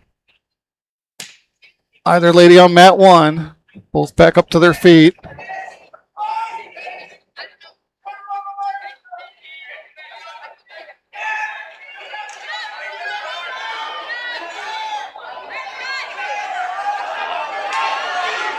It's going to be Leonhardt with a takedown on Hansen to get on the board 3-0.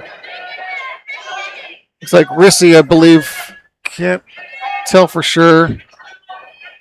Purple and gold singlets on both competitors over there on mat 2. I can't tell who's who. That actually might be McCall on top. She is with a takedown, but going to run out of time. They're going to pick up 4 more for near fall, I suppose, and take a 7-0 lead over on mat 2. Leonhardt with a 5-0 advantage now with 25 seconds to go.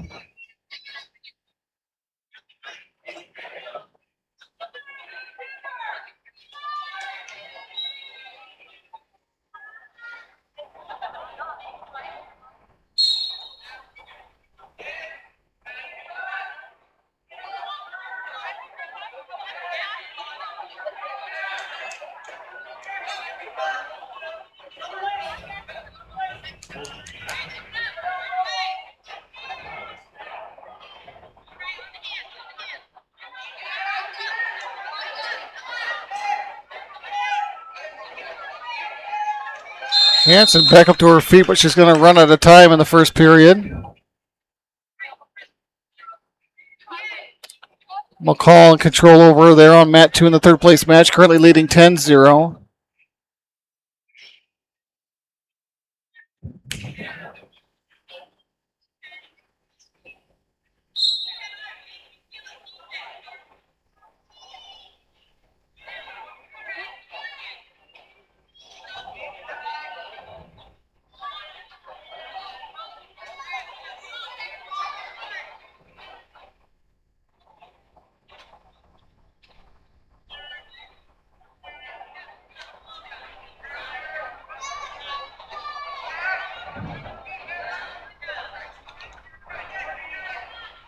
Leonhardt still with a 5-0 advantage over Hansen here on mat 1 of the championship match at 100 pounds. Leonhardt's going to get another takedown and increase her lead to 8-0. Rissy on the board over there on mat 2. It's now 10-4 with 15 seconds to go in period 2.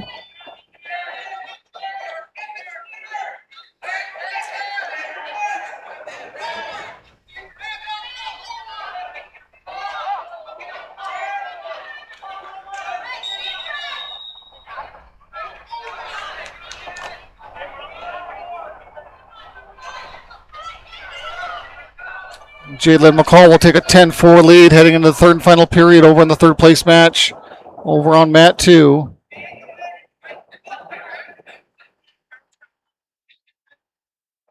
Leonhardt and Hansen down to the final 30 seconds in period 2. Leonhardt in control 8-0.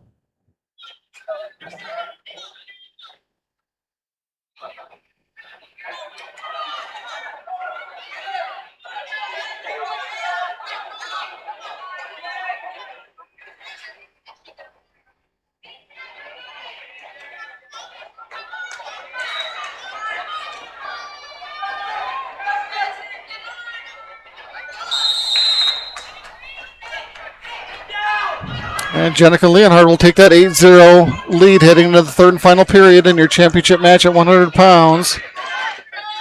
Rissy trying to battle back in the third place match over on mat 2.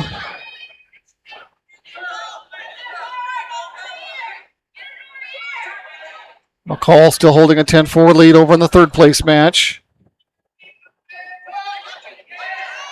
Leonhardt with a nice shot. Hansen might be able to turn this into a takedown of her own, though. No points awarded yet. Leonhardt doing a nice job of keeping hold of that leg of Hansen.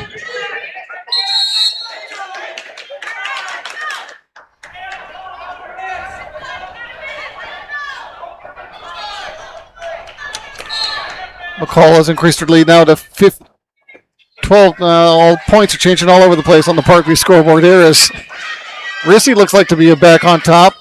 Parkview has it here as 12-8 now, McCall. Rissy looking for a fall, and Bree Rissy will come back and pin Jalen McCall for third place at the 100-pound weight class. Jenica Leonhardt still in control, 8-0 in the championship match at 100 pounds.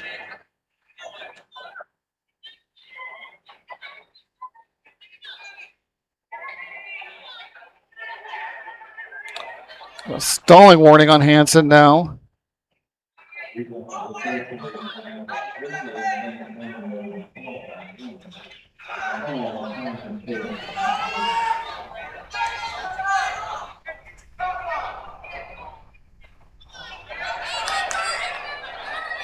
Final 30 seconds. Leonhardt still with that 8-0 advantage. Hansen's going to have to hurry. Hansen's got a cradle potentially locked in. Leonhardt able to roll through it. Final 10 seconds now. It's 8-3 Leonhardt now. I think Hansen's going to run out of time here. And Jenica Leonhardt will be your champion at the 100-pound weight class.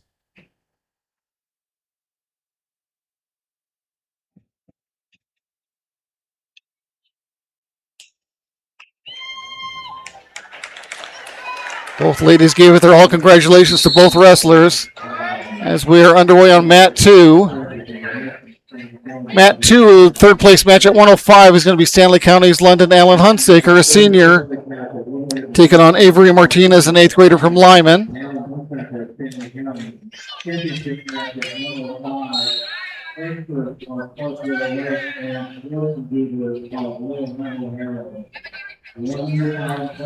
And your championship match at 105 is going to feature Clark Willow Lakes Katie Frankfurth, a junior, taking on Mariah Schwartz and Drubber, an 8th grader from Miller Highmore Herald.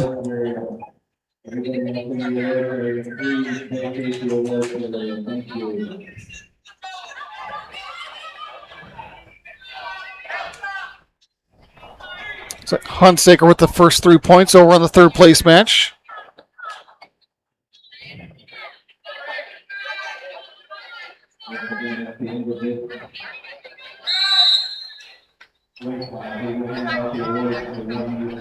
And Hunsaker will take that 3-0 lead heading into period 2. So Frankfurt with the first points of the championship match. She looks like she's going to have a cradle locked up here.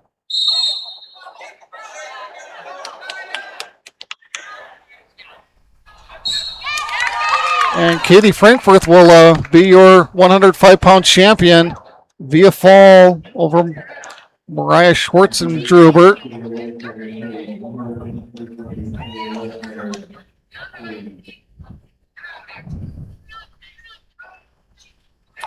Hunsaker still holding a 3-0 lead in the third place match.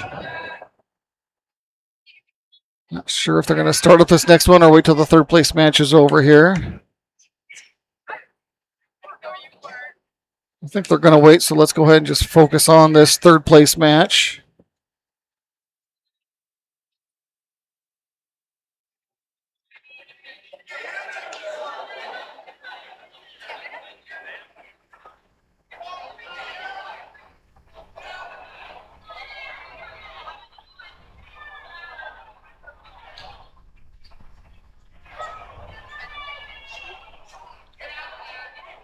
Final 50 seconds of period 2. Hunsaker still with a 3-0 advantage. Got a stalling call, though, on... Stalling warning, anyway, on Martinez.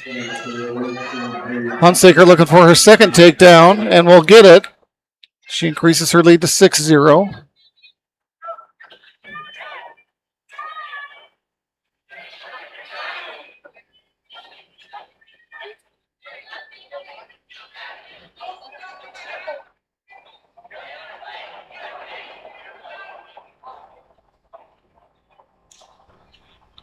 Final 15 seconds.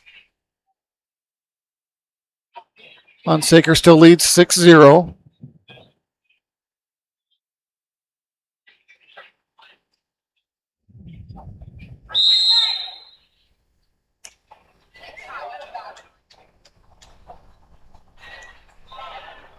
Hunsaker will take that 6-0 lead heading into the third and final period.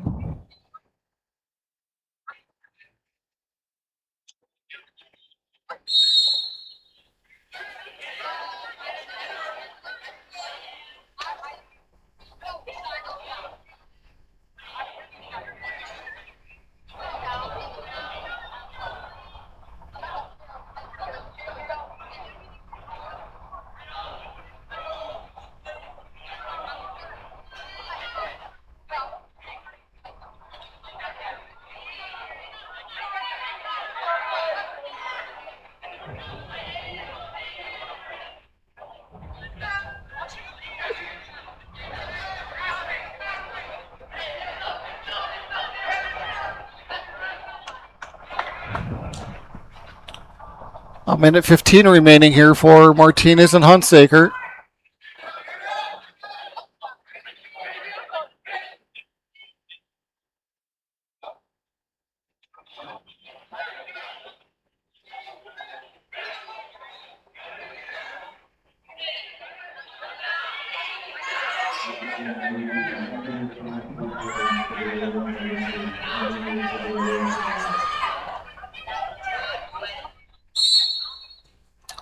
As they'll outside the circle and they'll reset back to center with 45 seconds to go.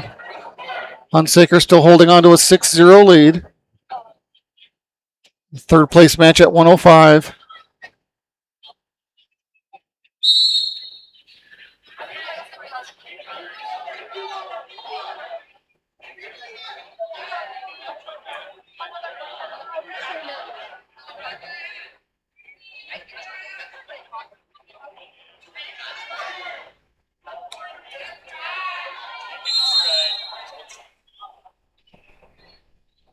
Another stoppage with 25 seconds, potentially dangerous, it looks like. So Hunsaker will get awarded another point and now leads 7-0.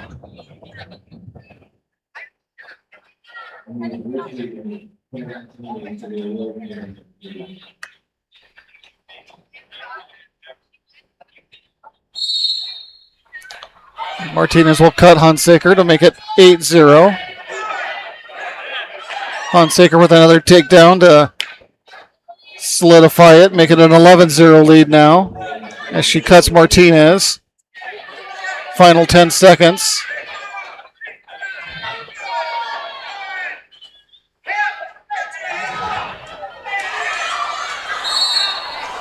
And Martinez with a headlock at the end there, but just ran out of time.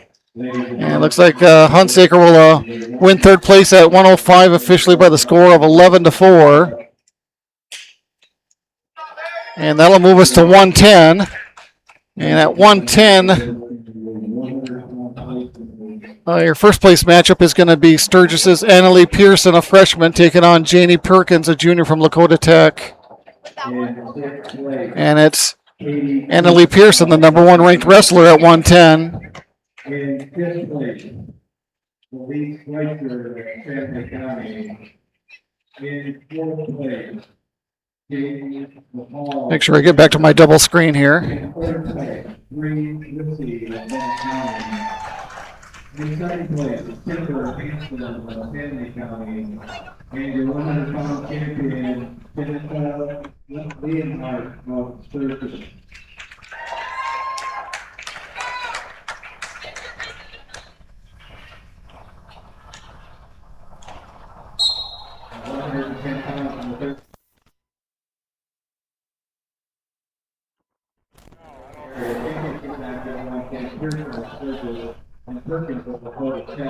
Your third place match at 110 will be Groton area's Graceland Decker, a junior, taking on Talissa Lunderman, an 8th grader from Todd County.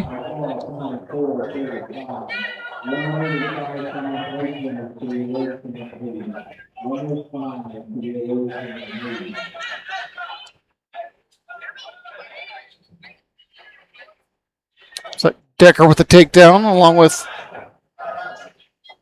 Pearson over on mat 1.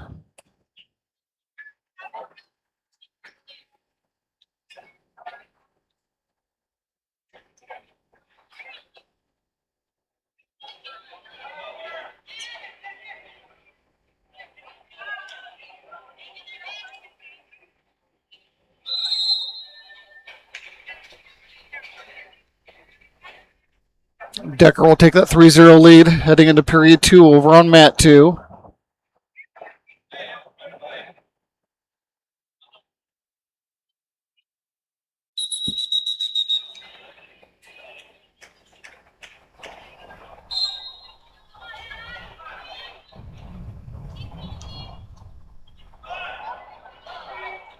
Decker with an escape to increase her lead to 4-0.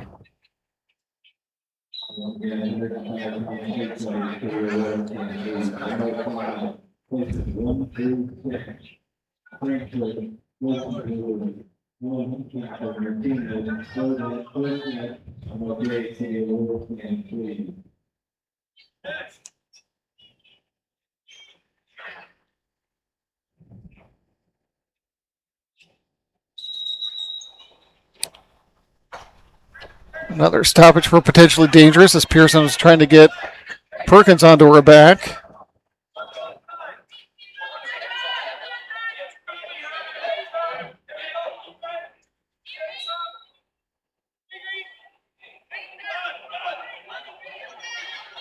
Three more for Decker to increase her lead to 7-0 now with just under a minute to go in period 2 over on mat 2.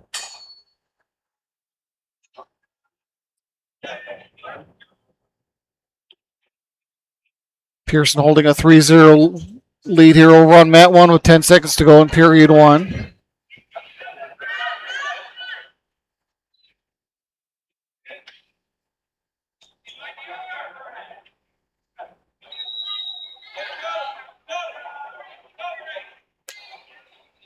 And Pearson will take that 3-0 lead heading into period 2. Decker looking for a fall here on mat 2.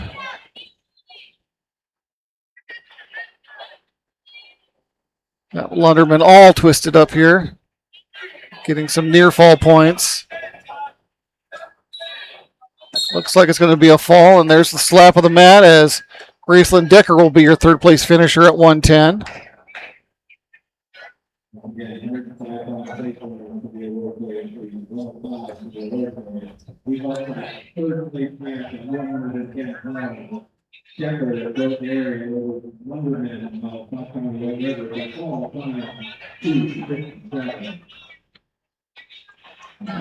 Pearson's going to get a reversal and increase her lead now to 5-0.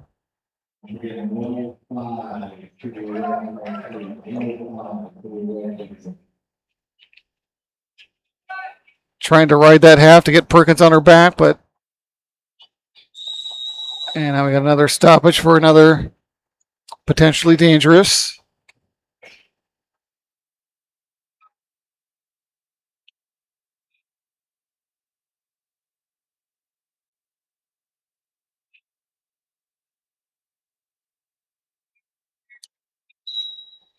Pearson is going to allow Perkins up to cut it to 5-1 now.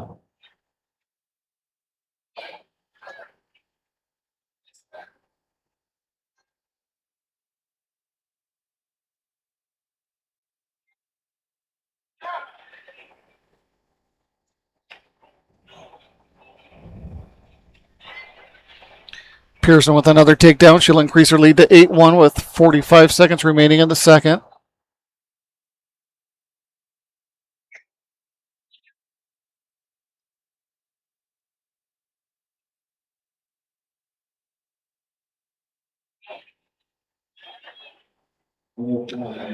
Pearson with some near fall points now. Can't quite see, but the fall might be coming shortly. The official blocking my vantage point here. And there it is. As Annalie Pearson, the number 1 ranked wrestler at 110, will be your 2026 Big Dakota champion.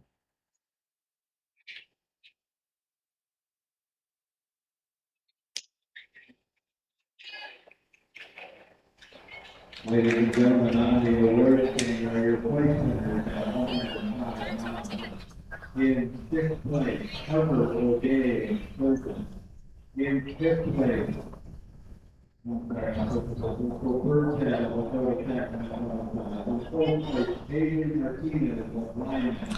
Reminder, folks, we have more wrestling action tomorrow morning. It's going to be the boys' turn as they will all compete in the Boys Big Dakota Conference Tournament here. That action starts at 10 a.m. and again, we'll have all that action right here live for you on Go Buffs Live.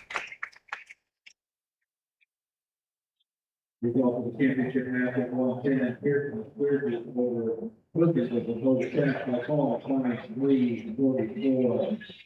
At 115 pounds, your third place match is Perkins. That moves us to the 115-pound weight class. Your championship match will be Sturgis Brown's Cadence Hand, a freshman, taking on Kendall Rissy, a freshman from Bennett County. And at 115, your third place match, there were a couple of Clark Willow Lake girls in the center of the mat, and they both left the mat, and I'm not sure what's up with that. As I believe they are behind us now, but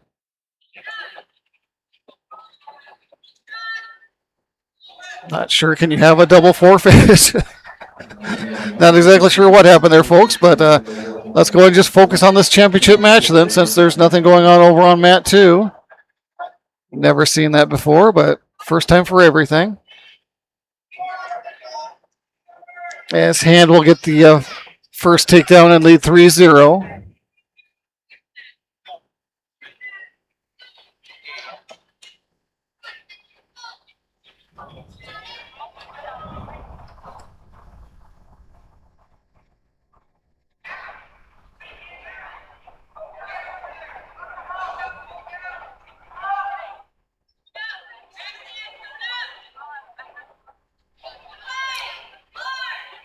40 seconds remained. Hand still with a 3-0 lead over Rissy. Championship match at 115.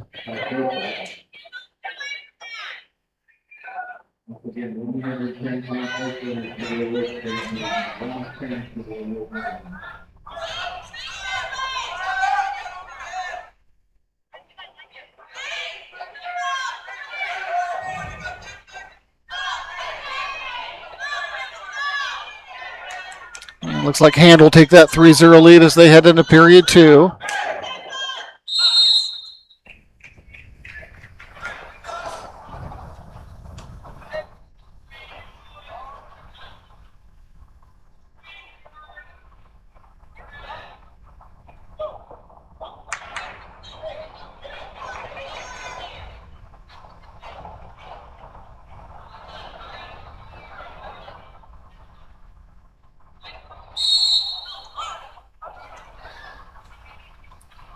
Rissy will start on top to start the second.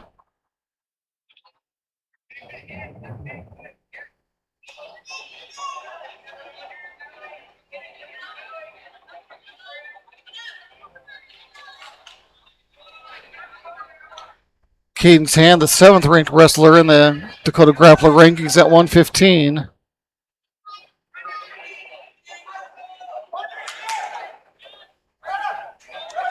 Hand able to escape and turn it into a reversal for 2 more, so she will lead 5-0.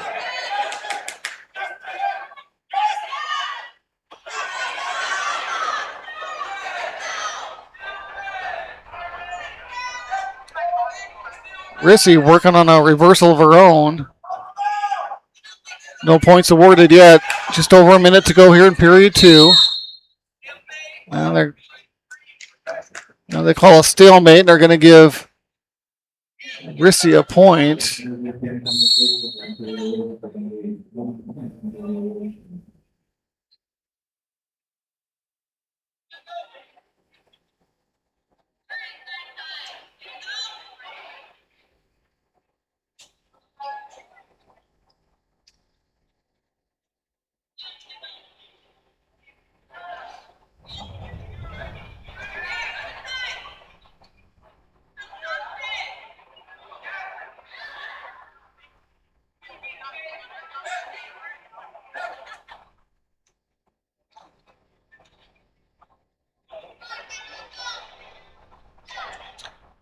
Final 20 seconds. Hand still leads Rissy 5-1. Championship match at 115.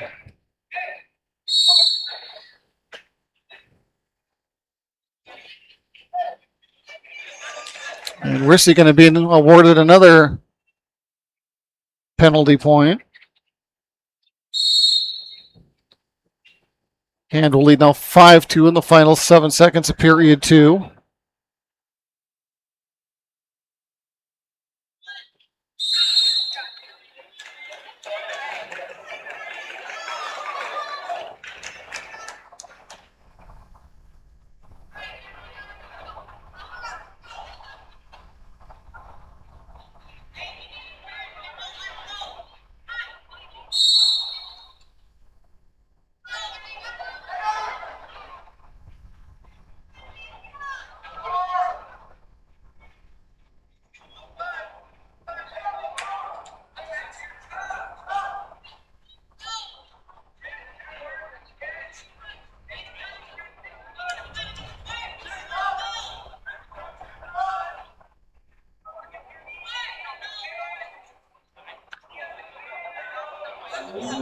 Hand in control, still leading 5-2, under a minute 30 to go here in the third and final period.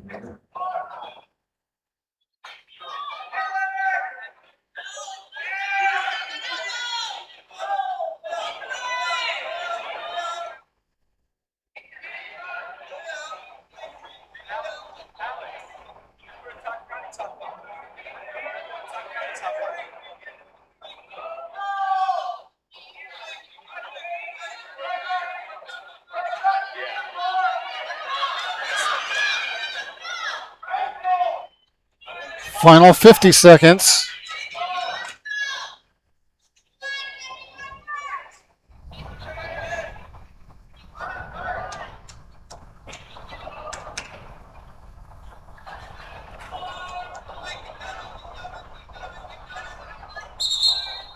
a stoppage for potentially dangerous as Rissy was all tied up there.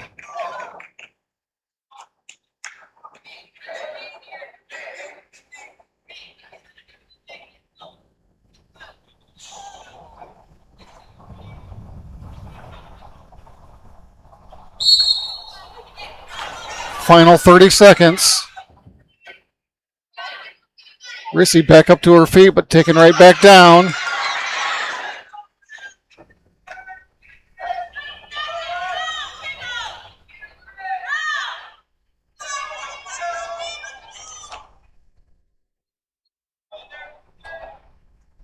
Final 10 seconds. And it looks like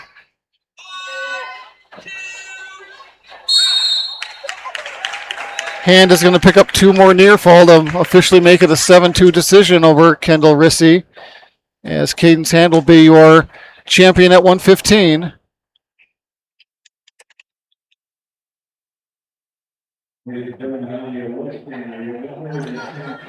And that'll move us to the 120-pound weight class over on the third place match over on mat 2. Chamberlain's and Grazier, a senior, taking on Cadence Bocek, a senior from Clark Willow Lake.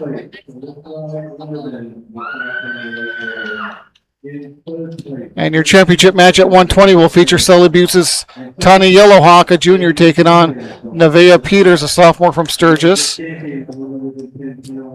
Yellowhawk, the third-ranked wrestler at 120.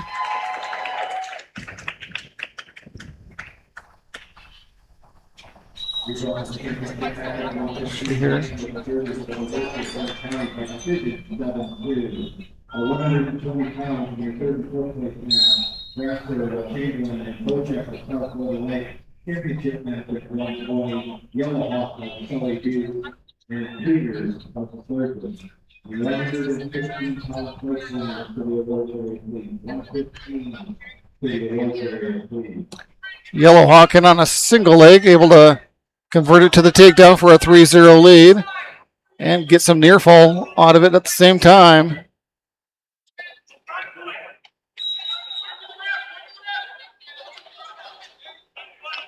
Okay, my view is blocked here. There it is. Yellowhawk's going to get 4 more for near fall. Jump out to a 7-0 lead just like that. Scoreless in the first place match here between Grazer and Bocek.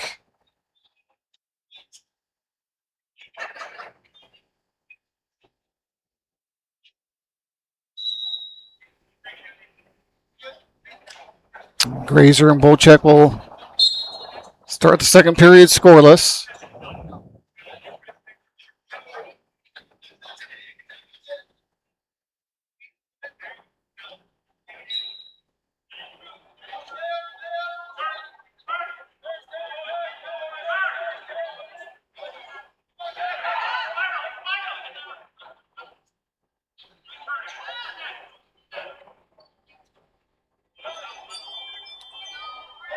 Bocek is going to get a reversal to get the first 2 points on the board over in the third place match.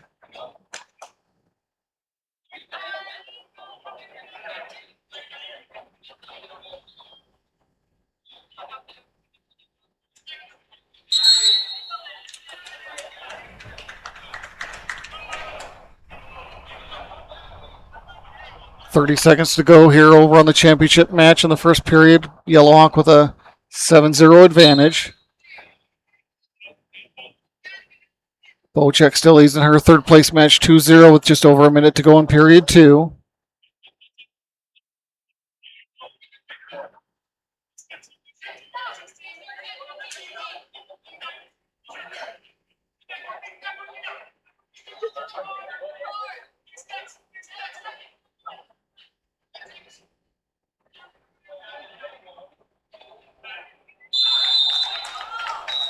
Bocek added 2 more, now leads 4-0. 41 seconds remain over on mat 2 in period 2, the third place match. Yellowhawk will take a 7-0 lead as they start period 2.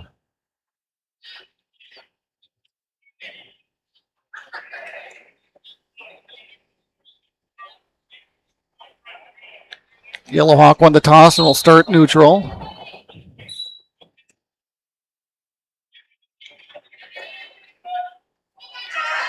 Yellow Hawk with another takedown. More near fall, might be a pinfall here soon over on the far side of the mat. Peters able to get back on her stomach for now, but Yellow Hawk's going to add 4 more to lead 14-0.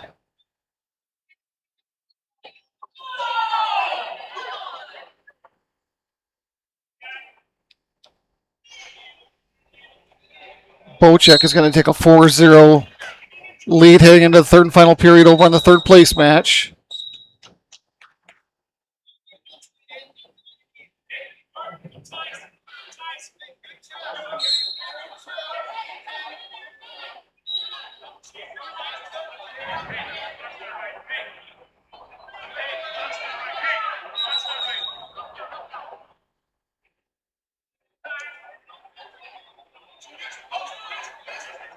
And Yellow Hawk will finish things off with a takedown and a tech fall over Nevaeh Peters, 18-1. As Tawny Yellow Hawk will be your champion at 120.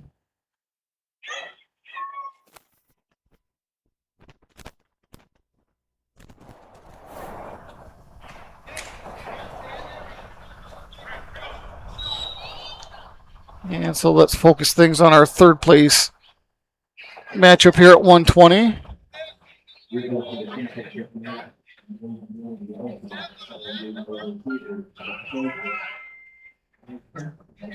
That's still Cadence Bocek with a 4-0 lead over Grazer with a minute 25 to go.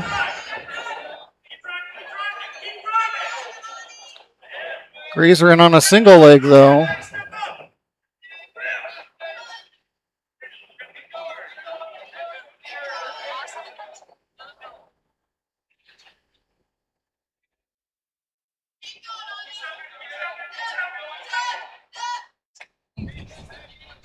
What did it say?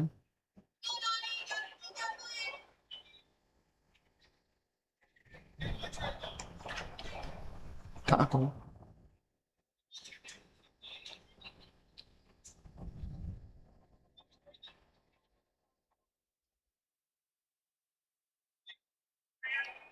Bocek with another takedown has increased her lead down to 7-0. Final 35 seconds.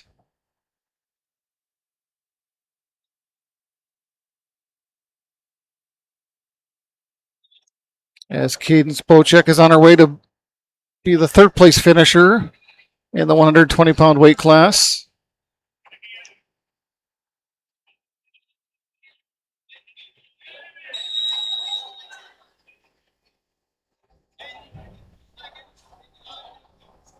Stalling call on Bocek in the final 12 seconds will give Grazer her first point.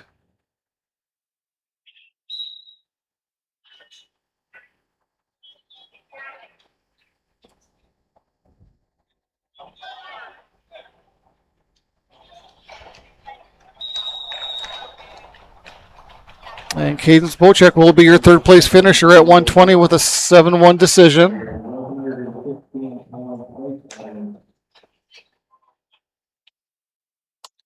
And that moves us to the 125-pound weight class. Your championship match at 125 will feature Sturgis Brown's Lily Gloat, a sophomore, taking on Sadie Schomp, a freshman from Bennett County.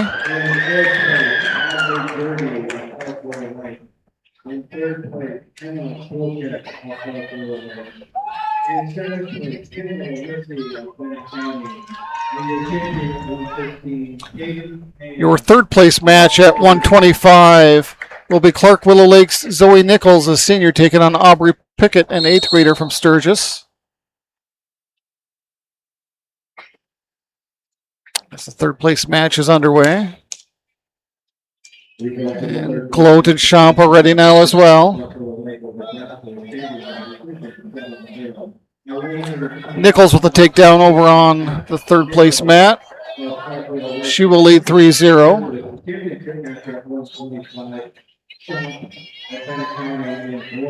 And Gloat will get the first takedown over on the championship match and lead 3-0.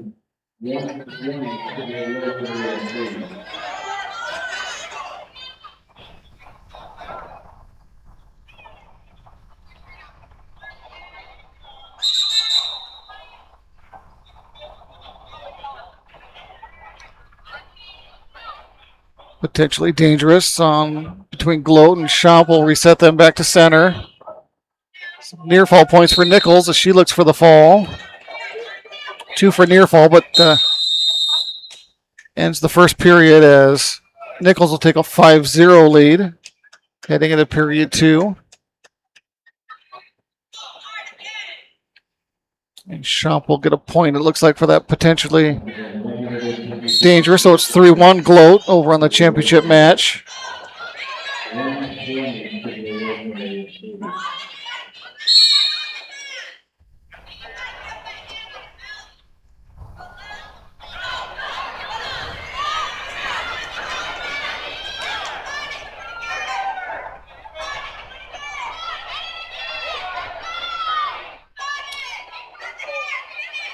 Nichols will the escape.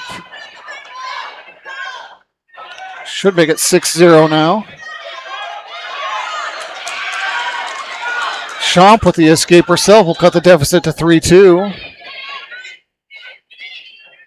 Nichols with another takedown. She'll increase her lead to 9-0 over on the third place match. Final 30 seconds over on the championship match. Gloat still leading 3-2.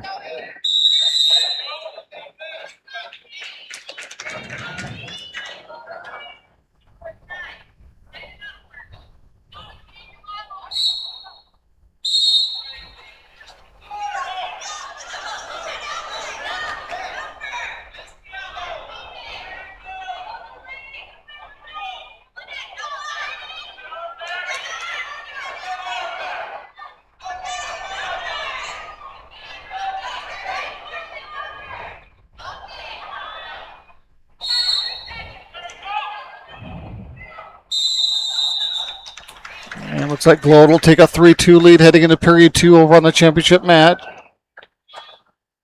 Nichols still holding a 9-1 lead over on the third place mat. 45 seconds to go over on that third place mat in the second period.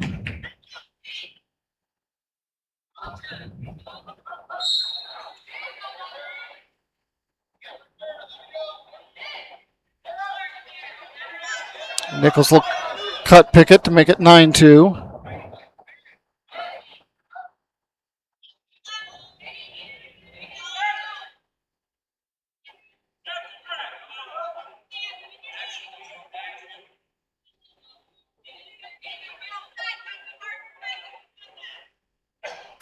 The official asking for some action between Gloat and Schomp.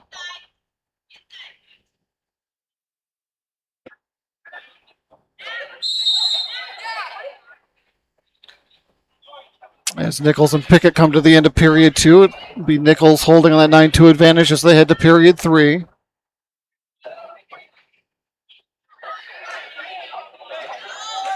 Schomp in on a single leg.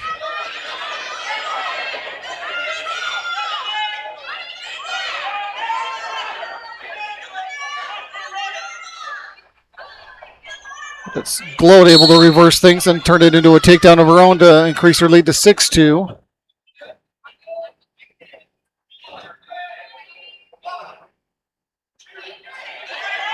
Gloat accumulating some near fall points now as well.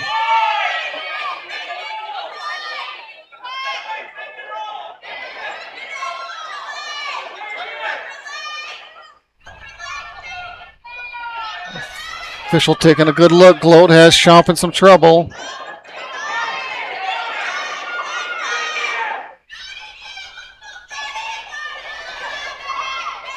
Schomp doing a nice job so far, keeping her shoulders off the mat. She's going to hold on for another 8 seconds. Nichols is looking for a fall over Pickett, and she will get that over on the third place mat. But Gloat will pick up 4 more for near fall and have a 10-2 advantage as they enter the third and final period. as Zoe Nichols will be your third place finisher at 125.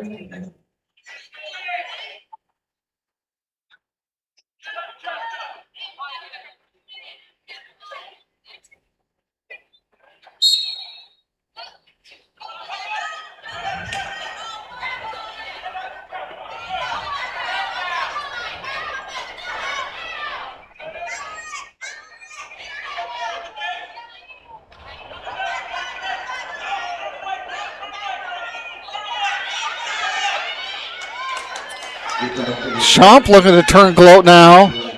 She's accumulating some near fall. Might be very close to a pinfall here as well. The official's right there taking a good look.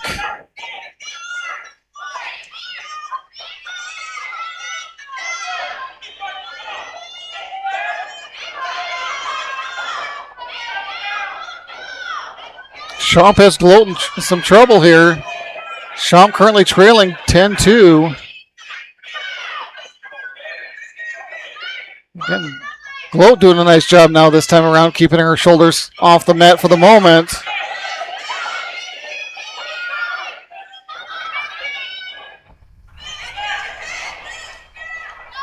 Official changing angles, looking at those shoulders. Nothing yet.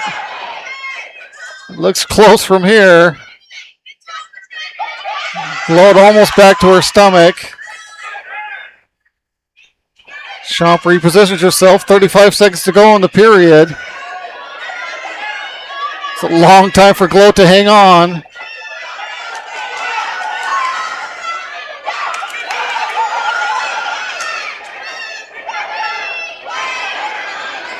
Under 20 seconds now. Gloat's been in this position for a long time. Still official taking a good look. 10 seconds to go, and Sadie Schomp comes back with a fall and will be your champion at 125. That might be the match of the evening. Schomp trailing 10-2. Able to battle back in that third and final period and come away with a fall over Lily Gloat of Sturgis.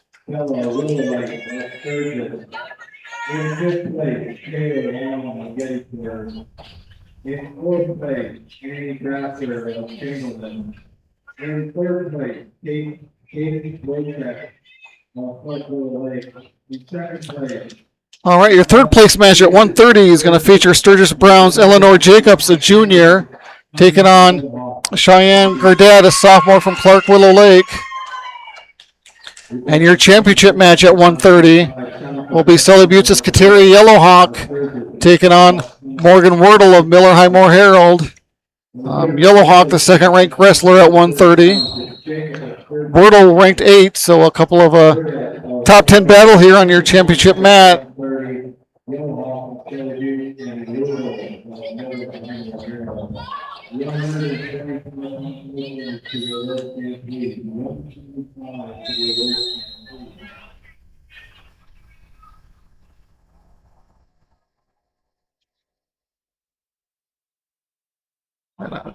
Timeout here on the third place match as to attend to a shoelace.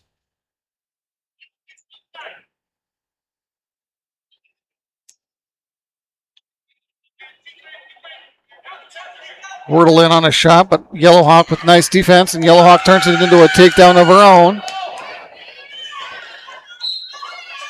Yellowhawk going to accumulate some near fall as well.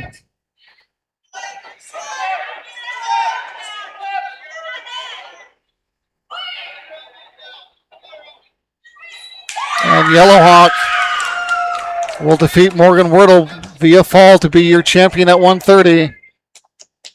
These Yellowhawk girls from Oneida are tough.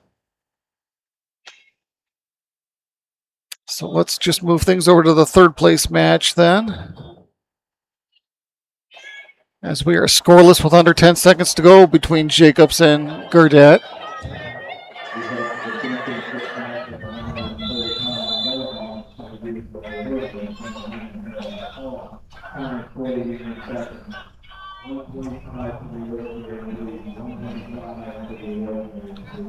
Jacobs won the toss. She chose to go down.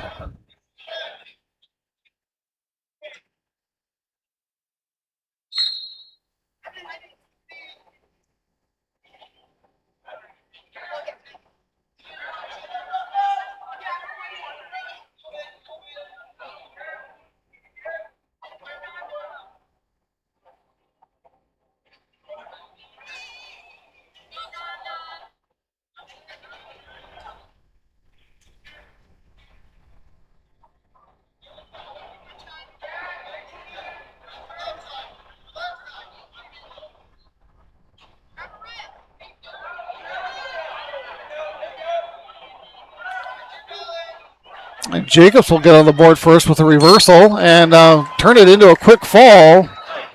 So Eleanor Jacobs will be your third place finisher at 130.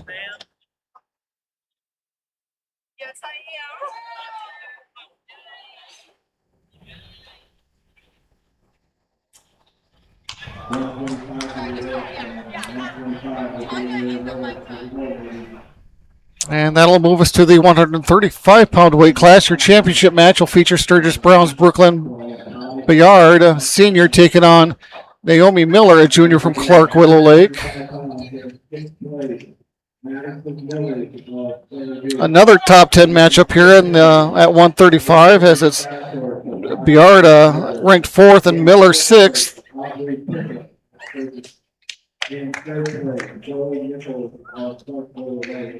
In second place, Billy Sloat of Sturgis, and your champion at 125, Katie Schott of Bennett County. Your third place matchup at 135, Miller Highmore Herald's Gabby Wordle, a senior, taking on Dora Bonin, a sophomore from Mobridge Pollock.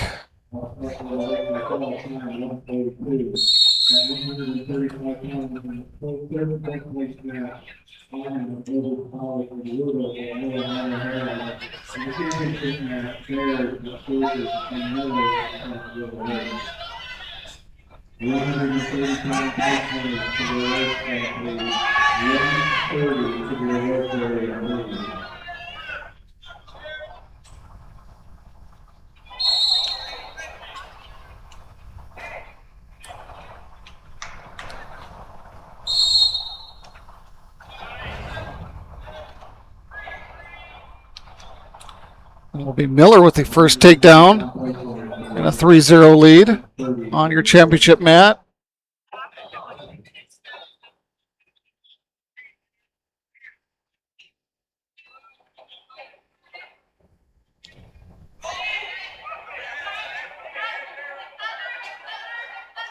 Looks like Wordle and Bonin will be scoreless on that third place mat as they head to period 2.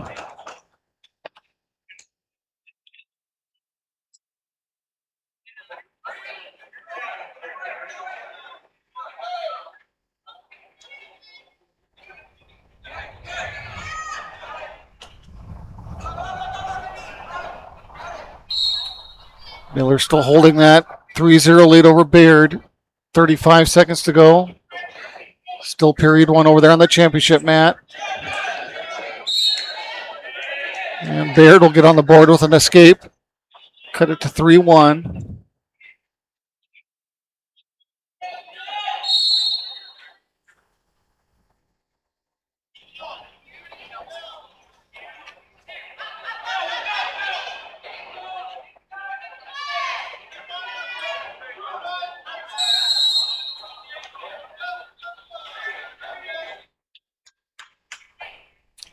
We've got a stalling warning on Wordle over on the third place match.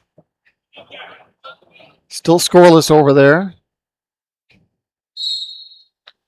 Miller with another takedown has increased her lead to 6-1 now on the championship mat.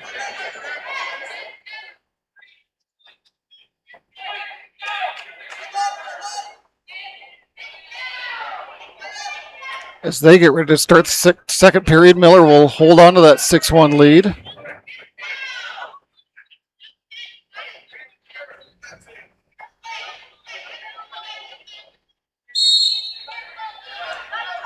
Looks like we may have an illegal clasping call over on the third place match once action stops.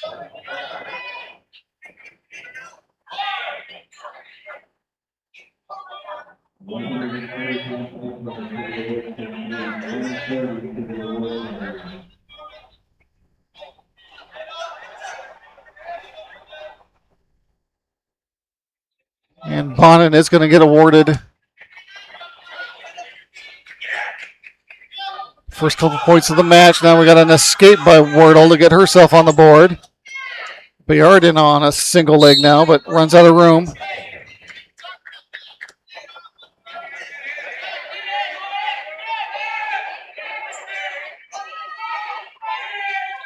Final 10 seconds. Bonin still with that 3-1 lead over Wordle on the third place match. And Bonham will take that 3-1 lead heading into the third and final period.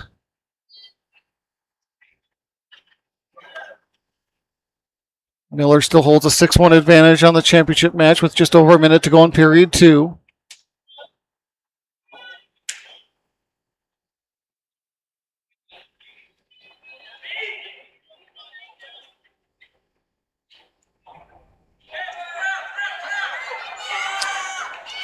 Biard now able to get some near fall points. Might have Miller in some trouble here. Still 38 seconds to go.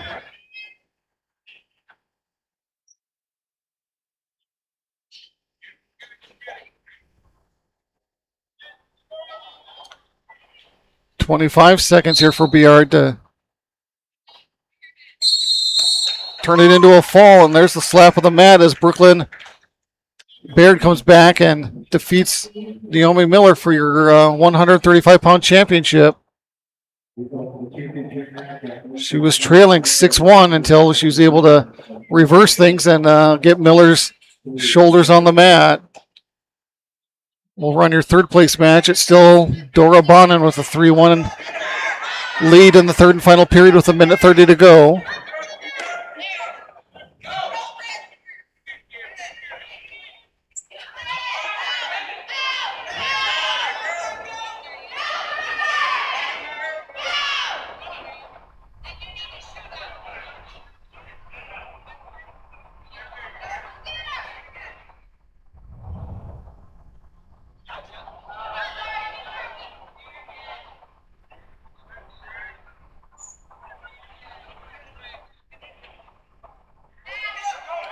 Wordle in on a single leg, it looks like.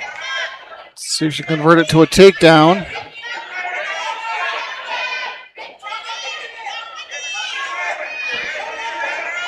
Final 40 seconds.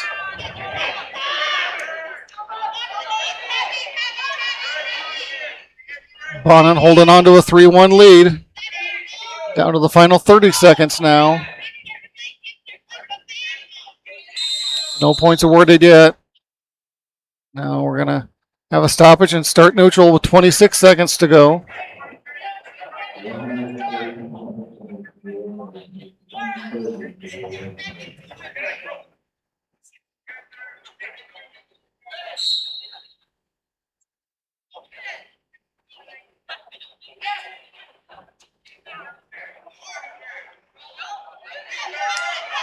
Down to the final 15 seconds now.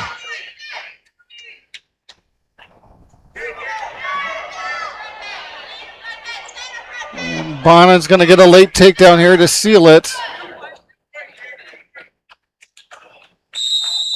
And with that takedown of 6 and 4 more for near fall, I believe it's going to be a 10-1 decision for Bonin over Wordle. So Dora Bonin, your third place finisher at 135.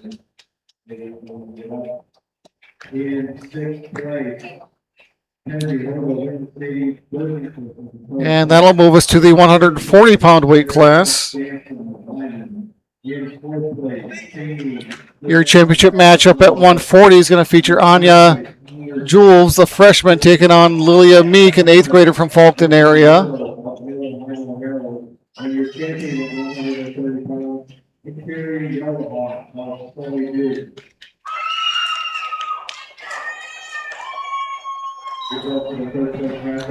Your third place match at 140, Celebuchas Paige Jonas, I should say, a senior, taking on Macy Jonke, an 8th grader from Miller Highmore Herald.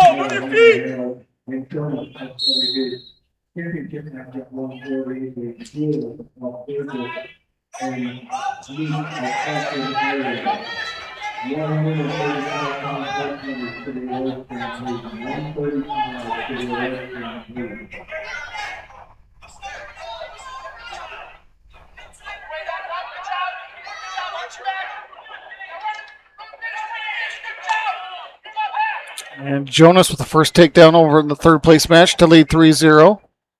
But Jonke right back up for an escape to cut it to 3-1.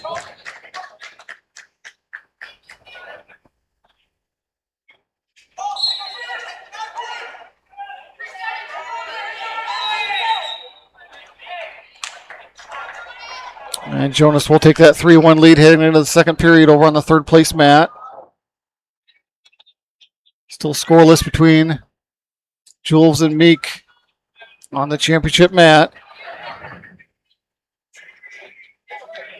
A stalling warning on Meek.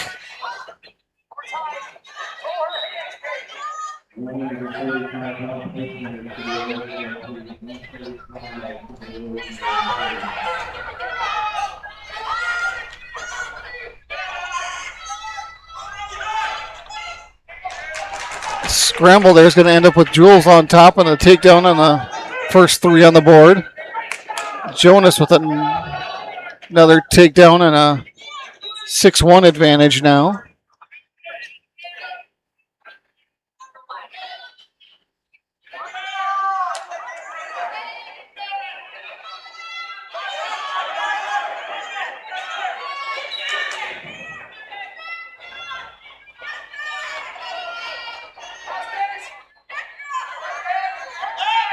No near fall there for Jules. Not long. There is 2 now. It's just a late 2 count by the official. So Jules will have a 5-0 lead now at the end of 1. As Jonky escapes again, and it'll be a 6-2 advantage for Jonas.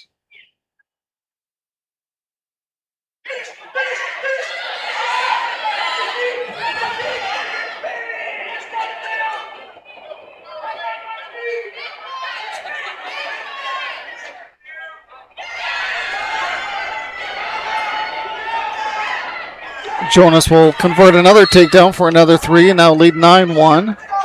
Or 9-2, excuse me.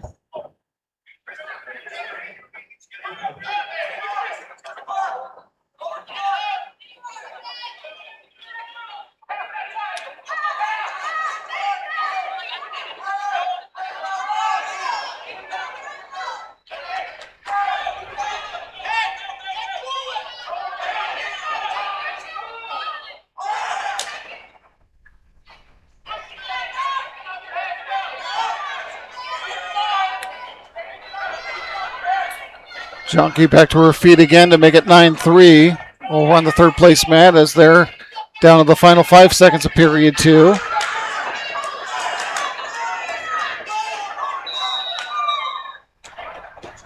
Two more for Jules.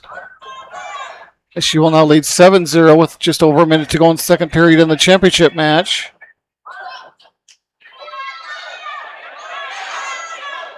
Meek with a reversal, though, to get on the board to cut it to 7-2. So we got a stoppage over on mat 2. Didn't sure if it's a blood timeout or something else happened over there.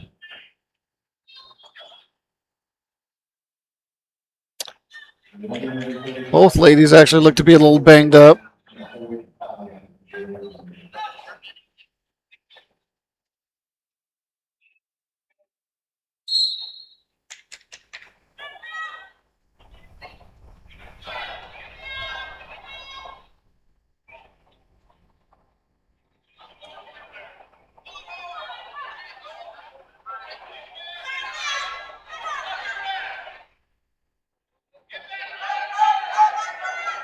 Final 20 seconds of the championship match in period 2.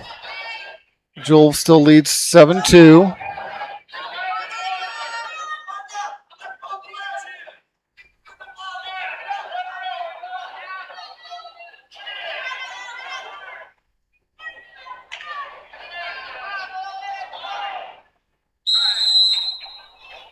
As Jonas and Jonky get ready to start period 3 over on the third place mat.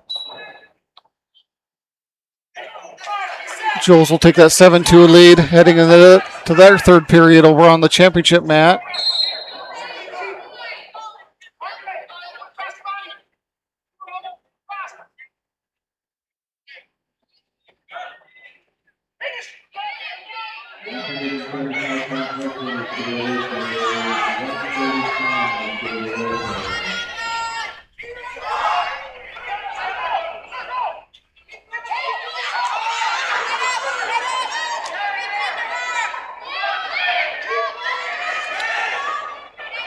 Lots of action on both mats. I'm trying to go back and forth like a tennis match to see who might have the advantage as Jonky gets her first takedown. And we'll cut it to 9-7 with just over a minute to go. Jonky lets Jonas up to make it 10-7.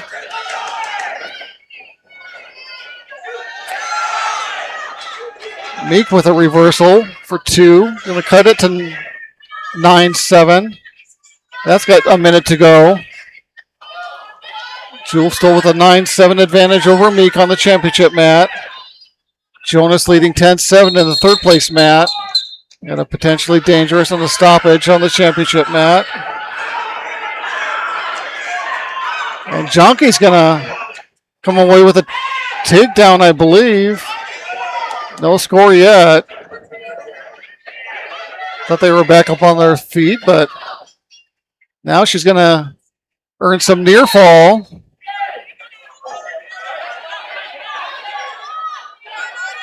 Jonky looking for a pinfall, and she will get it over Jonas. So once again, Jonky, who was trailing most of that match, comes back late to get a fall over Paige Jonas to take third place at 140 pounds.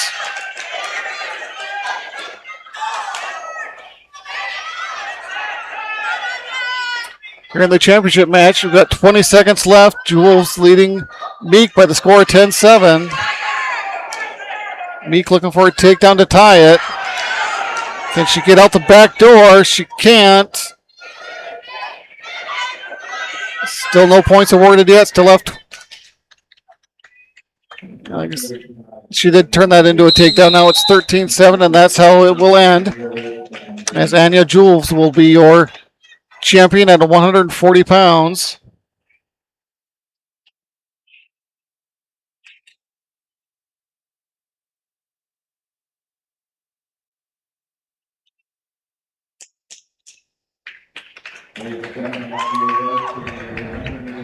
Paige Jonas still down over on that third place mat. I think it's just more exhaustion than anything. Gave it her all during that third place match, and but again, the folks at Avera are right there taking a look at Jonas.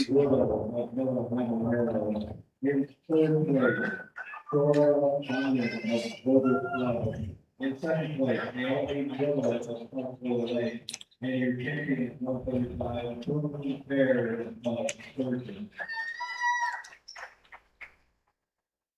Saw Jonas with an inhaler too as well during one of those breaks, so I'm sure it's not easy if you have asthma or something of that nature. That I see she's got her inhaler in her hand now. Sitting up, which is a good sign. She's getting ready to stand up, so she'll be fine, just exhausted after a tough match.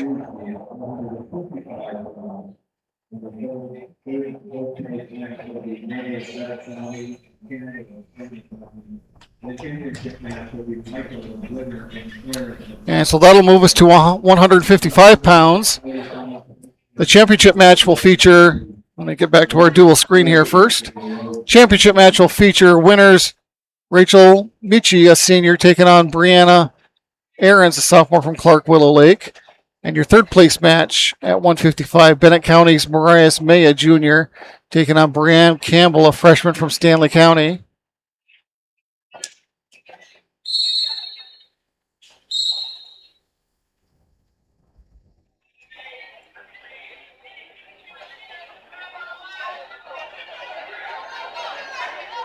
Aarons with a quick takedown on Michi on the championship mat.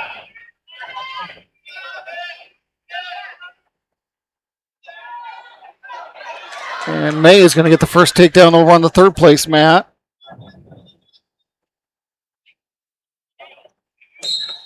And Brianna Aarons is going to be your champion at 155 as she picks up a victory via fall over Rachel Michi.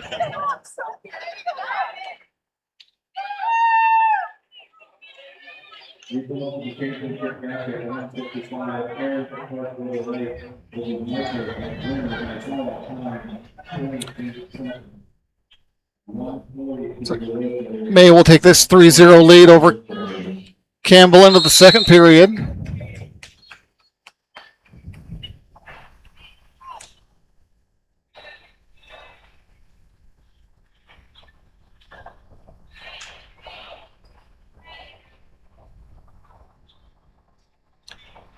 Campbell one choice and decided to start on top.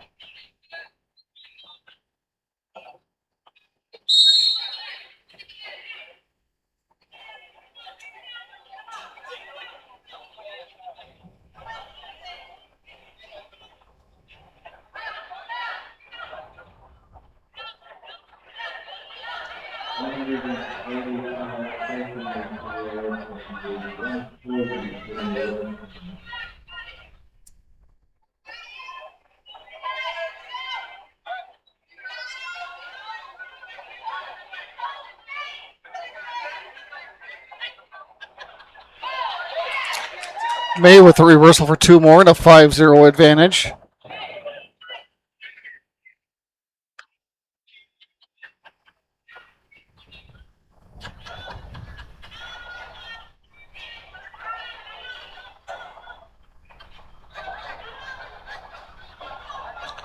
Just over a minute to go here in period 2. Campbell with a reversal of their own now to get on the board and cut it to 5-2.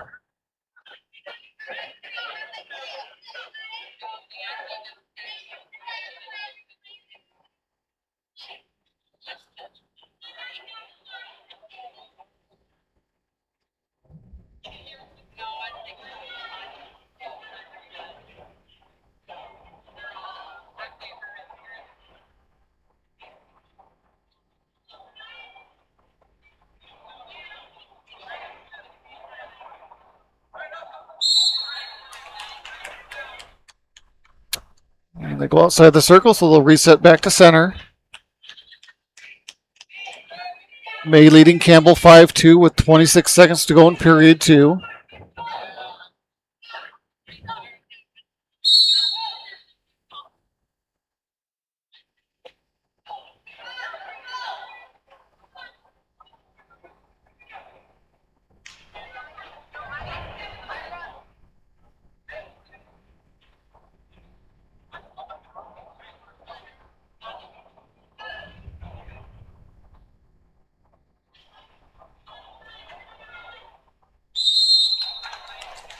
And that'll end period 2 as May will take a 5-2 lead heading into the third and final period. Will be May's choice.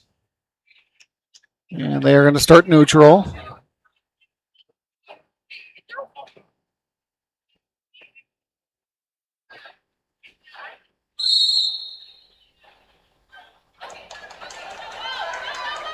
May in on a shot.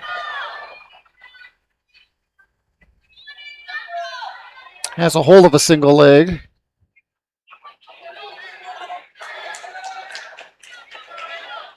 Campbell able to reverse it to get a takedown of her own and tie things up at 5 apiece with a minute 35 to go.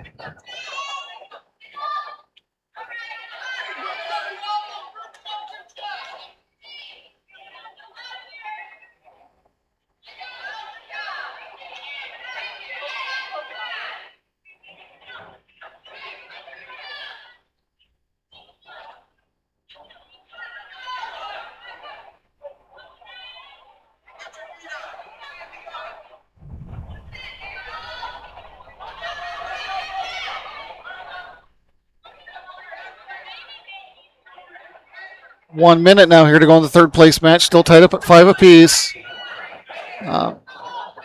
Stalling call on green. That's going to be May, I believe. Just a warning, though, I believe. Officials telling them to improve their position. Final 35 seconds.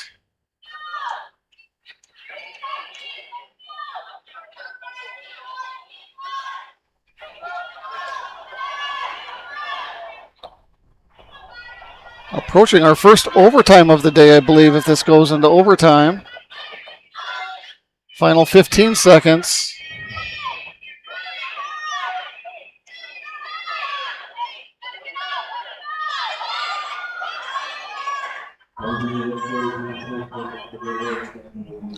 Final 3 seconds. And we will head into our first overtime of the evening, tied up at 5 apiece. Campbell looks fresher of the two wrestlers. May looks exhausted.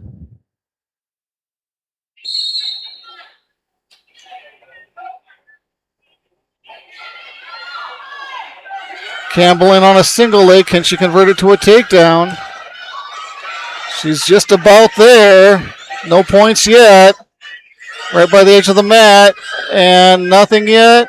Still nothing. And they had to run out of room and they got to reset back to center. Campbell was that close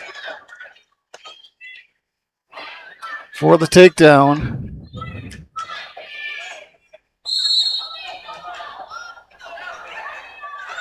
May goes for the shot, doesn't get it. Campbell able to take her back for the takedown, and Brianne Campbell will be your third place finisher at 155.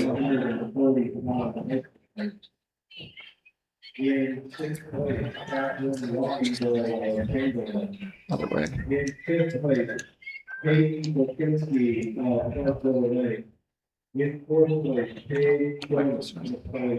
No, other way. There you go. There you go. In second place, Lila Meek of Fulton area. And your champion at 140, Anna Julie of Surgery.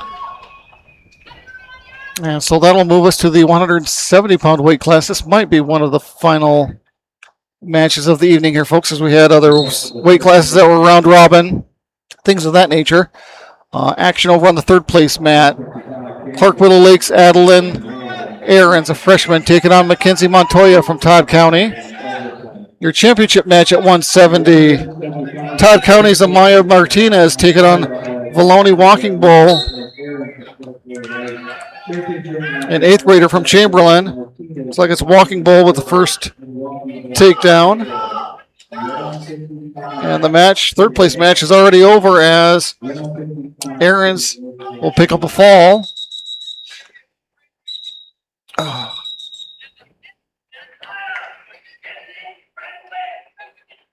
So let's focus on our championship mat.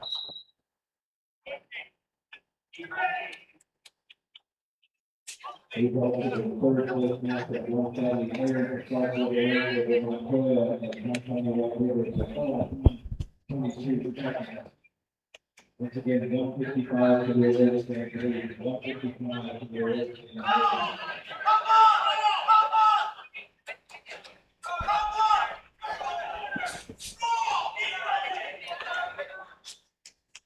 Martinez comes back with a first takedown of her own as well. She will now take a 4-3 lead. Quick reversal by Walking Bull will make it 5-4 as these two go back and forth.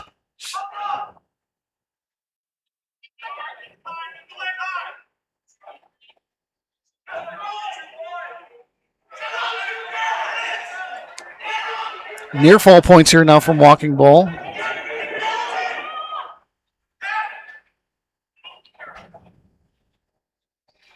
Walking Bull will get 4 more and increase her lead now to 9-4 with 30 seconds to go in the first period.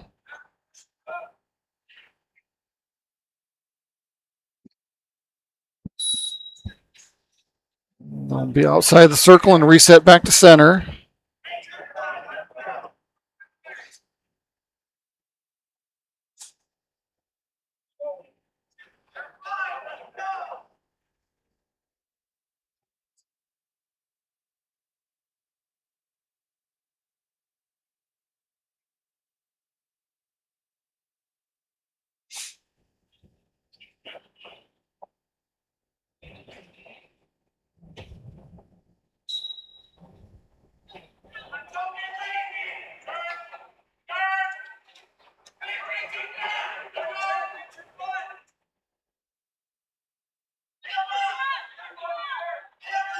Final 10 seconds. Walking Bull with a 9-4 lead.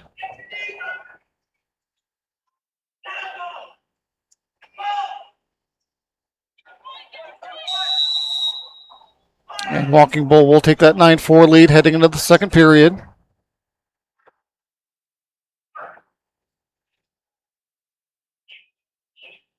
Walking Bull, I believe one choice but deferred. Martinez will start down.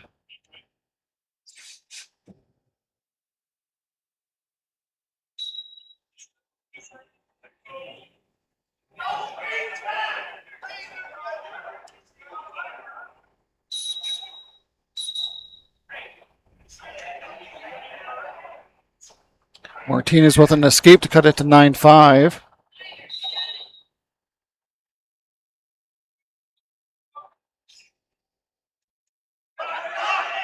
Walking Bull in on a nice shot.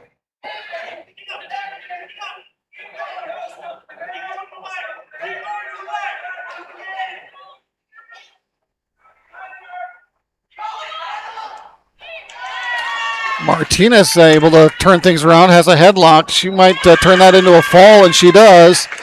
So once again, wrestler who was trailing during the match comes back with a fall, and Amaya Martinez will be your champion at 170.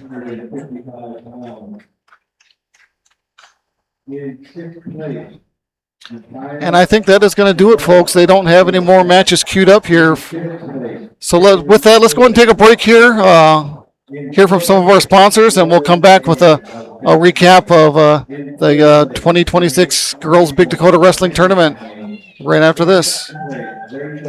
Each day brings the opportunity to make a difference, to follow through with integrity, to solve challenges through innovative thinking, and to bring the technical know-how needed to get the job done.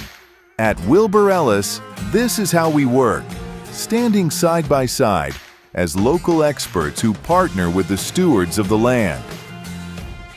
We do it together. That's the power of we.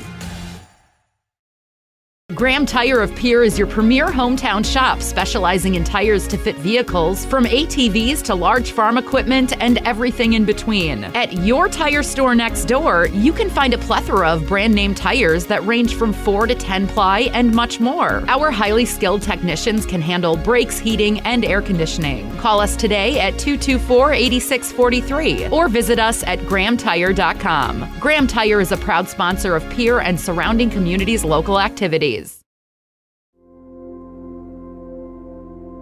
Agriculture is like no other business, which makes Farm Credit Services of America like no other lender.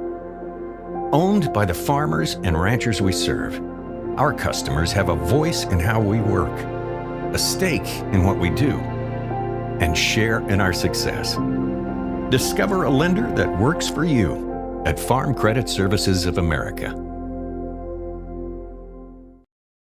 The DWU Culver's Classic is back for 2026. Three from the corner, good! A huge 36 teams travel to the world's only Corn Palace in Mitchell. Action begins on 9 a.m. on February 13th and 14th, with all games streamed on Live Ticket TV on pay-per-view. $12.99 per game or $94.95 for all 18 games. The 2026 DWU Culver's Classic, February 13th and 14th, inside the world's only Corn Palace and on Live Ticket TV. Lucky for us. Welcome back to Parkview Auditorium in Fort Pierce. We wrap up the 2026 Big Dakota Girls Wrestling Tournament here. Let's see here. We'll start with the team standings here, and then I'll see if I can find where I can find the individual champions here. Team-wise, Sturgis Brown runs away with it with 222.5 team points. Sturgis brought a ton of girls, so obviously the more wrestlers you have, the better chances you are of winning the team title. Clark Willow Lake in second with an impressive 163 points. Todd County finishes in third place with 86 points. Sully Buttes in fourth place with 82.5. Bennett County finishes top 5 with 76. Miller-Heimer Herald with 72 points to finish 6th. Lakota Tech 7th place with 70 points. Chamberlain in 8th place with 51 points. Right behind them, Stanley County in 9th place with 50 total points. Winter cracks the top 10 with 33.5 points. Lyman in 11th place with 23 points. Faulkton area with 18 points, tied with Groton area and Mulbridge Pollock for 12th. And Gettysburg rounds out the 15th team with 17 total points. Let's see if I can find individual champions here. Let's go to results.